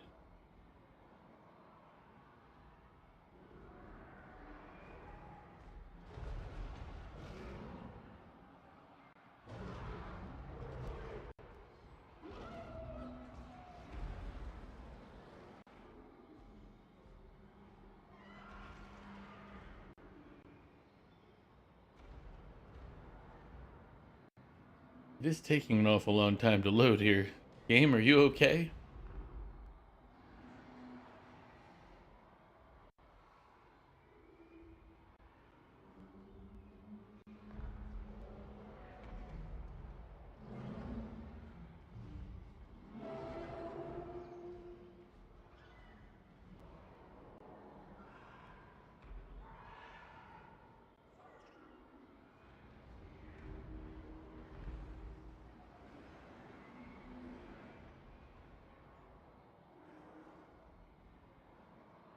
We appreciate the lurk. I'm not sure if the game's still working or not. There it goes. I'm like, are you doing okay there, game? A little more. You're almost there. Jesus.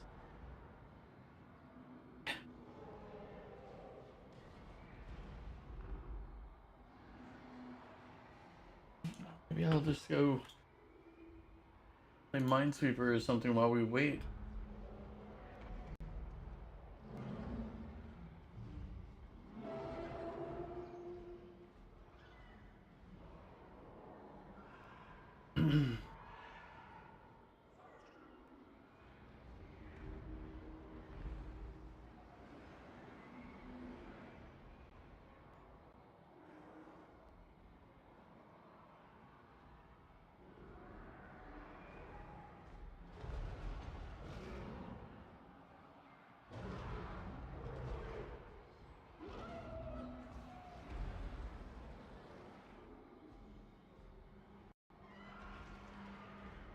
When did I get yesterday?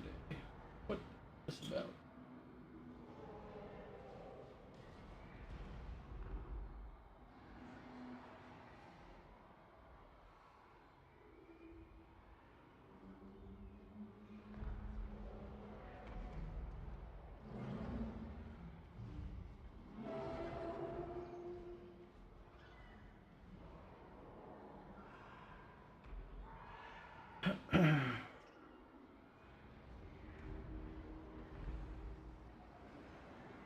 Okay, did get there. I was like, is it not loaded yet?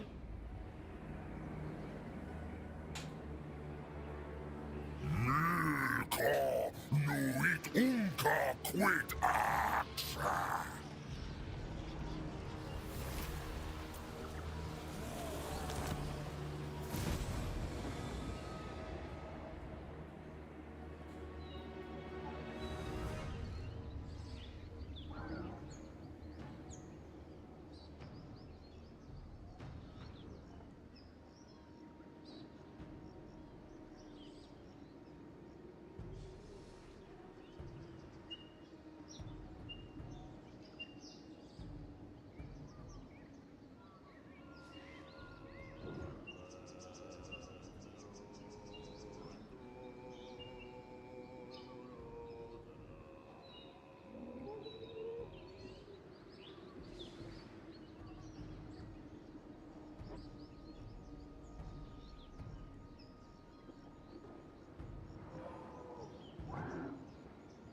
Sorry, I got an email that I actually need to check real quick.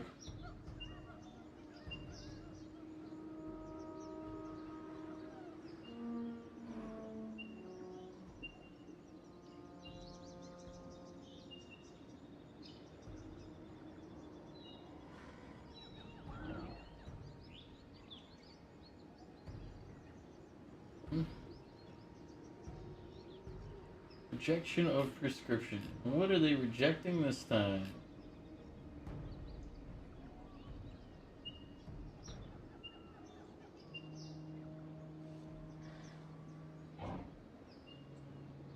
They responded to an email that I sent them back in March, finally.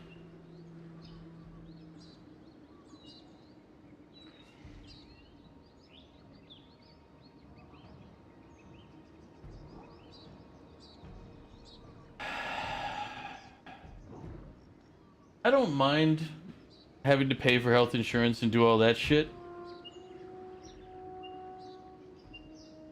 But why are they such dog shit?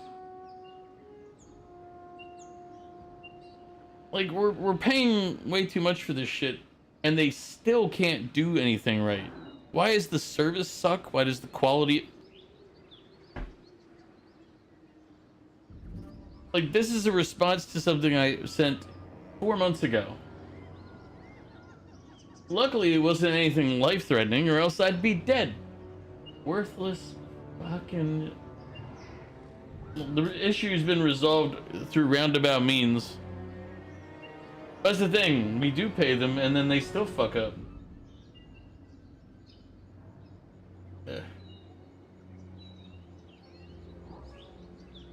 But no, I just check. I just got an email from him that popped up, and I'm like, okay, let me see if this is something I actually have to pay attention to. Turns out it's just they're responding to something that luckily I've already resolved, you know, on my own, which I've done multiple times now, which is sad and pathetic.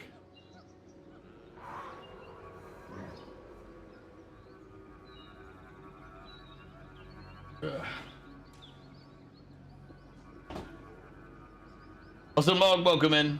How are you doing?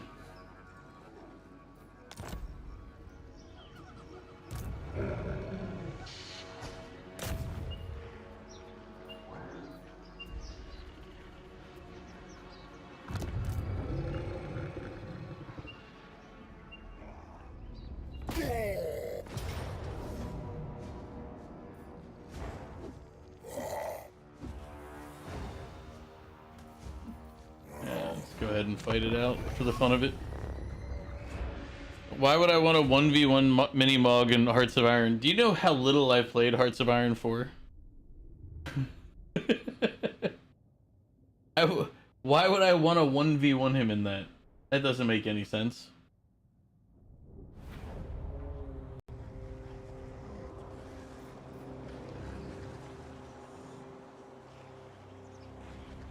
Tell him to stop speaking nonsense. I know, and I'm relaying back to you. Tell him, stop speaking nonsense. Ain't nobody got time for that.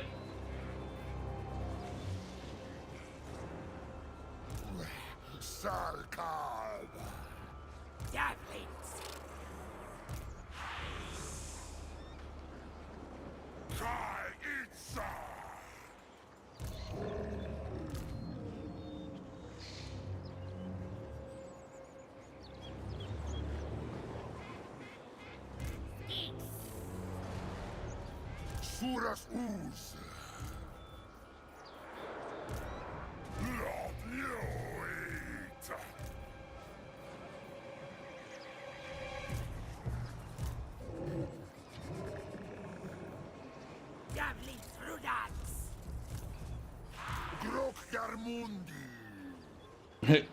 You were cutting grass all day and you absolutely loved it. I feel like that's not a true statement. I feel like you're just saying that. Greatness in battle may only be reached through rigorous training. Even the most skillful of generals must practice their craft.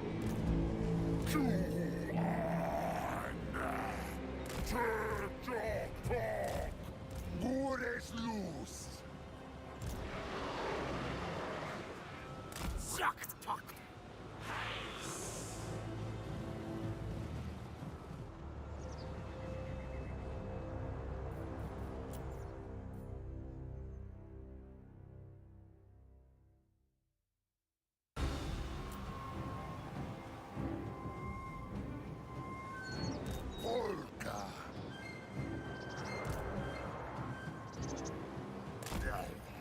Take Doctor. Asuras. Doc on. Doctor.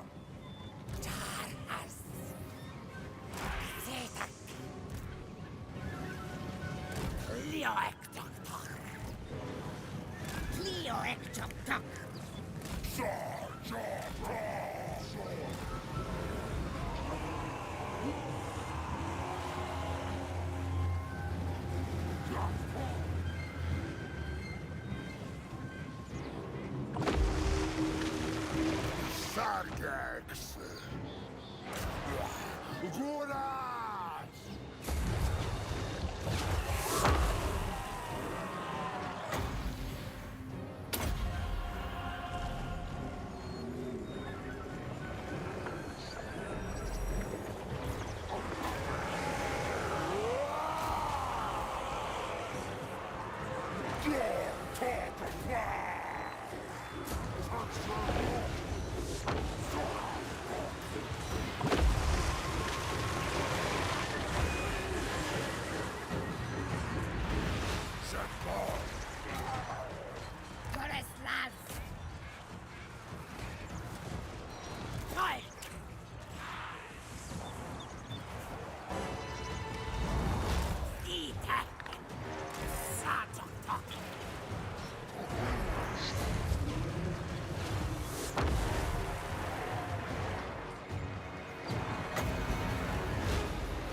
Yeah, he's a little dead.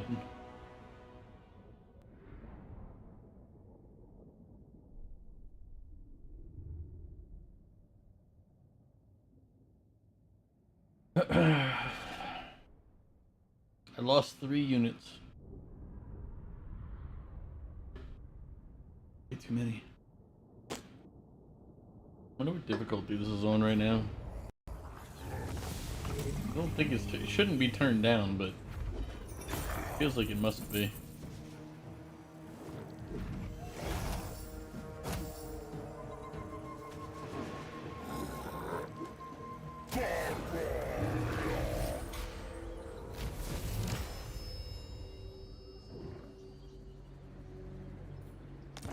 The acquisition of lands is the surest path to supremacy in war. Through territorial gains comes great wealth.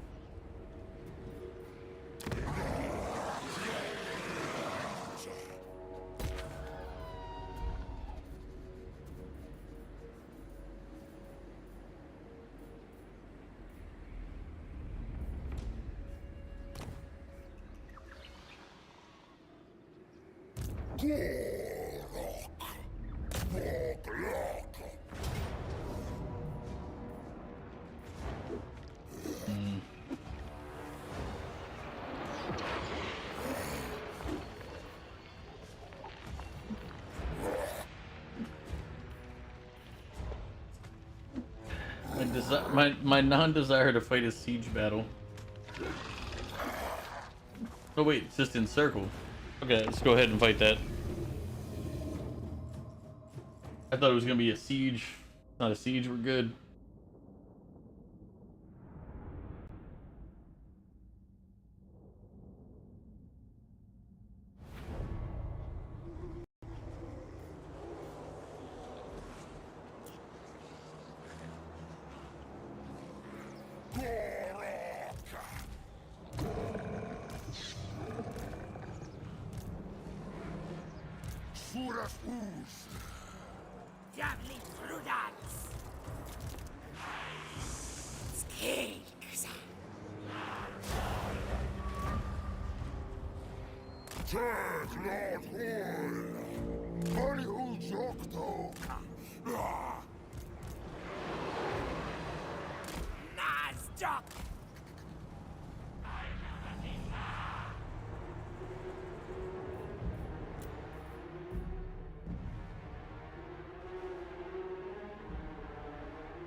So which 40k faction do you like best? Because all you've ever hear is the Space Marines, to be fair.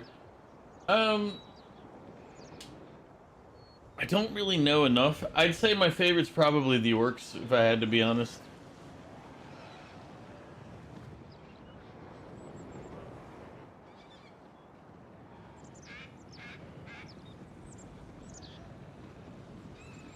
Necrons might be number 2. But Orcs would be...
I think they're about all dead.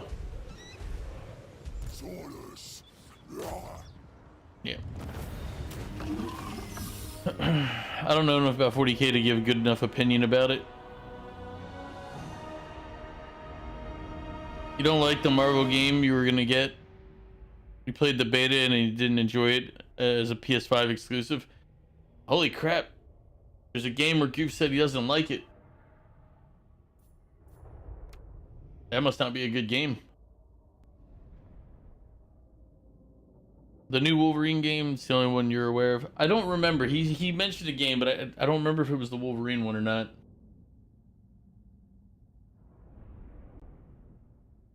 What Marvel one are you talking about? Oh, what was it? Dude, which one was it?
The peasants are revolting.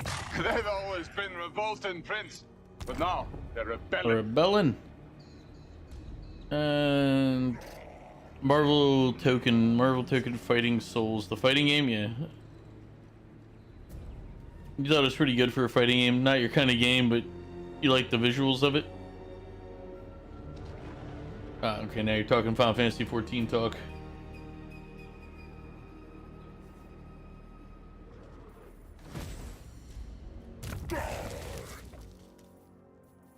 Who's this? Gorak?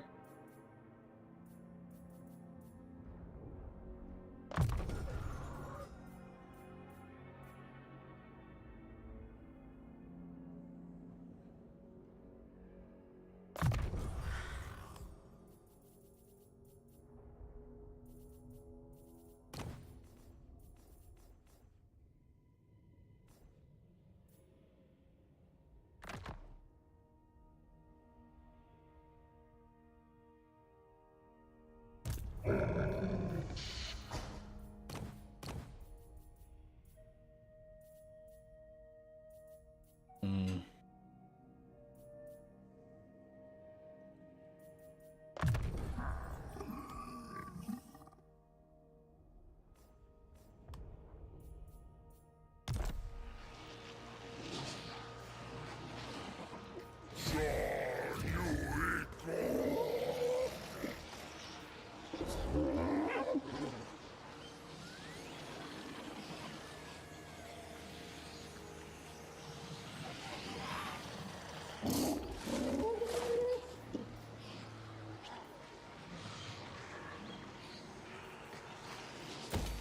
Do that one for now.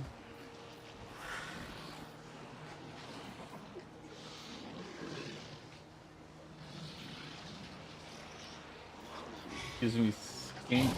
Across the door. Eh.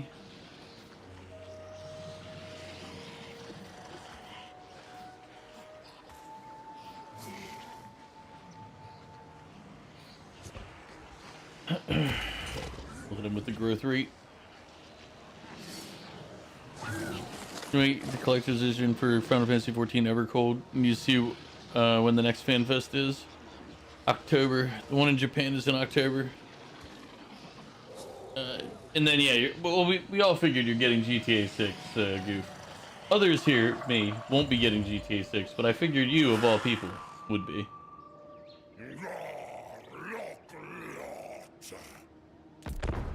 It just makes sense.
Like as you see the turn counters go up, you see total empires dropping from 290 something to 270 something.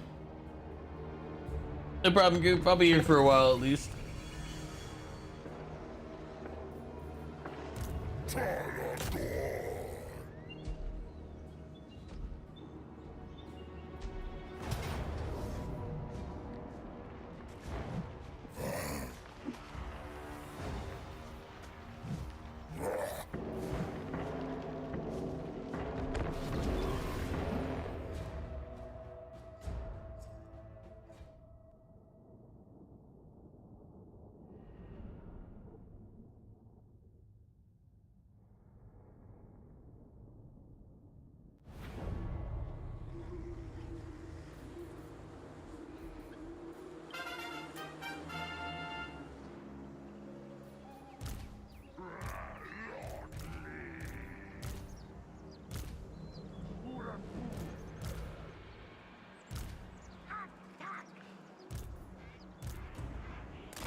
Us.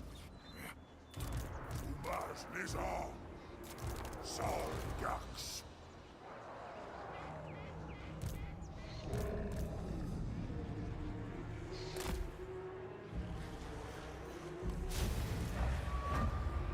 Take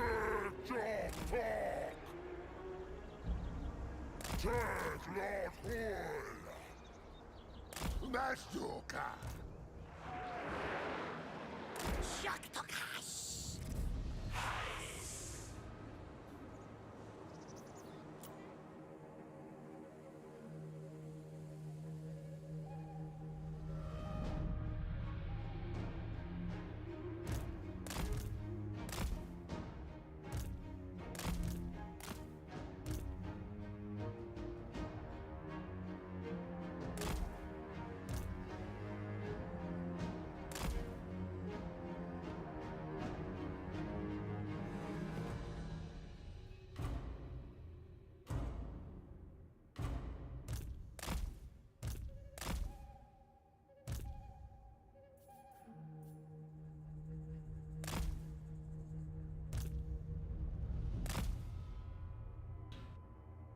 I didn't hear the spiffy. What I need to do is take like a week off and just clean up all of my stream stuff and get it all figured out.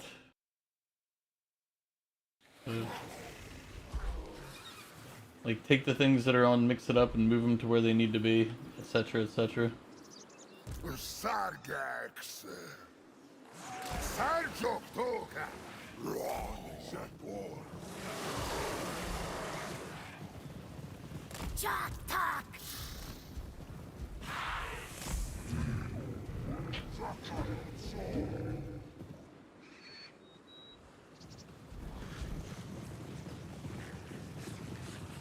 Suras us.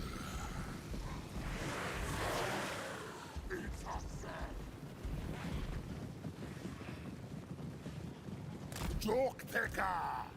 Soras. Polio Joktok. Goddess los. Leo Ektotok. Soras.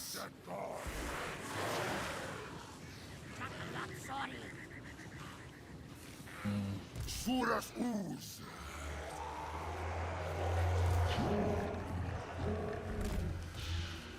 Soras. Solas us. Klokar munden. Soras ora. Klokar mundi. Goraka. Soras. Gora.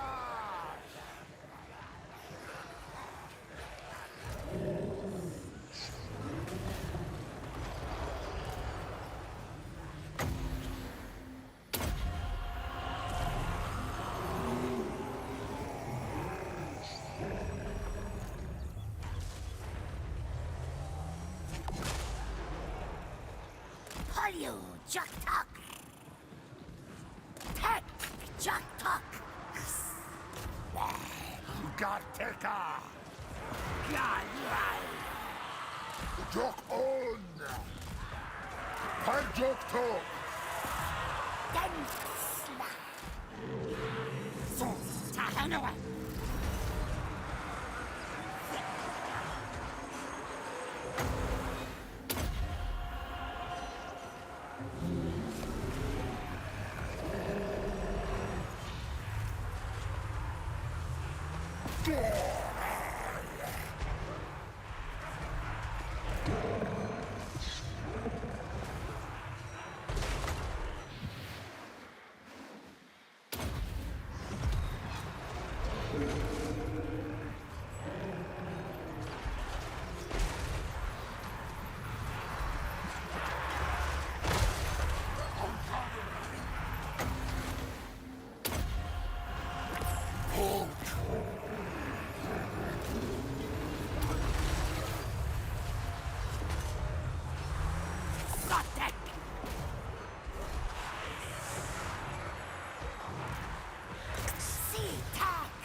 My wife said I'm the cheapest man in the world.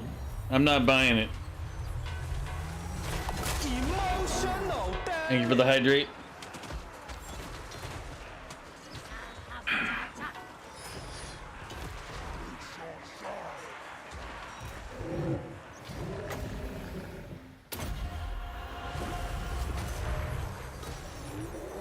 Suras ooze.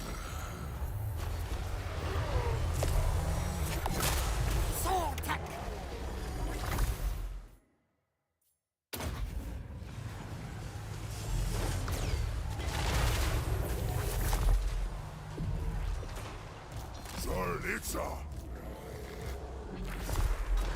Text you egg.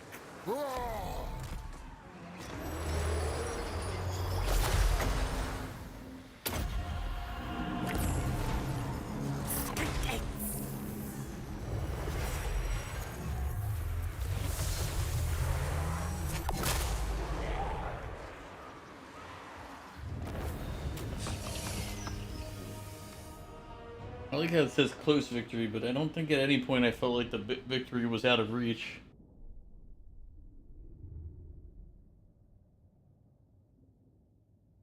We're at risk. I mean, we did lose 41 units.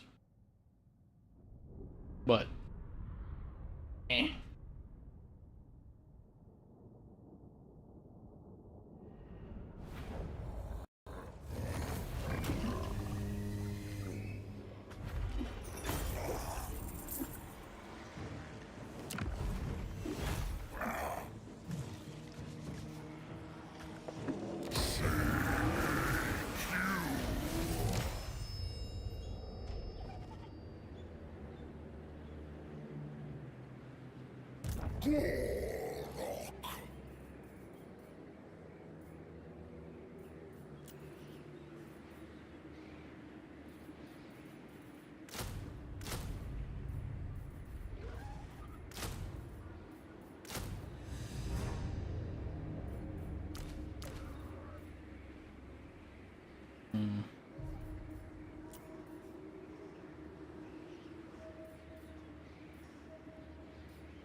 Where are the commandments from?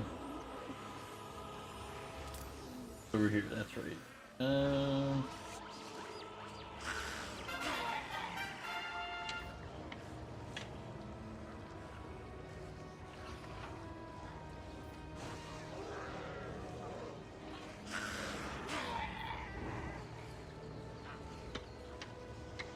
Do growth for now. Zero, welcome in. It is a Total War game. How you doing, Zero?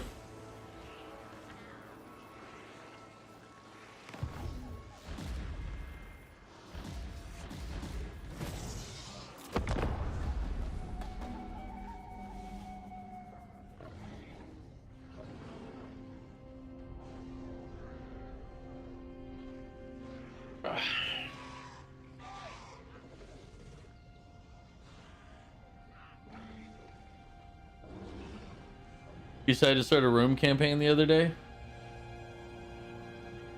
I haven't played Rome in a long time. Actually, I don't know if I ever played it. Hoping to finish Final Fantasy 7-2.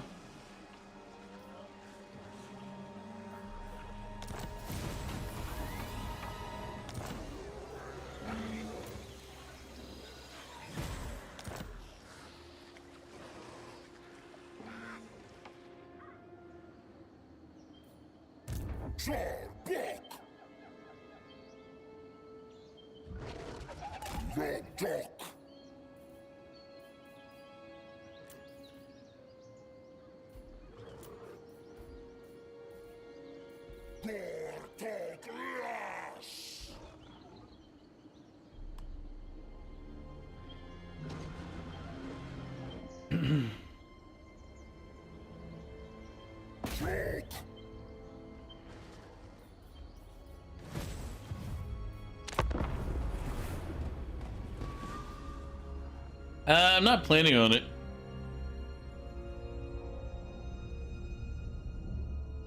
There wasn't really anything that I saw about it that made me go, man, I really want to go check this movie out. So I wasn't really planning on going.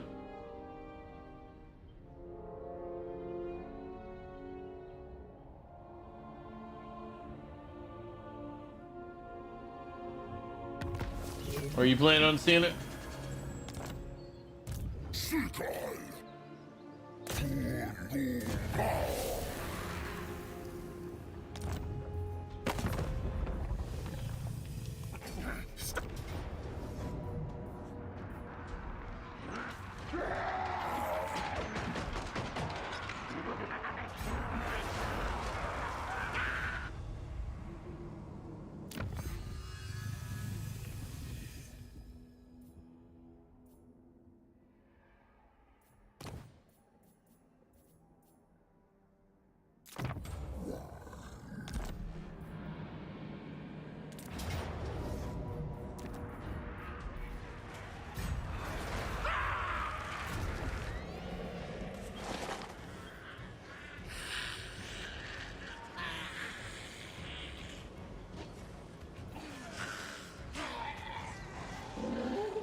Zero, you never answered. Do you plan on seeing the new Odyssey movie?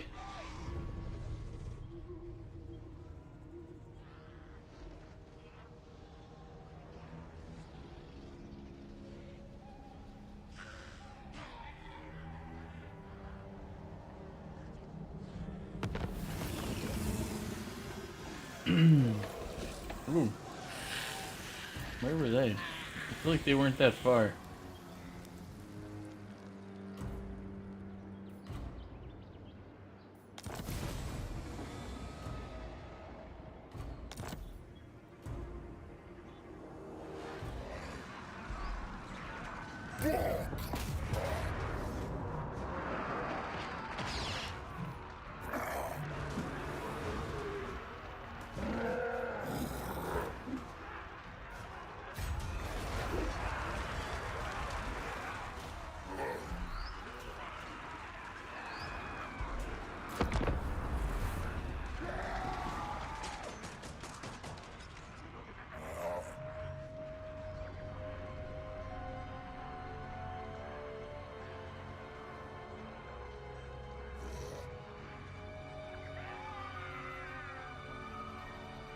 I just realized that might be my the flag on my unit that's showing attrition.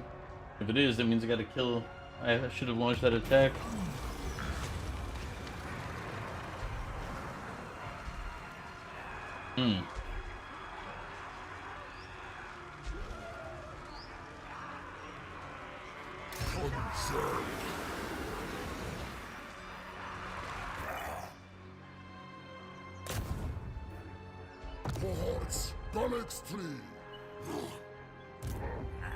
Against council orders.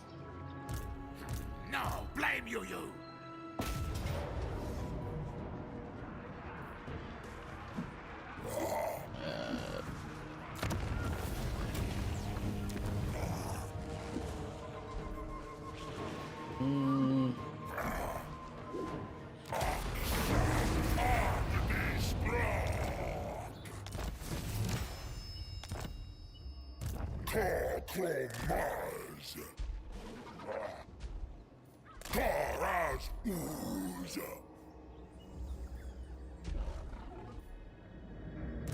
Waseka. The cohorts out the stroke.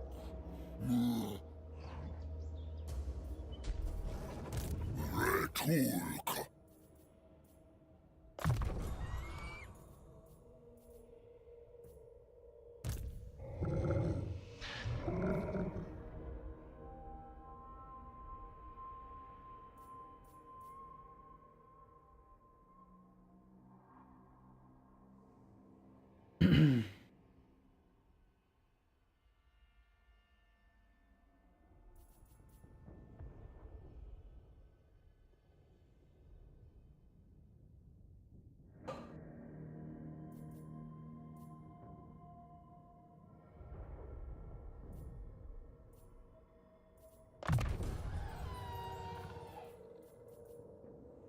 Densla.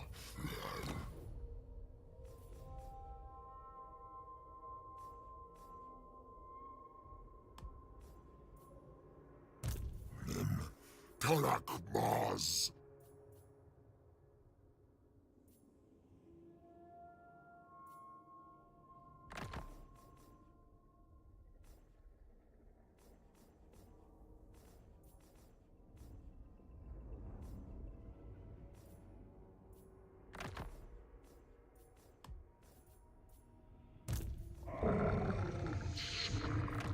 Yeah, he's not gonna replace that. A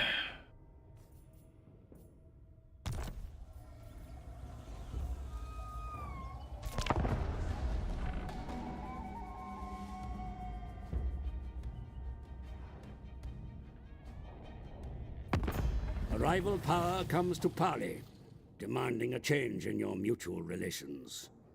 Consider their offer carefully. Just for now. I'm not really dealing with that when I'm trying to kill off the other rat people.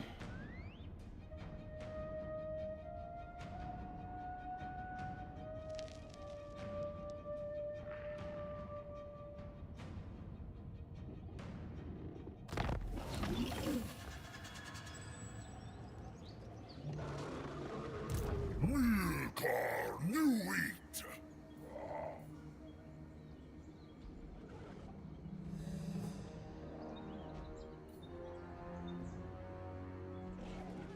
Truck. Souls. Portsu Aqua. Teacher Sword. Cohorts, Galax 3.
much inside.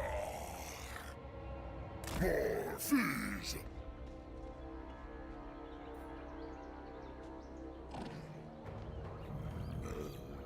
Jura los quits.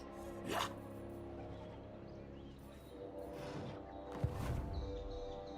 Door talk rhetoric is a sword.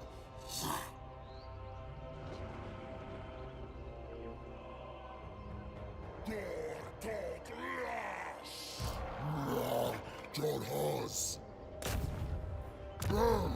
Fuchsensohr.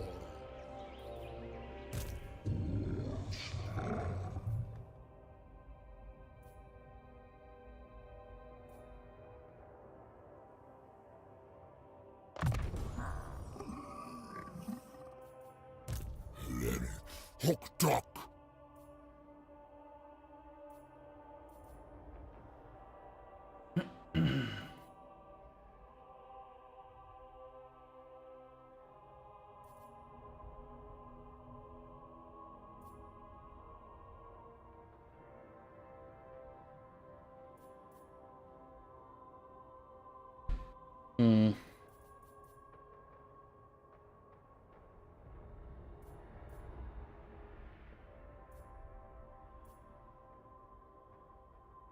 Alright, get rid of 3 fighter for now.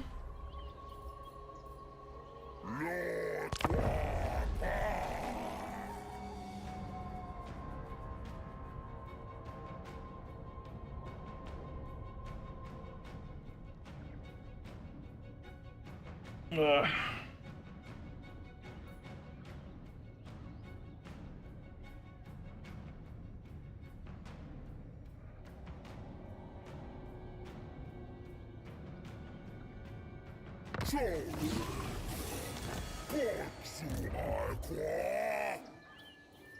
it's a take. Jogai.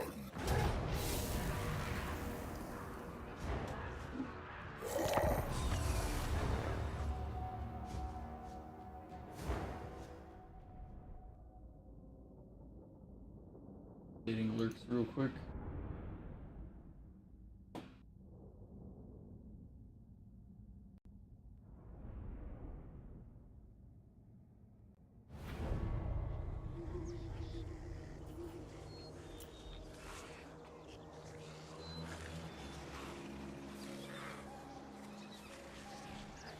Suras.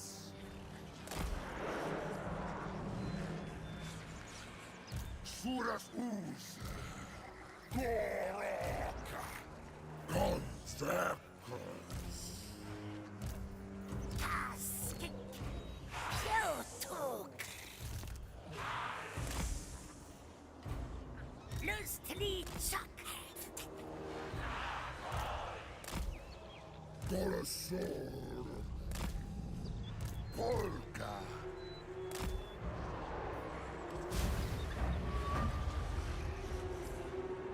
Bok.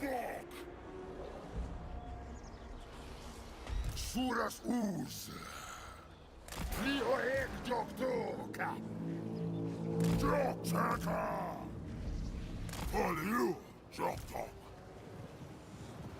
Poliu Joktok. Polk. Jock talk. Jock talk. Tech jock talk.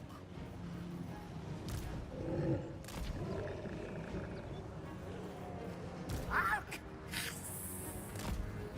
So tactical. Door talk apply. For you jock talk.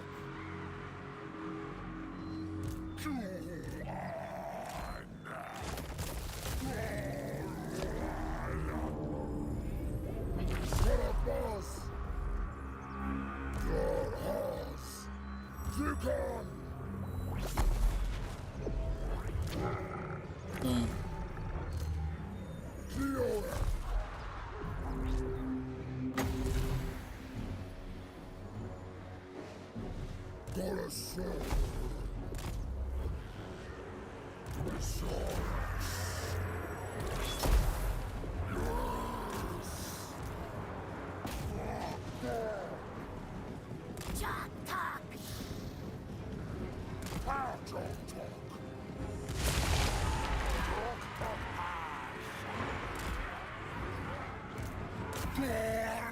Clear.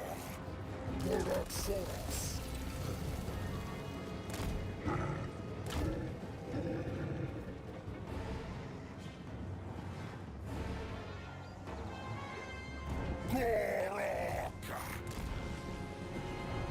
Talk, talk. Pew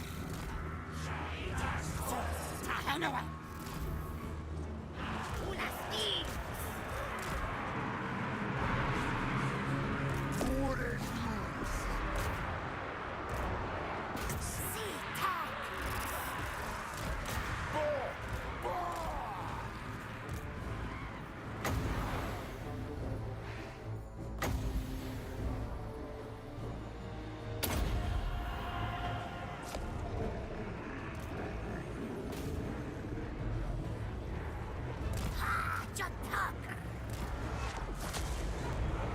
Shock picker. Mars jock.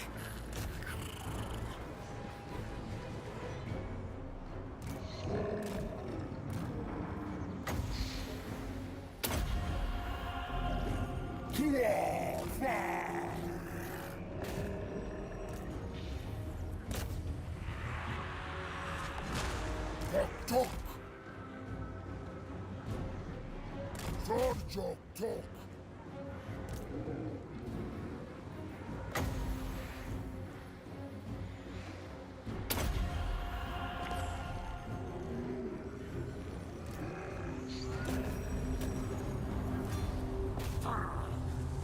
So that. Loose to lead shock.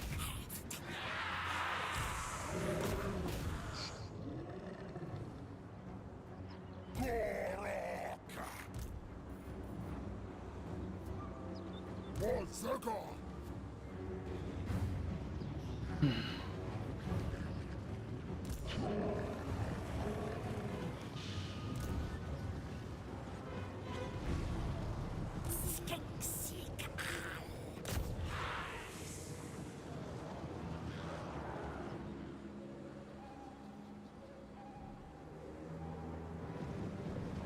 And they outrun me. I'm not gonna keep trying to chase that down. I mean, I could try to work around Ben, but all they have to do is get to the edge of the map and they survive. So, although technically they're on a defense in a city, I think they still die out. I believe.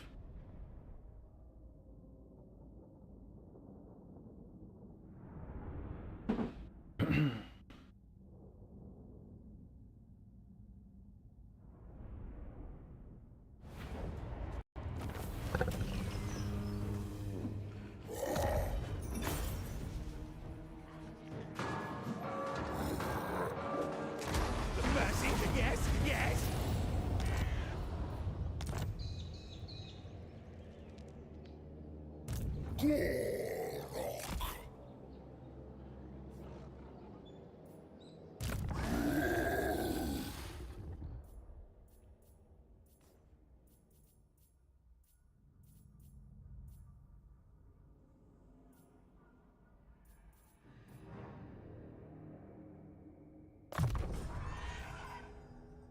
Waseka.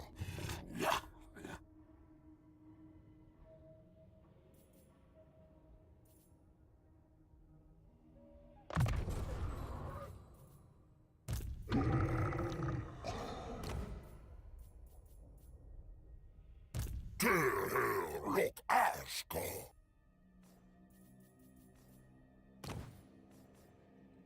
We got Zote servants. That's the deal. Son, you equal.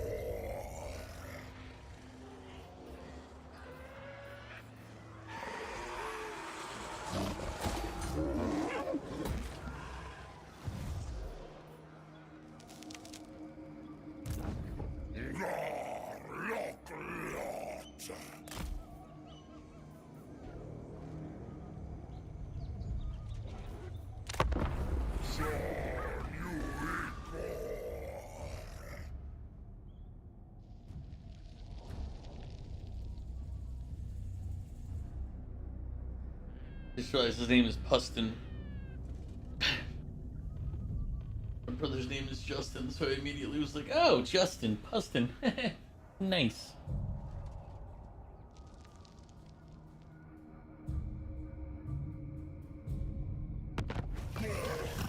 A quest has been issued, mighty lord.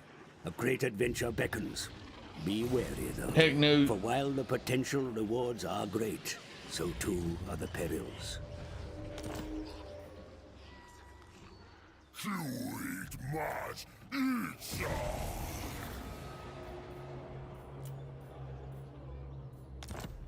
Beast man. Portal!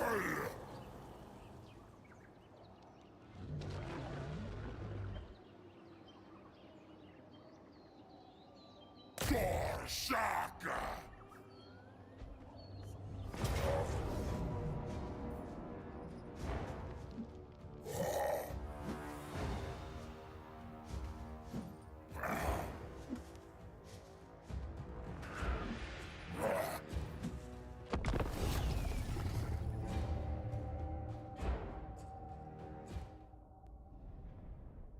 Need to get them to group up so I can smack them. Their slingers will be an issue.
That movie's everything wrong with Hollywood today. Also, they made it for IMAX theaters, so you're literally watching a dirt version anywhere else, along with twice the money to watch it in IMAX. Yeah.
Sarjok Tok. Asuras. Sarjok Tok. Teko. Soras Ice. Grok Garmundi. Sarjok Tok. It's a tech. Shock on.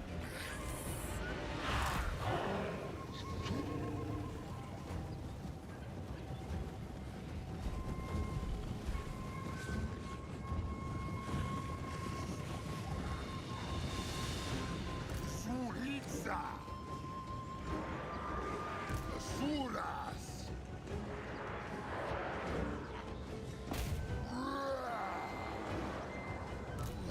Sarkar.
He gets away.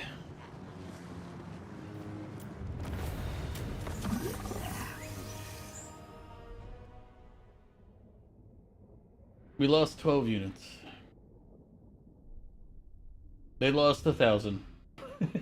Jesus. And the thing is the Skaven just have so many. They can sacrifice that. The human wave tactic is strong with the Skaven.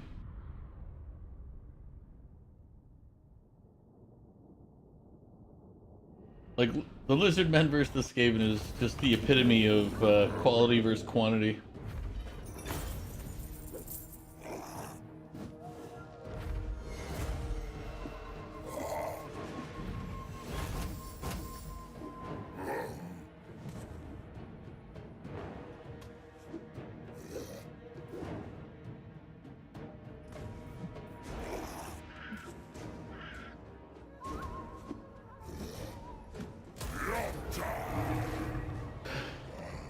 Just go Unga Bunga and be the best knuckle dragger force ever. I will.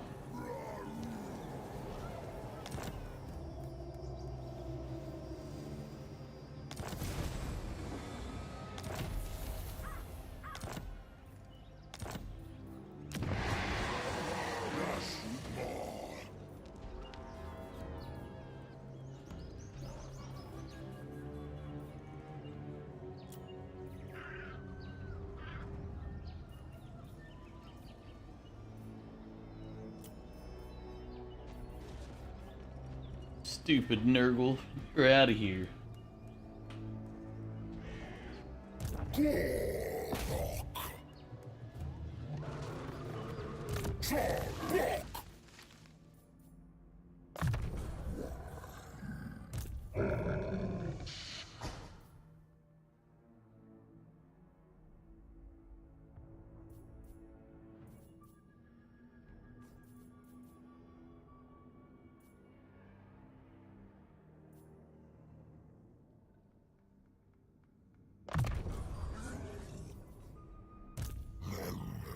Corazón.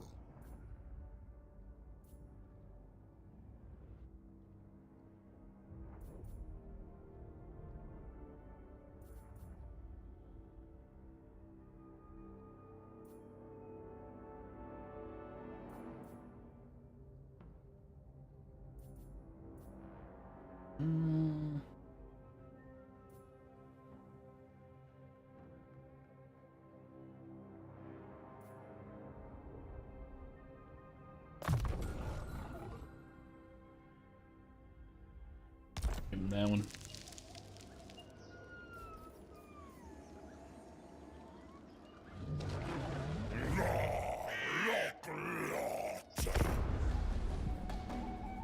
Let's see where Lord Skrulk runs off to. We're just skulk away. Man, of course he's rushing toward my peoples. Ay.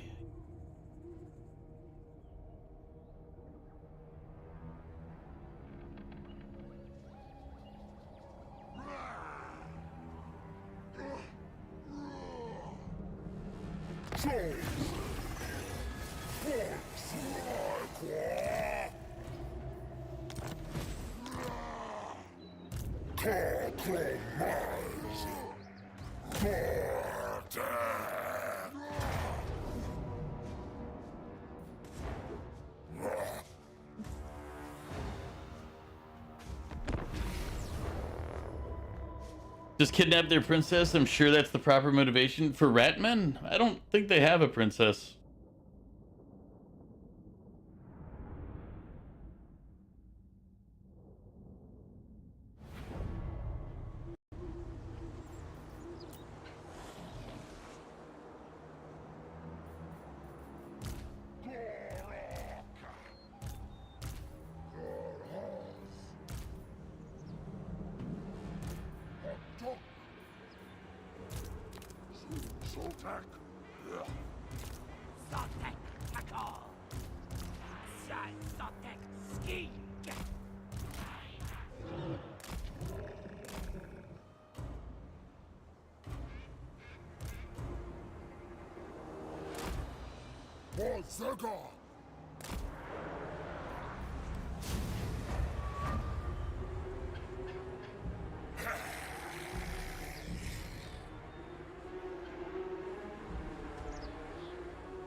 First order!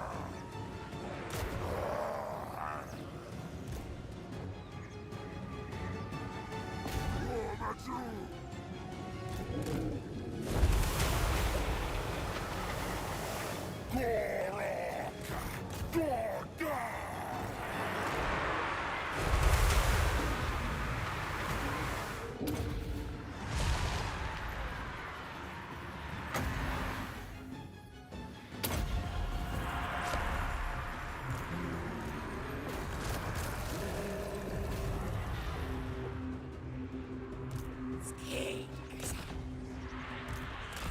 Something!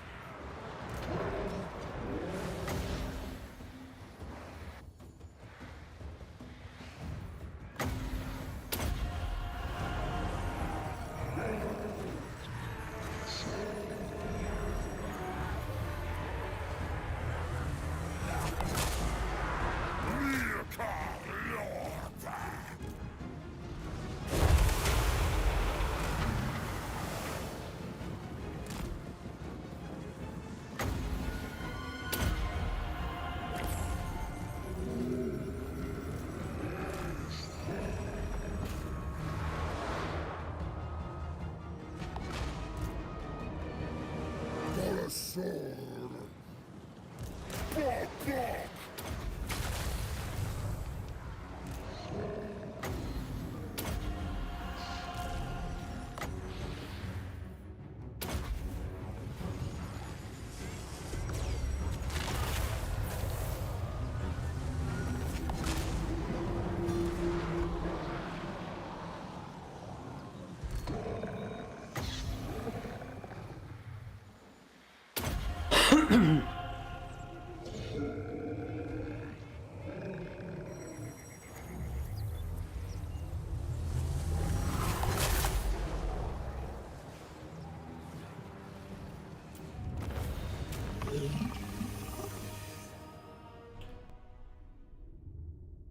Still have people left.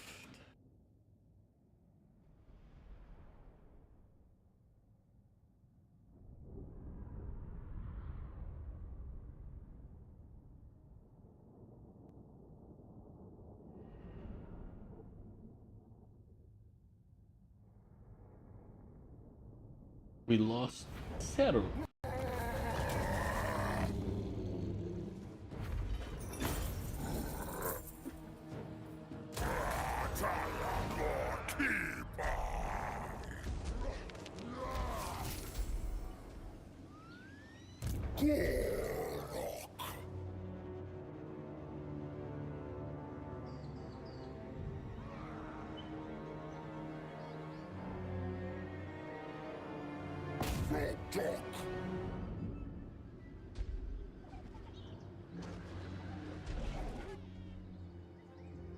You can look outside. I think I heard thunder.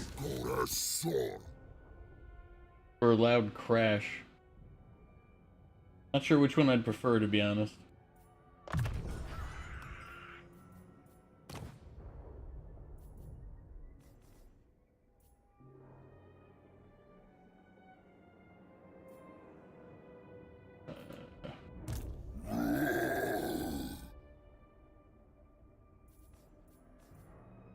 Is Gorak using a bow right now? That's just wrong.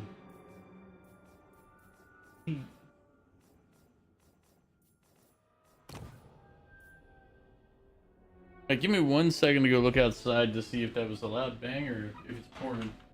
Be right back.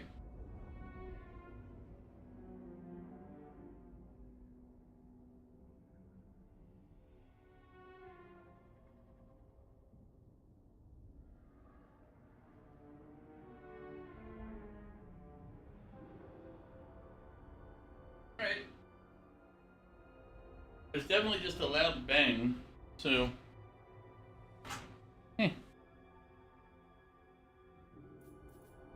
Well, if I don't hear anything in the news, then it wasn't a big deal. That's how I'll look at it.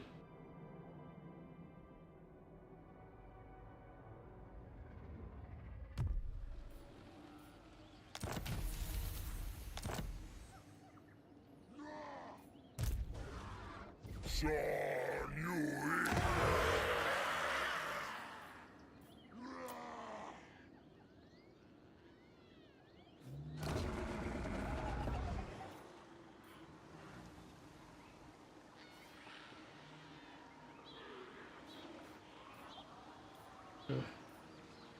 I just use my garrison to attack him while he's right there?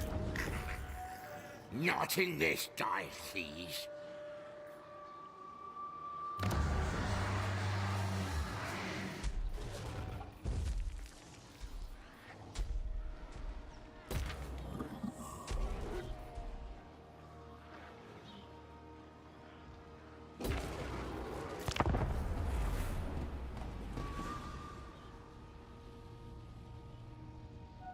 Are they really going to attack me up there?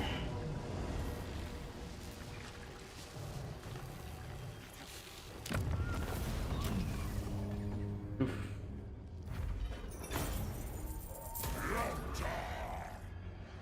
What I get though, I did skip it. Or auto it.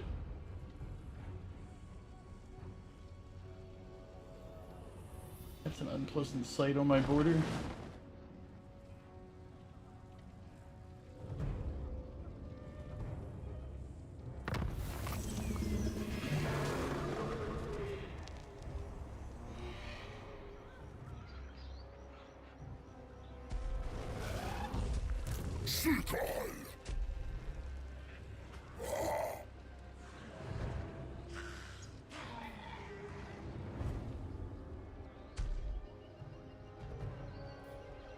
The peasants are revolting. They've always been revolting, Prince. But now, they're rebelling. I obey. Tsar, block. Or the altar of the horned rat.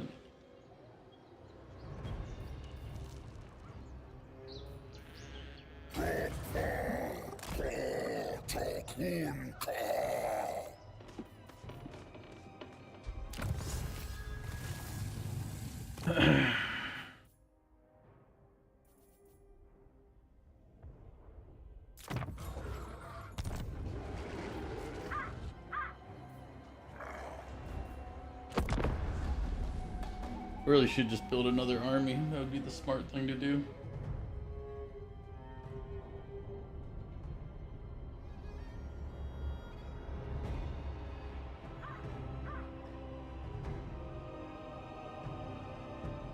The dwarves in the chaos fight.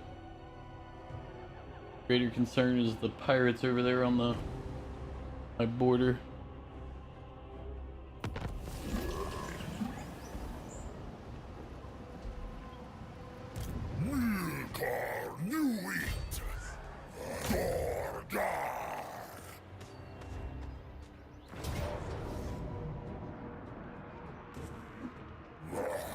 Oh, I don't. Do I want to fight this out?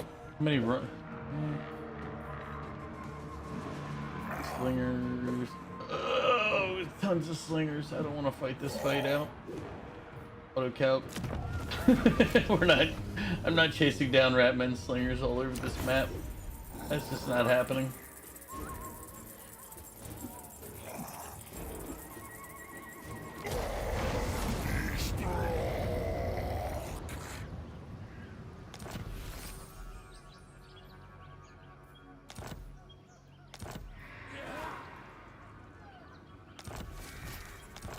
That was the end of their faction. Does that mean my people are at peace now?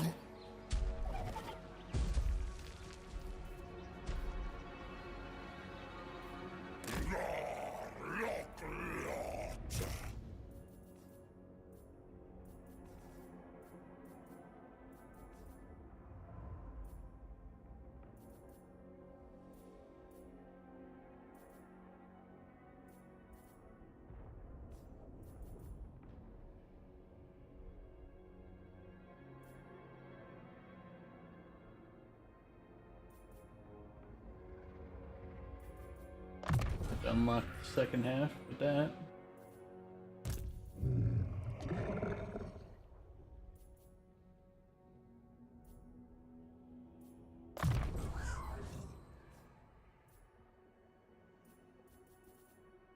Waseka.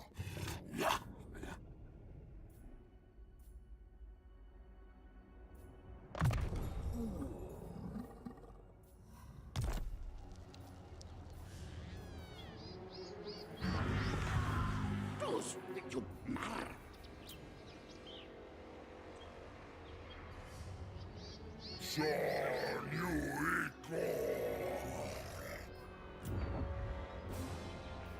I gotta go sack a different rat settlement. They don't have a different rat settlement because this one got crushed already.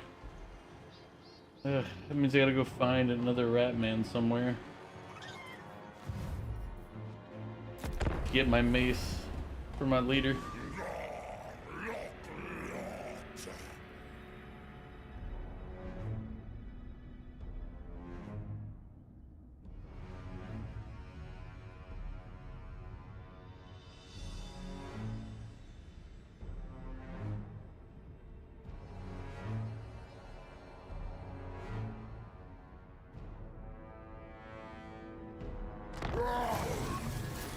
Always company.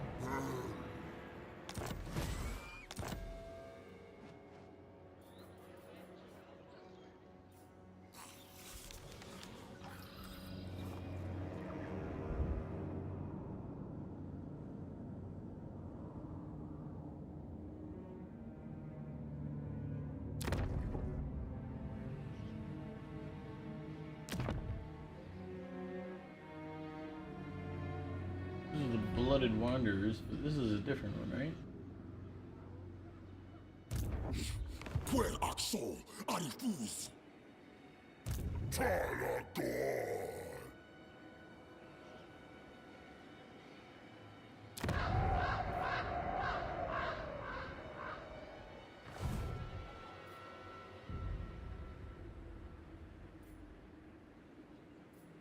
Where's the Sentinel of Time?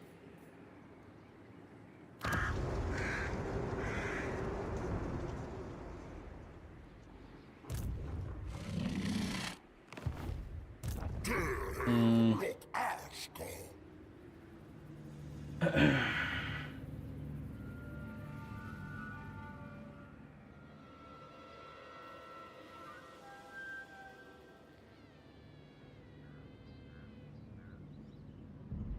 Jogon.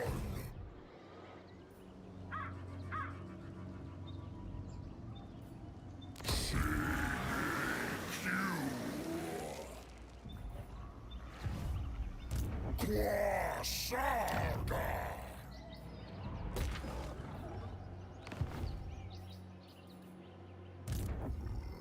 Sikal.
Hey, Christ.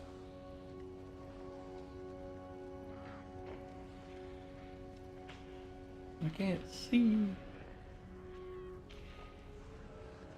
Ugh.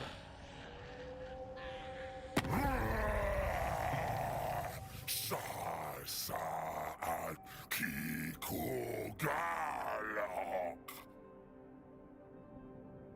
Okay.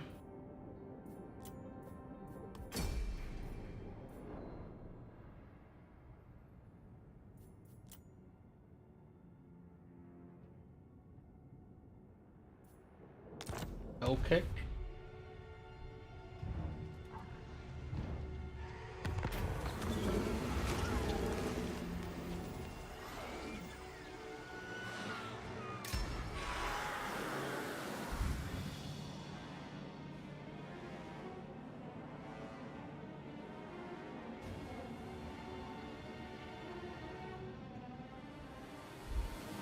Are they here?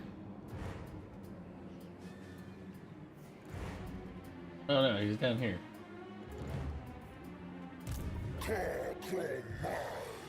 Me not fool.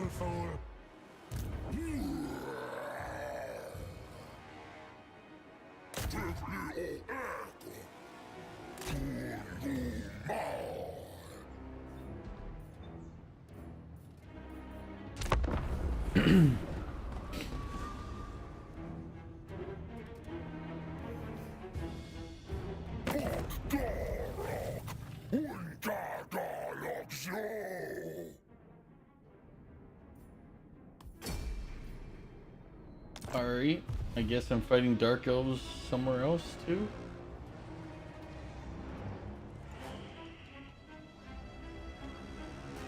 Didn't think I would have a reason to fight a multi-front war right now.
Jesus Christ. Okay, good. I'm like, do I have to fight another? Christ.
I'm not trying to build anything, so let's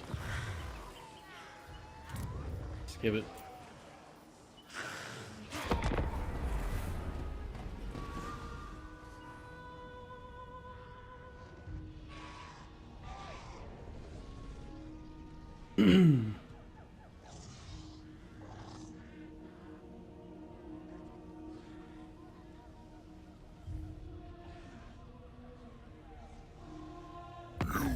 Kanizu Talax.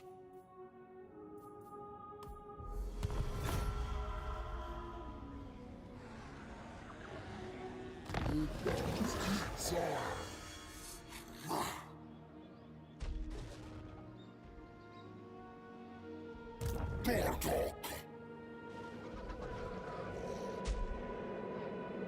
Bastok. Drog. I'm getting twitchy. Yuduk.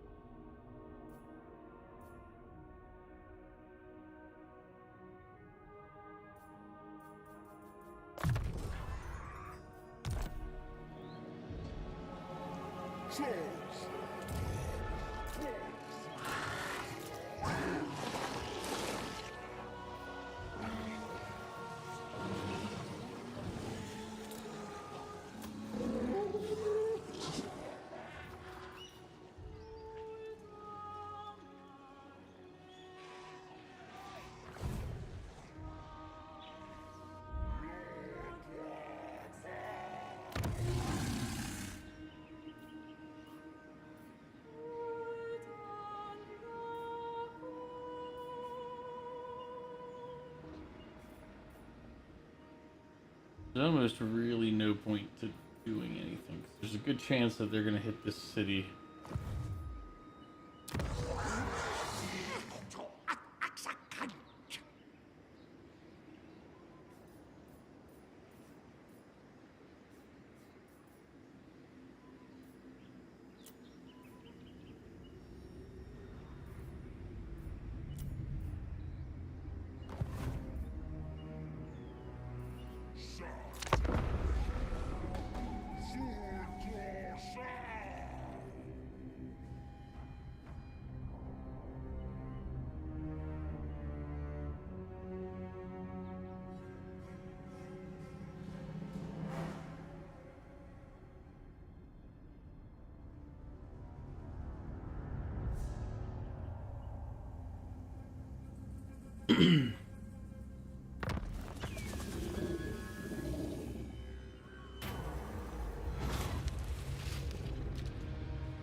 Yeah, Skaven took that other spot.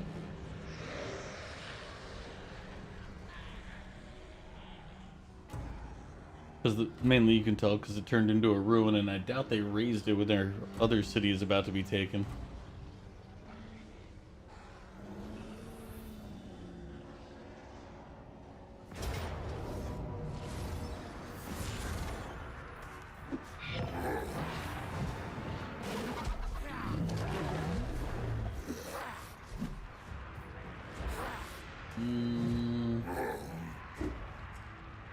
Care if I lose that unit? Not particularly.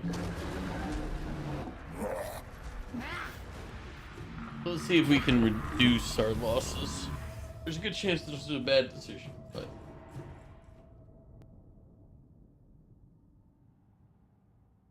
mainly because we got 300 against 2,000.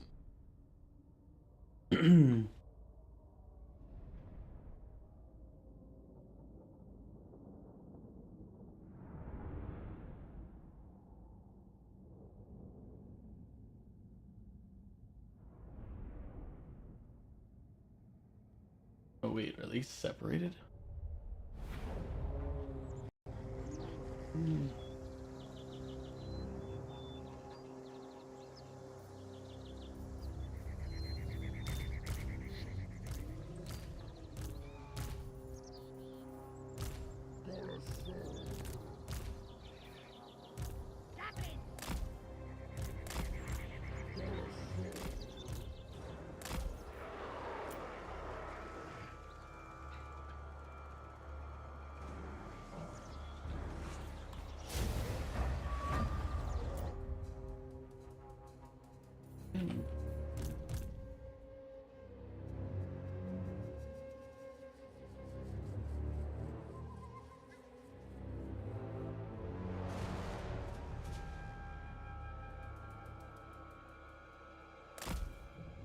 Actually, we'll do this. We'll put that one there.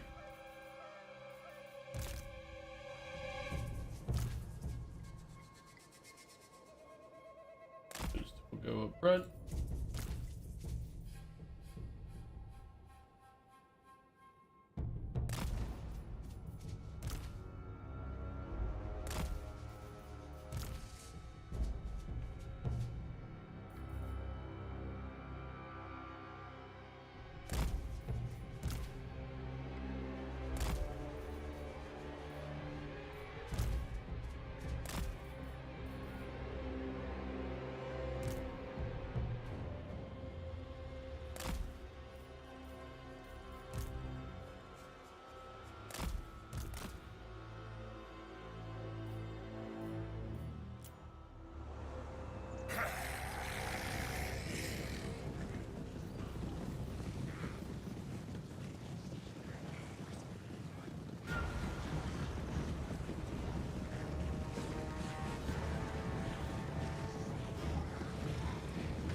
Sorcerers.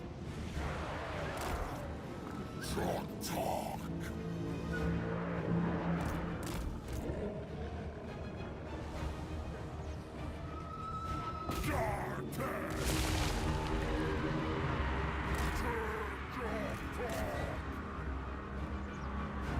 Lustig Jocktaker.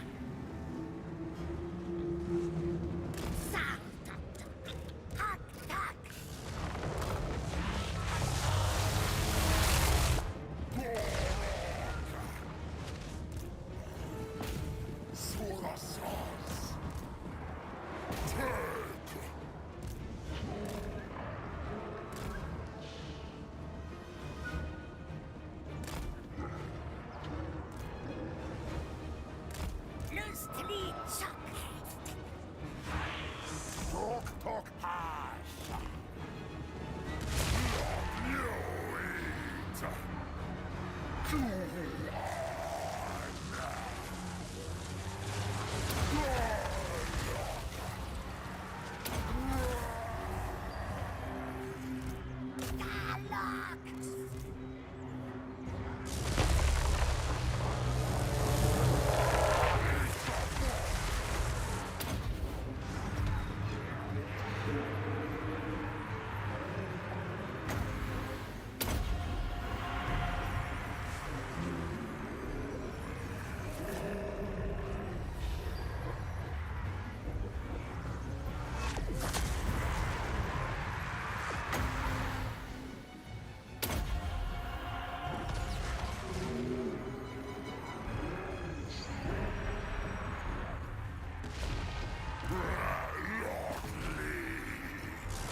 They're all gonna get away.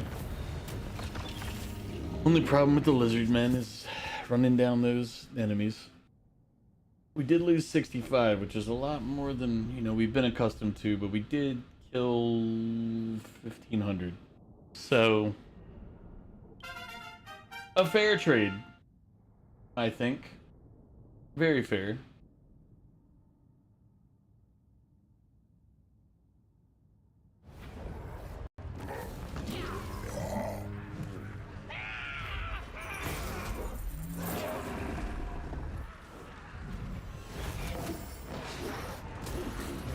We more useful alive.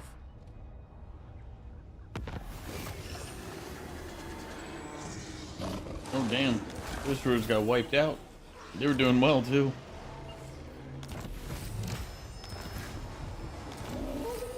I guess they did well until they didn't.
Compromise.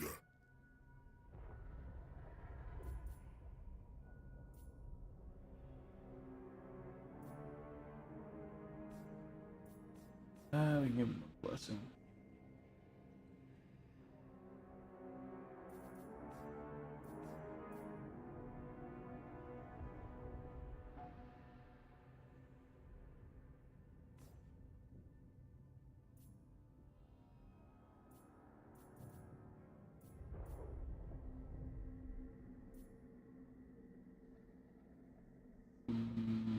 What was this thing anyway?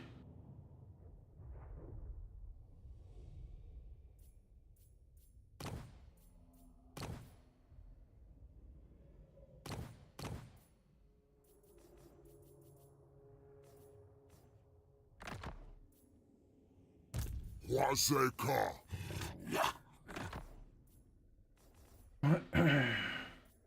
Wait.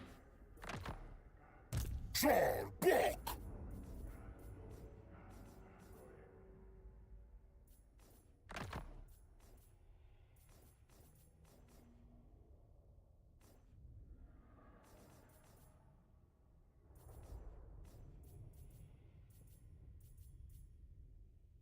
Tiktash.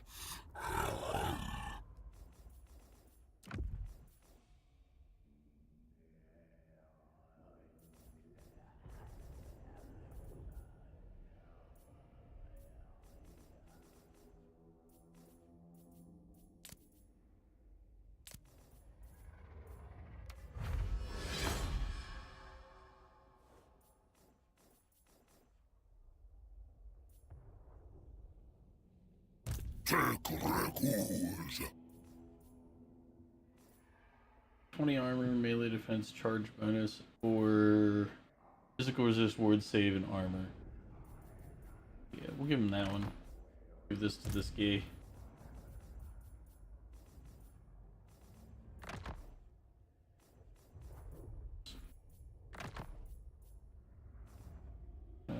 This guy gets sort of bloodshed.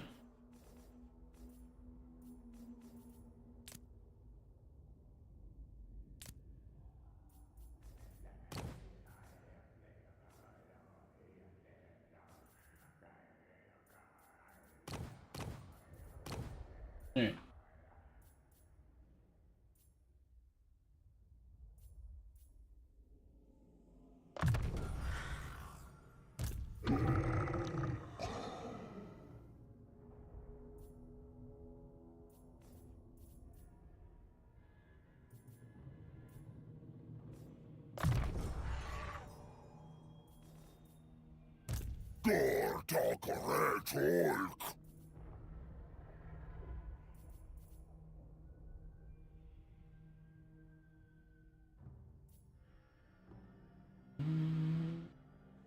That one might not be terrible for the bonus and income, but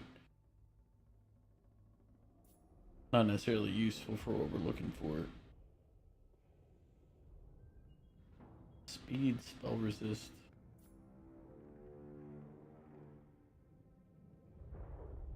Ooh, this is good. I recruit a lot of Saurus units. I tend to, as my grunt infantry.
He's gonna declare war now, isn't he? Yep. Yep. It's just a matter of when. Literally everybody around me is like at war with me now. I'm like, what the?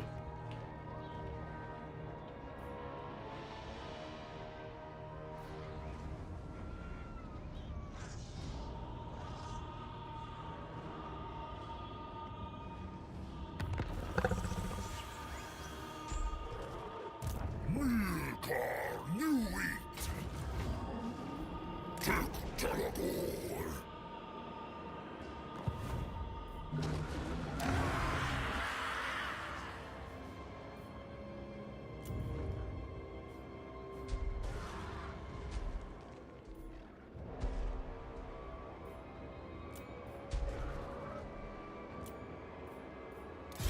Reductus Basur.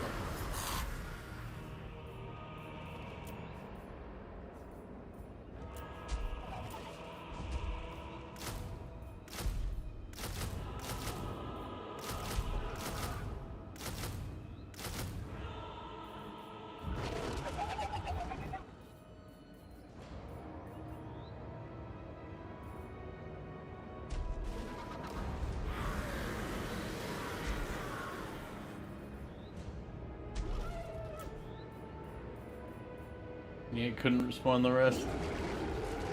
Hopefully that'll give us enough troops there to face this fight, but I haven't fought Skulltaker with the lizard men.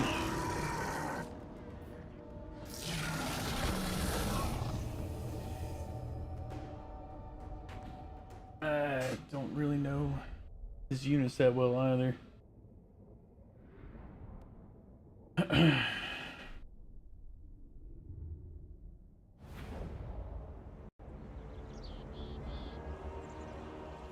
They show up 2 minutes in.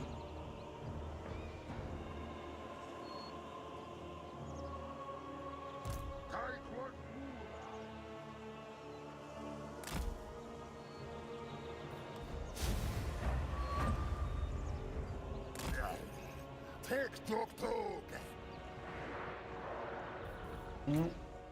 Since my main army didn't get there for 2 minutes, we're kind of in trouble if we don't. Let's back these guys up to here.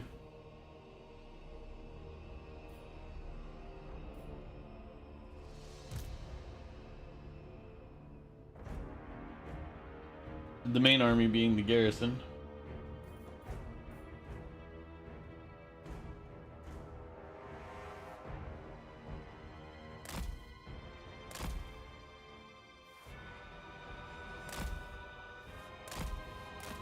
Oop. Yes! You are caught!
Yeah, he lost like nothing. Kind of annoying that they... I guess he attacked the army and not the garrison, but if they give him the city on this, I'll be a little pissed.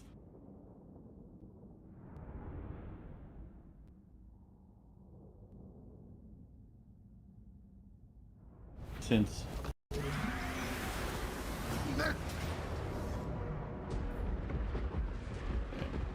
Now they're attacking the city. Can't do shit about that.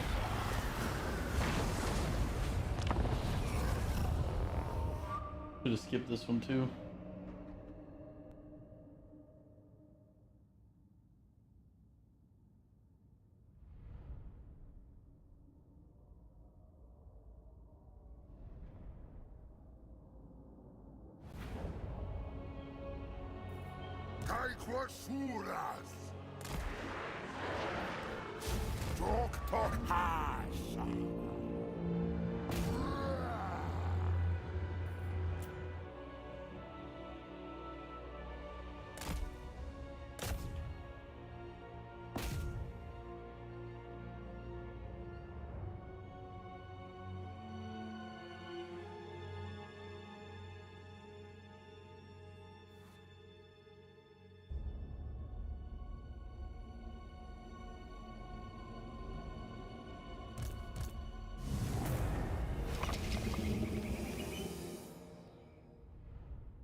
And he burned the city, so I can't even rebuild it for 3 turns. Motherfucker.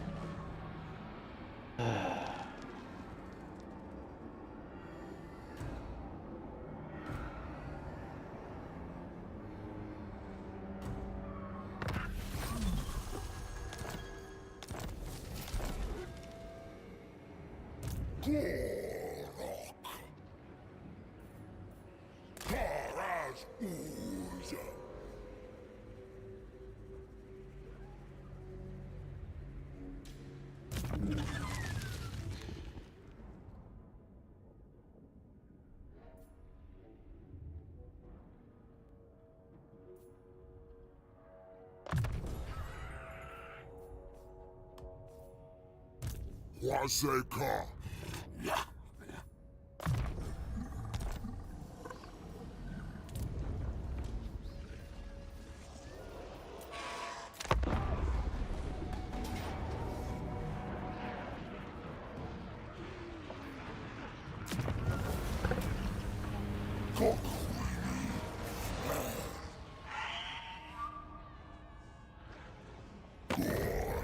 Gorakayusla.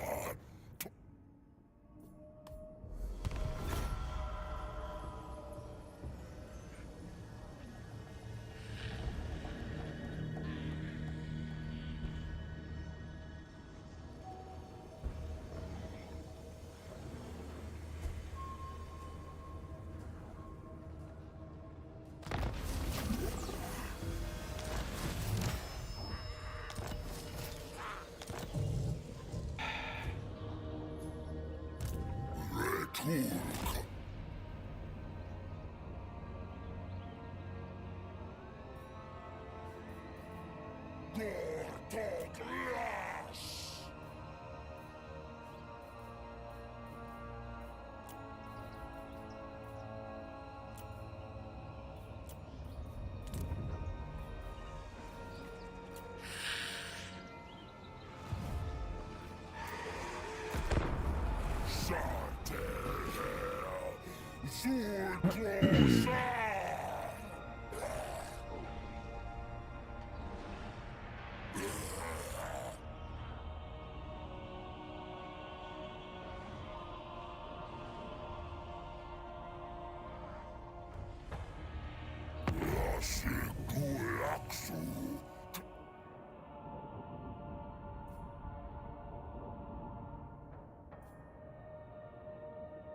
let's be friendly with them.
Actually, I'm gonna fight this one out.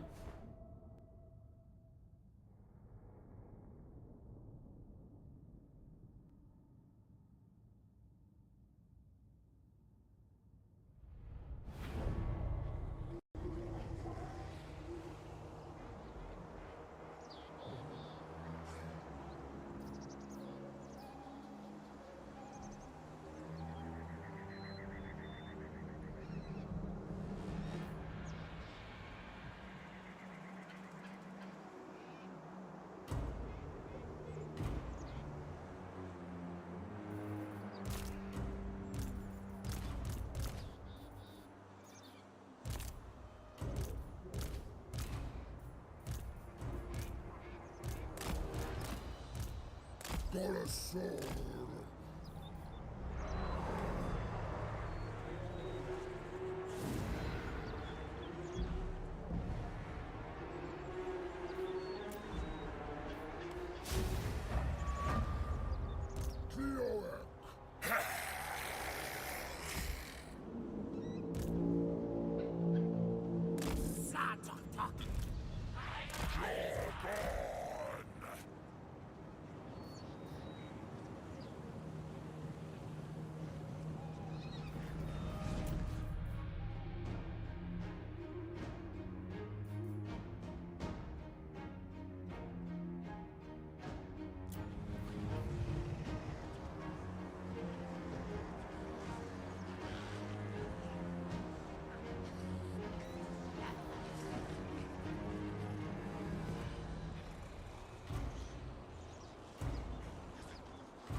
Horas! Yes!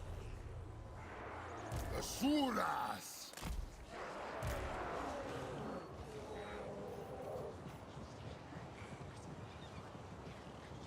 Zuzottek! Zumas Lisa!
Shut up, boss!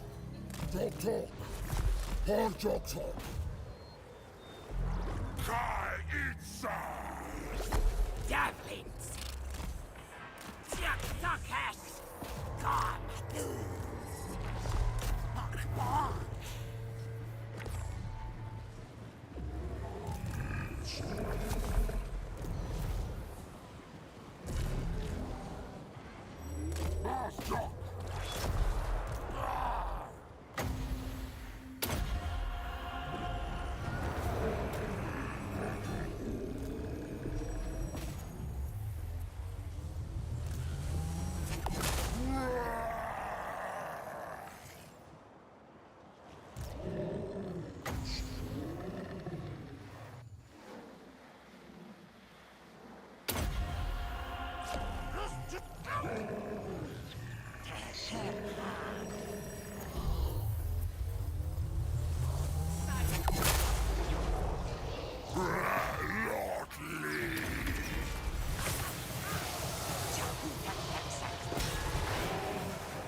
He has 10 people left in one of those armies. 10 more than he deserves.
Corazón.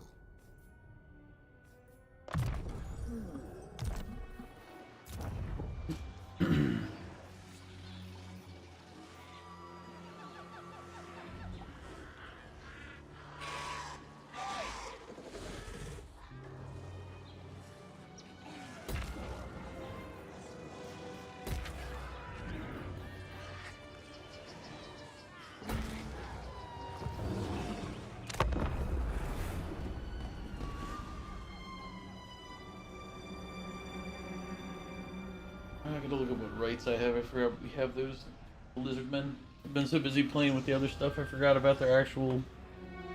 It happens. Or actual one of their main abilities.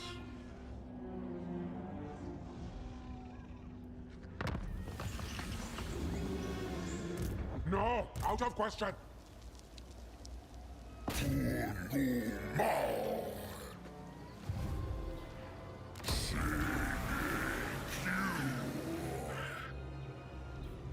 Portal!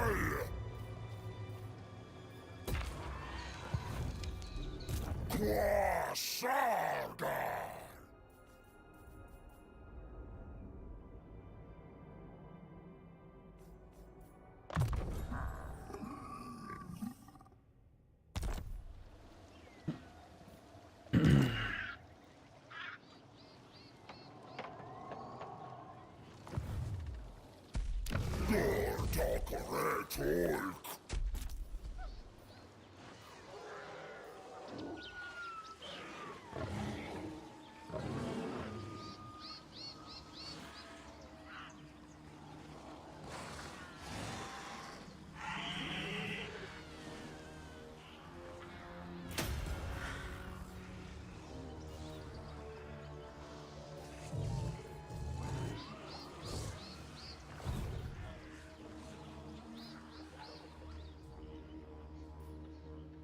Take refuge.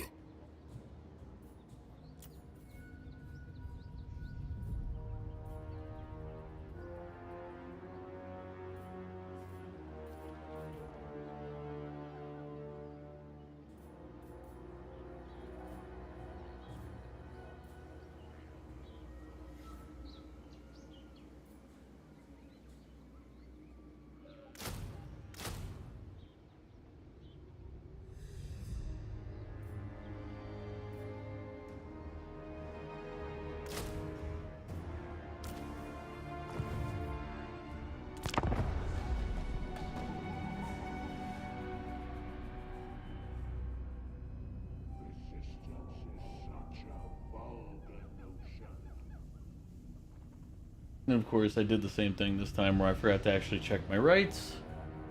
Good lord, what is wrong with me?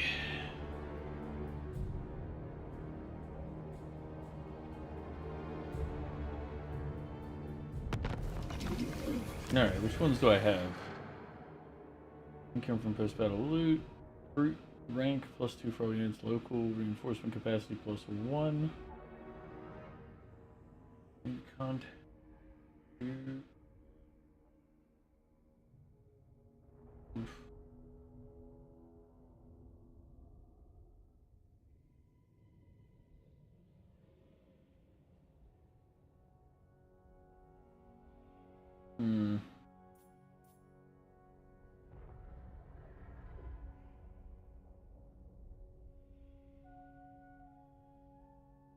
It only lasts for 5 turns. I need to, before I use either of those, I need to make sure I'm in the position to it.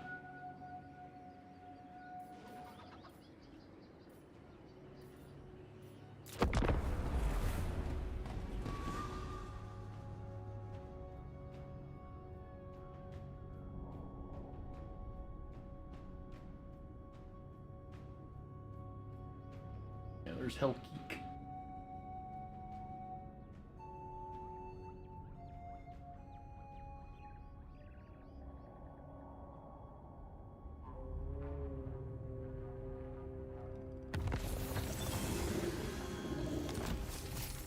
Who killed him?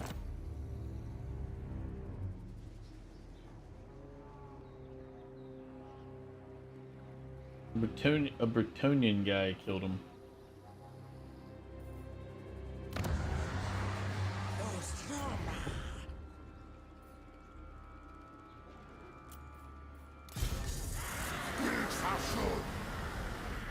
Mais joie.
Waseka.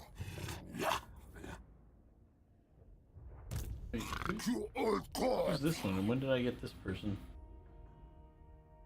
I was just that other general. Okay. Okay. I got it. I got it.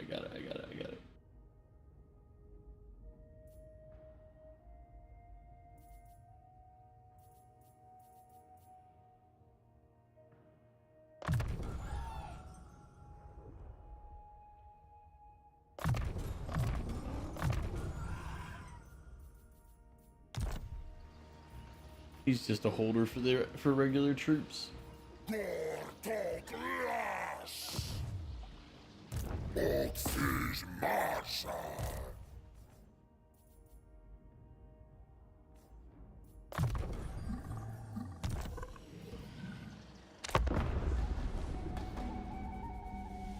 we'll be calling it here in a little bit. It's about midnight. Tomorrow we'll be doing Dragon's Quest 11. Oh, I won't be gambling though, at least not at the start. I think we got everything we can for gambling out of the one place for now. Push the story along a little.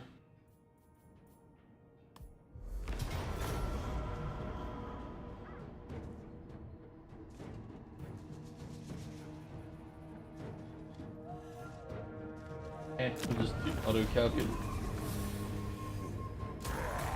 Hellpeak wasn't really the main threat on that.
The peasants are revolting. I don't really want to have any losses from that. They're rebelling.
Yeah, that was rough because we got hit by the chaos guy at the same time we were fighting rats. See, look, we got rats again.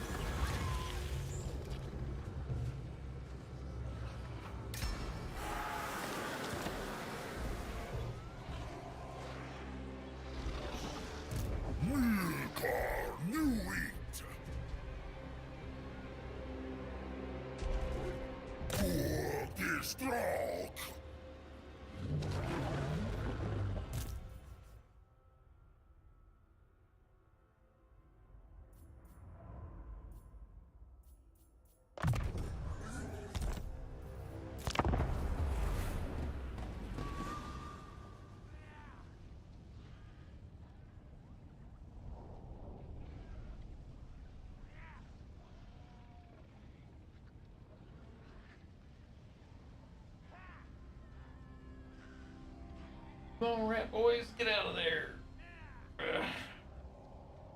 Yep, that's what I figured he would do.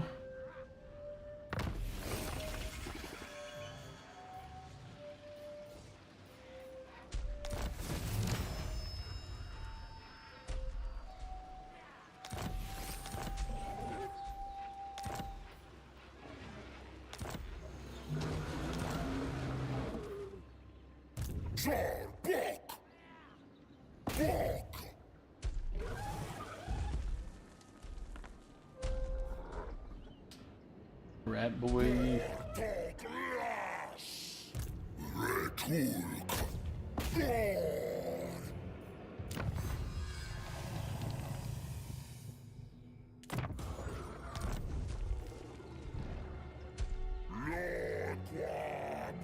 He's got another army down here, but he's gonna that arm or that's not him, that's a different one.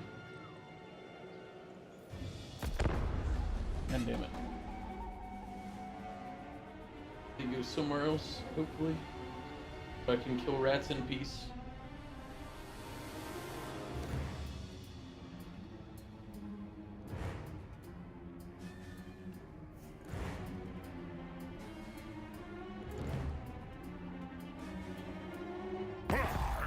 No.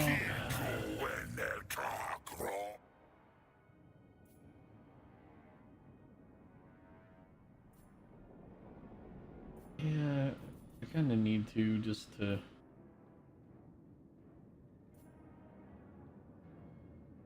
go focus on one enemy at a time here.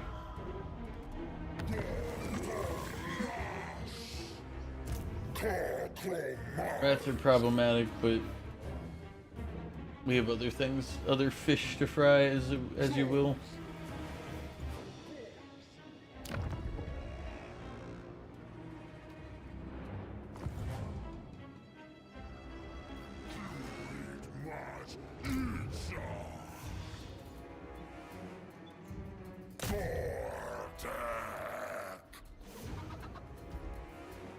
We got 330 to recruit with.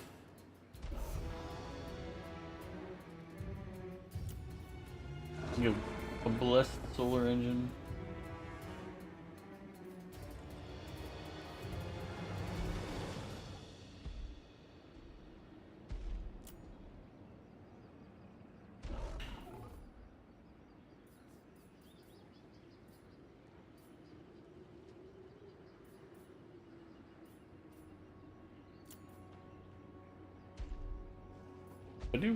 I can do the riders to chase down guys.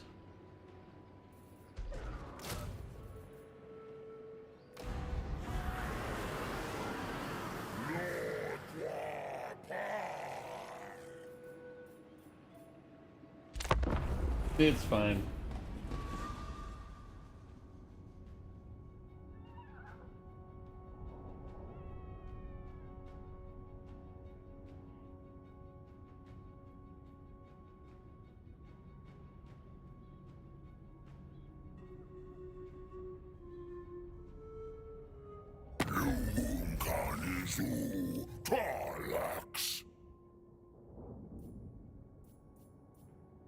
Sure, Albert, we're good.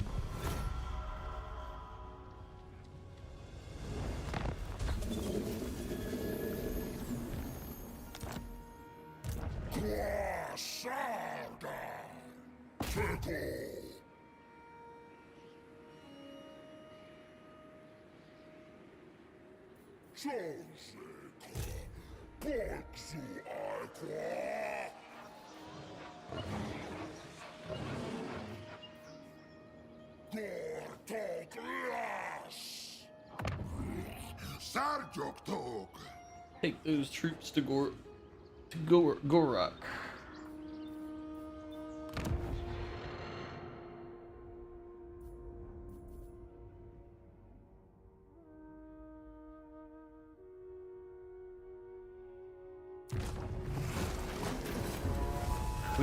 Which priest type was it that's good? I do not remember. That's silly of me to not remember these important details.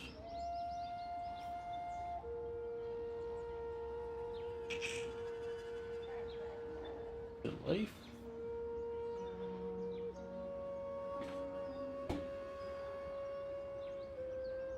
Right.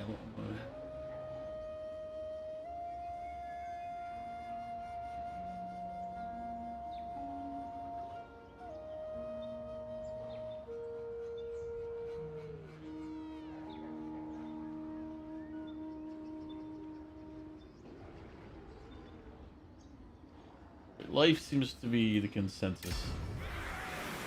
Not recruiting him yet, but he's available now.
Ugh.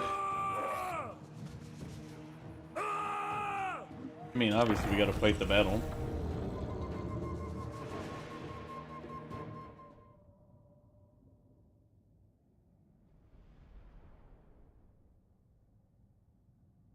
Ugh.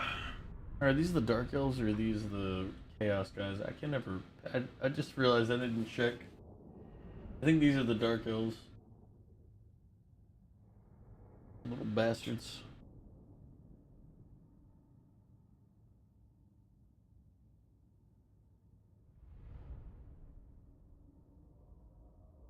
And this is one of the few things that I dislike in this game is when we have to sit there and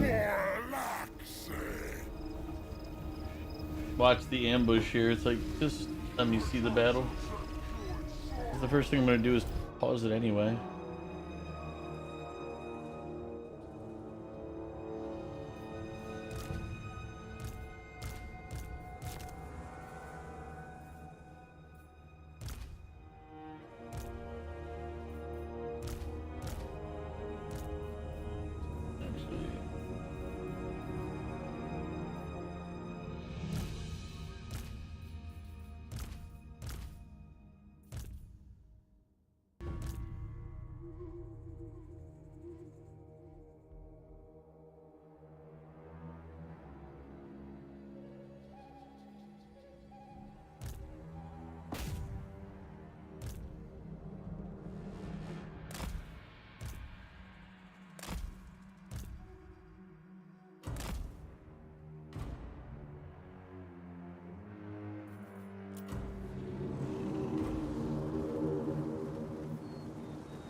Soros.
That's how you kill a dark elf ambush. Those guys in particular.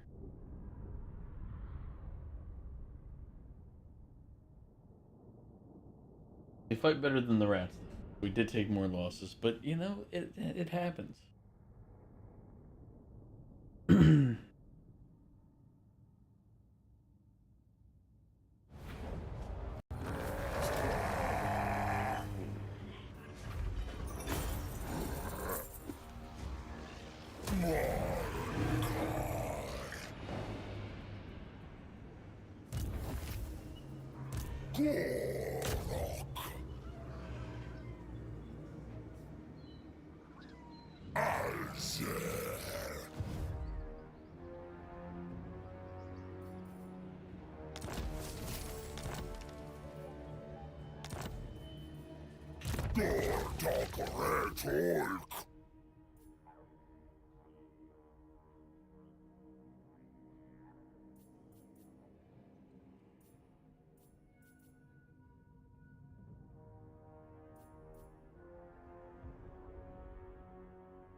Konzerk.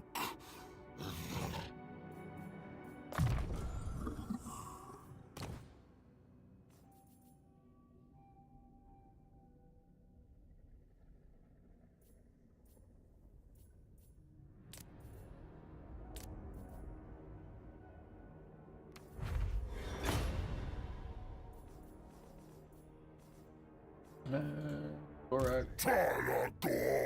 This gives 20 armor, 5, 20. 20 armor, ward save, which is better, and physical. So, yeah, I'll put that on Gorak. Oh, also, do we get talisman? We picked up talismans. Yeah, I should have put these on these guys. Or a talisman at least. He's fine.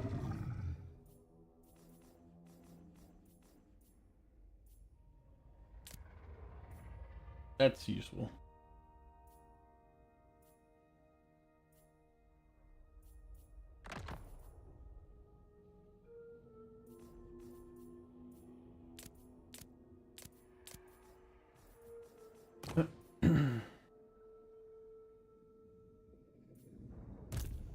Reductus quassur.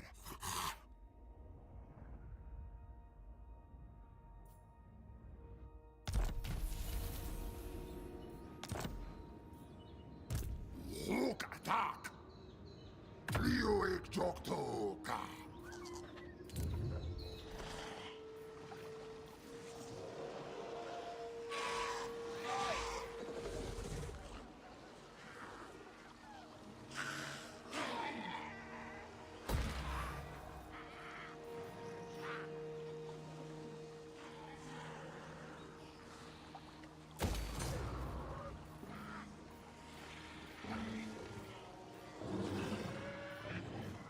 I'm out of money? Yeah. The only negative with the lizardmen is they're poor so often. They don't have much in the way of economics unless you're fighting somebody.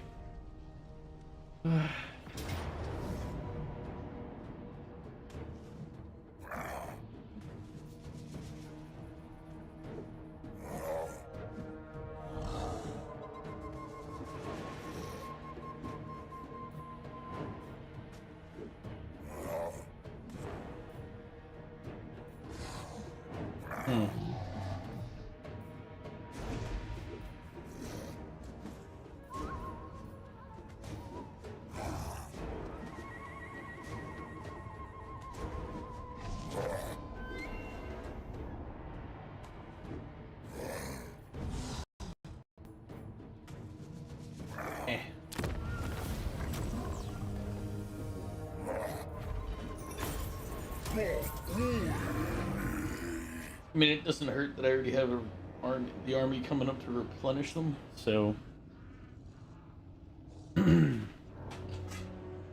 At least with some of them. What's that red flag by my base? Skull Taker, you son of a bitch. Why do you keep coming back? Off yourself, you mother.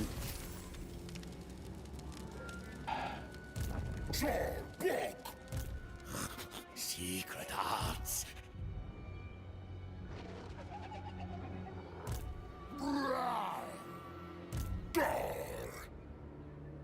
Your talk. Danger.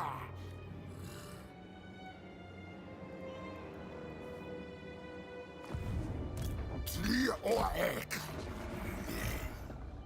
Why can the two armies not interact? Croxical. Look, Ashko. Okay.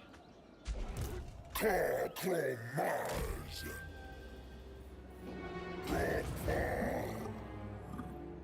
Dalek Mites. Joker.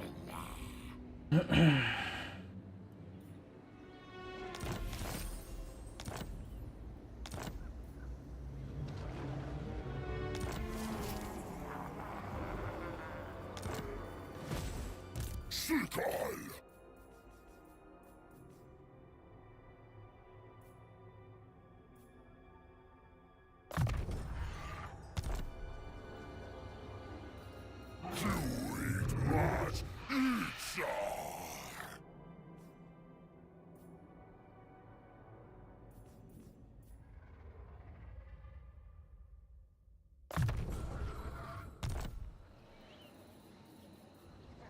Call our Oz.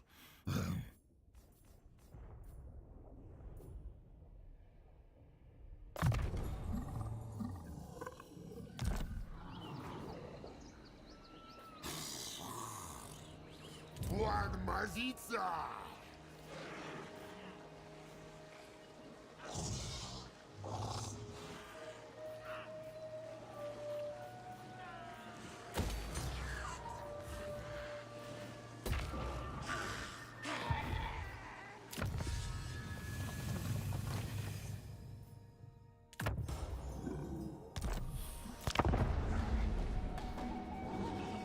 All right. Let's see what's going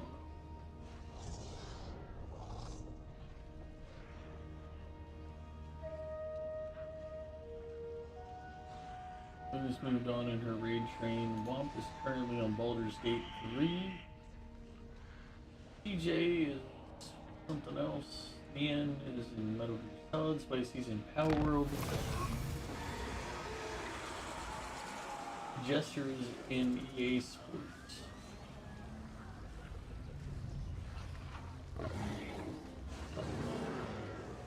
Alright.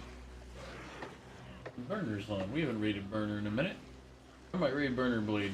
Burner, he's playing Burner is a fighting game streamer predominantly.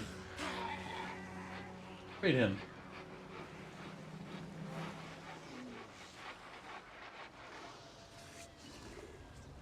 He's playing the one that Goof was talking about earlier, that the Marvel Tokon Fighter Souls. Alright, if you've been hanging out on YouTube, this is where we're parting ways. Thank you as always, but have a good day.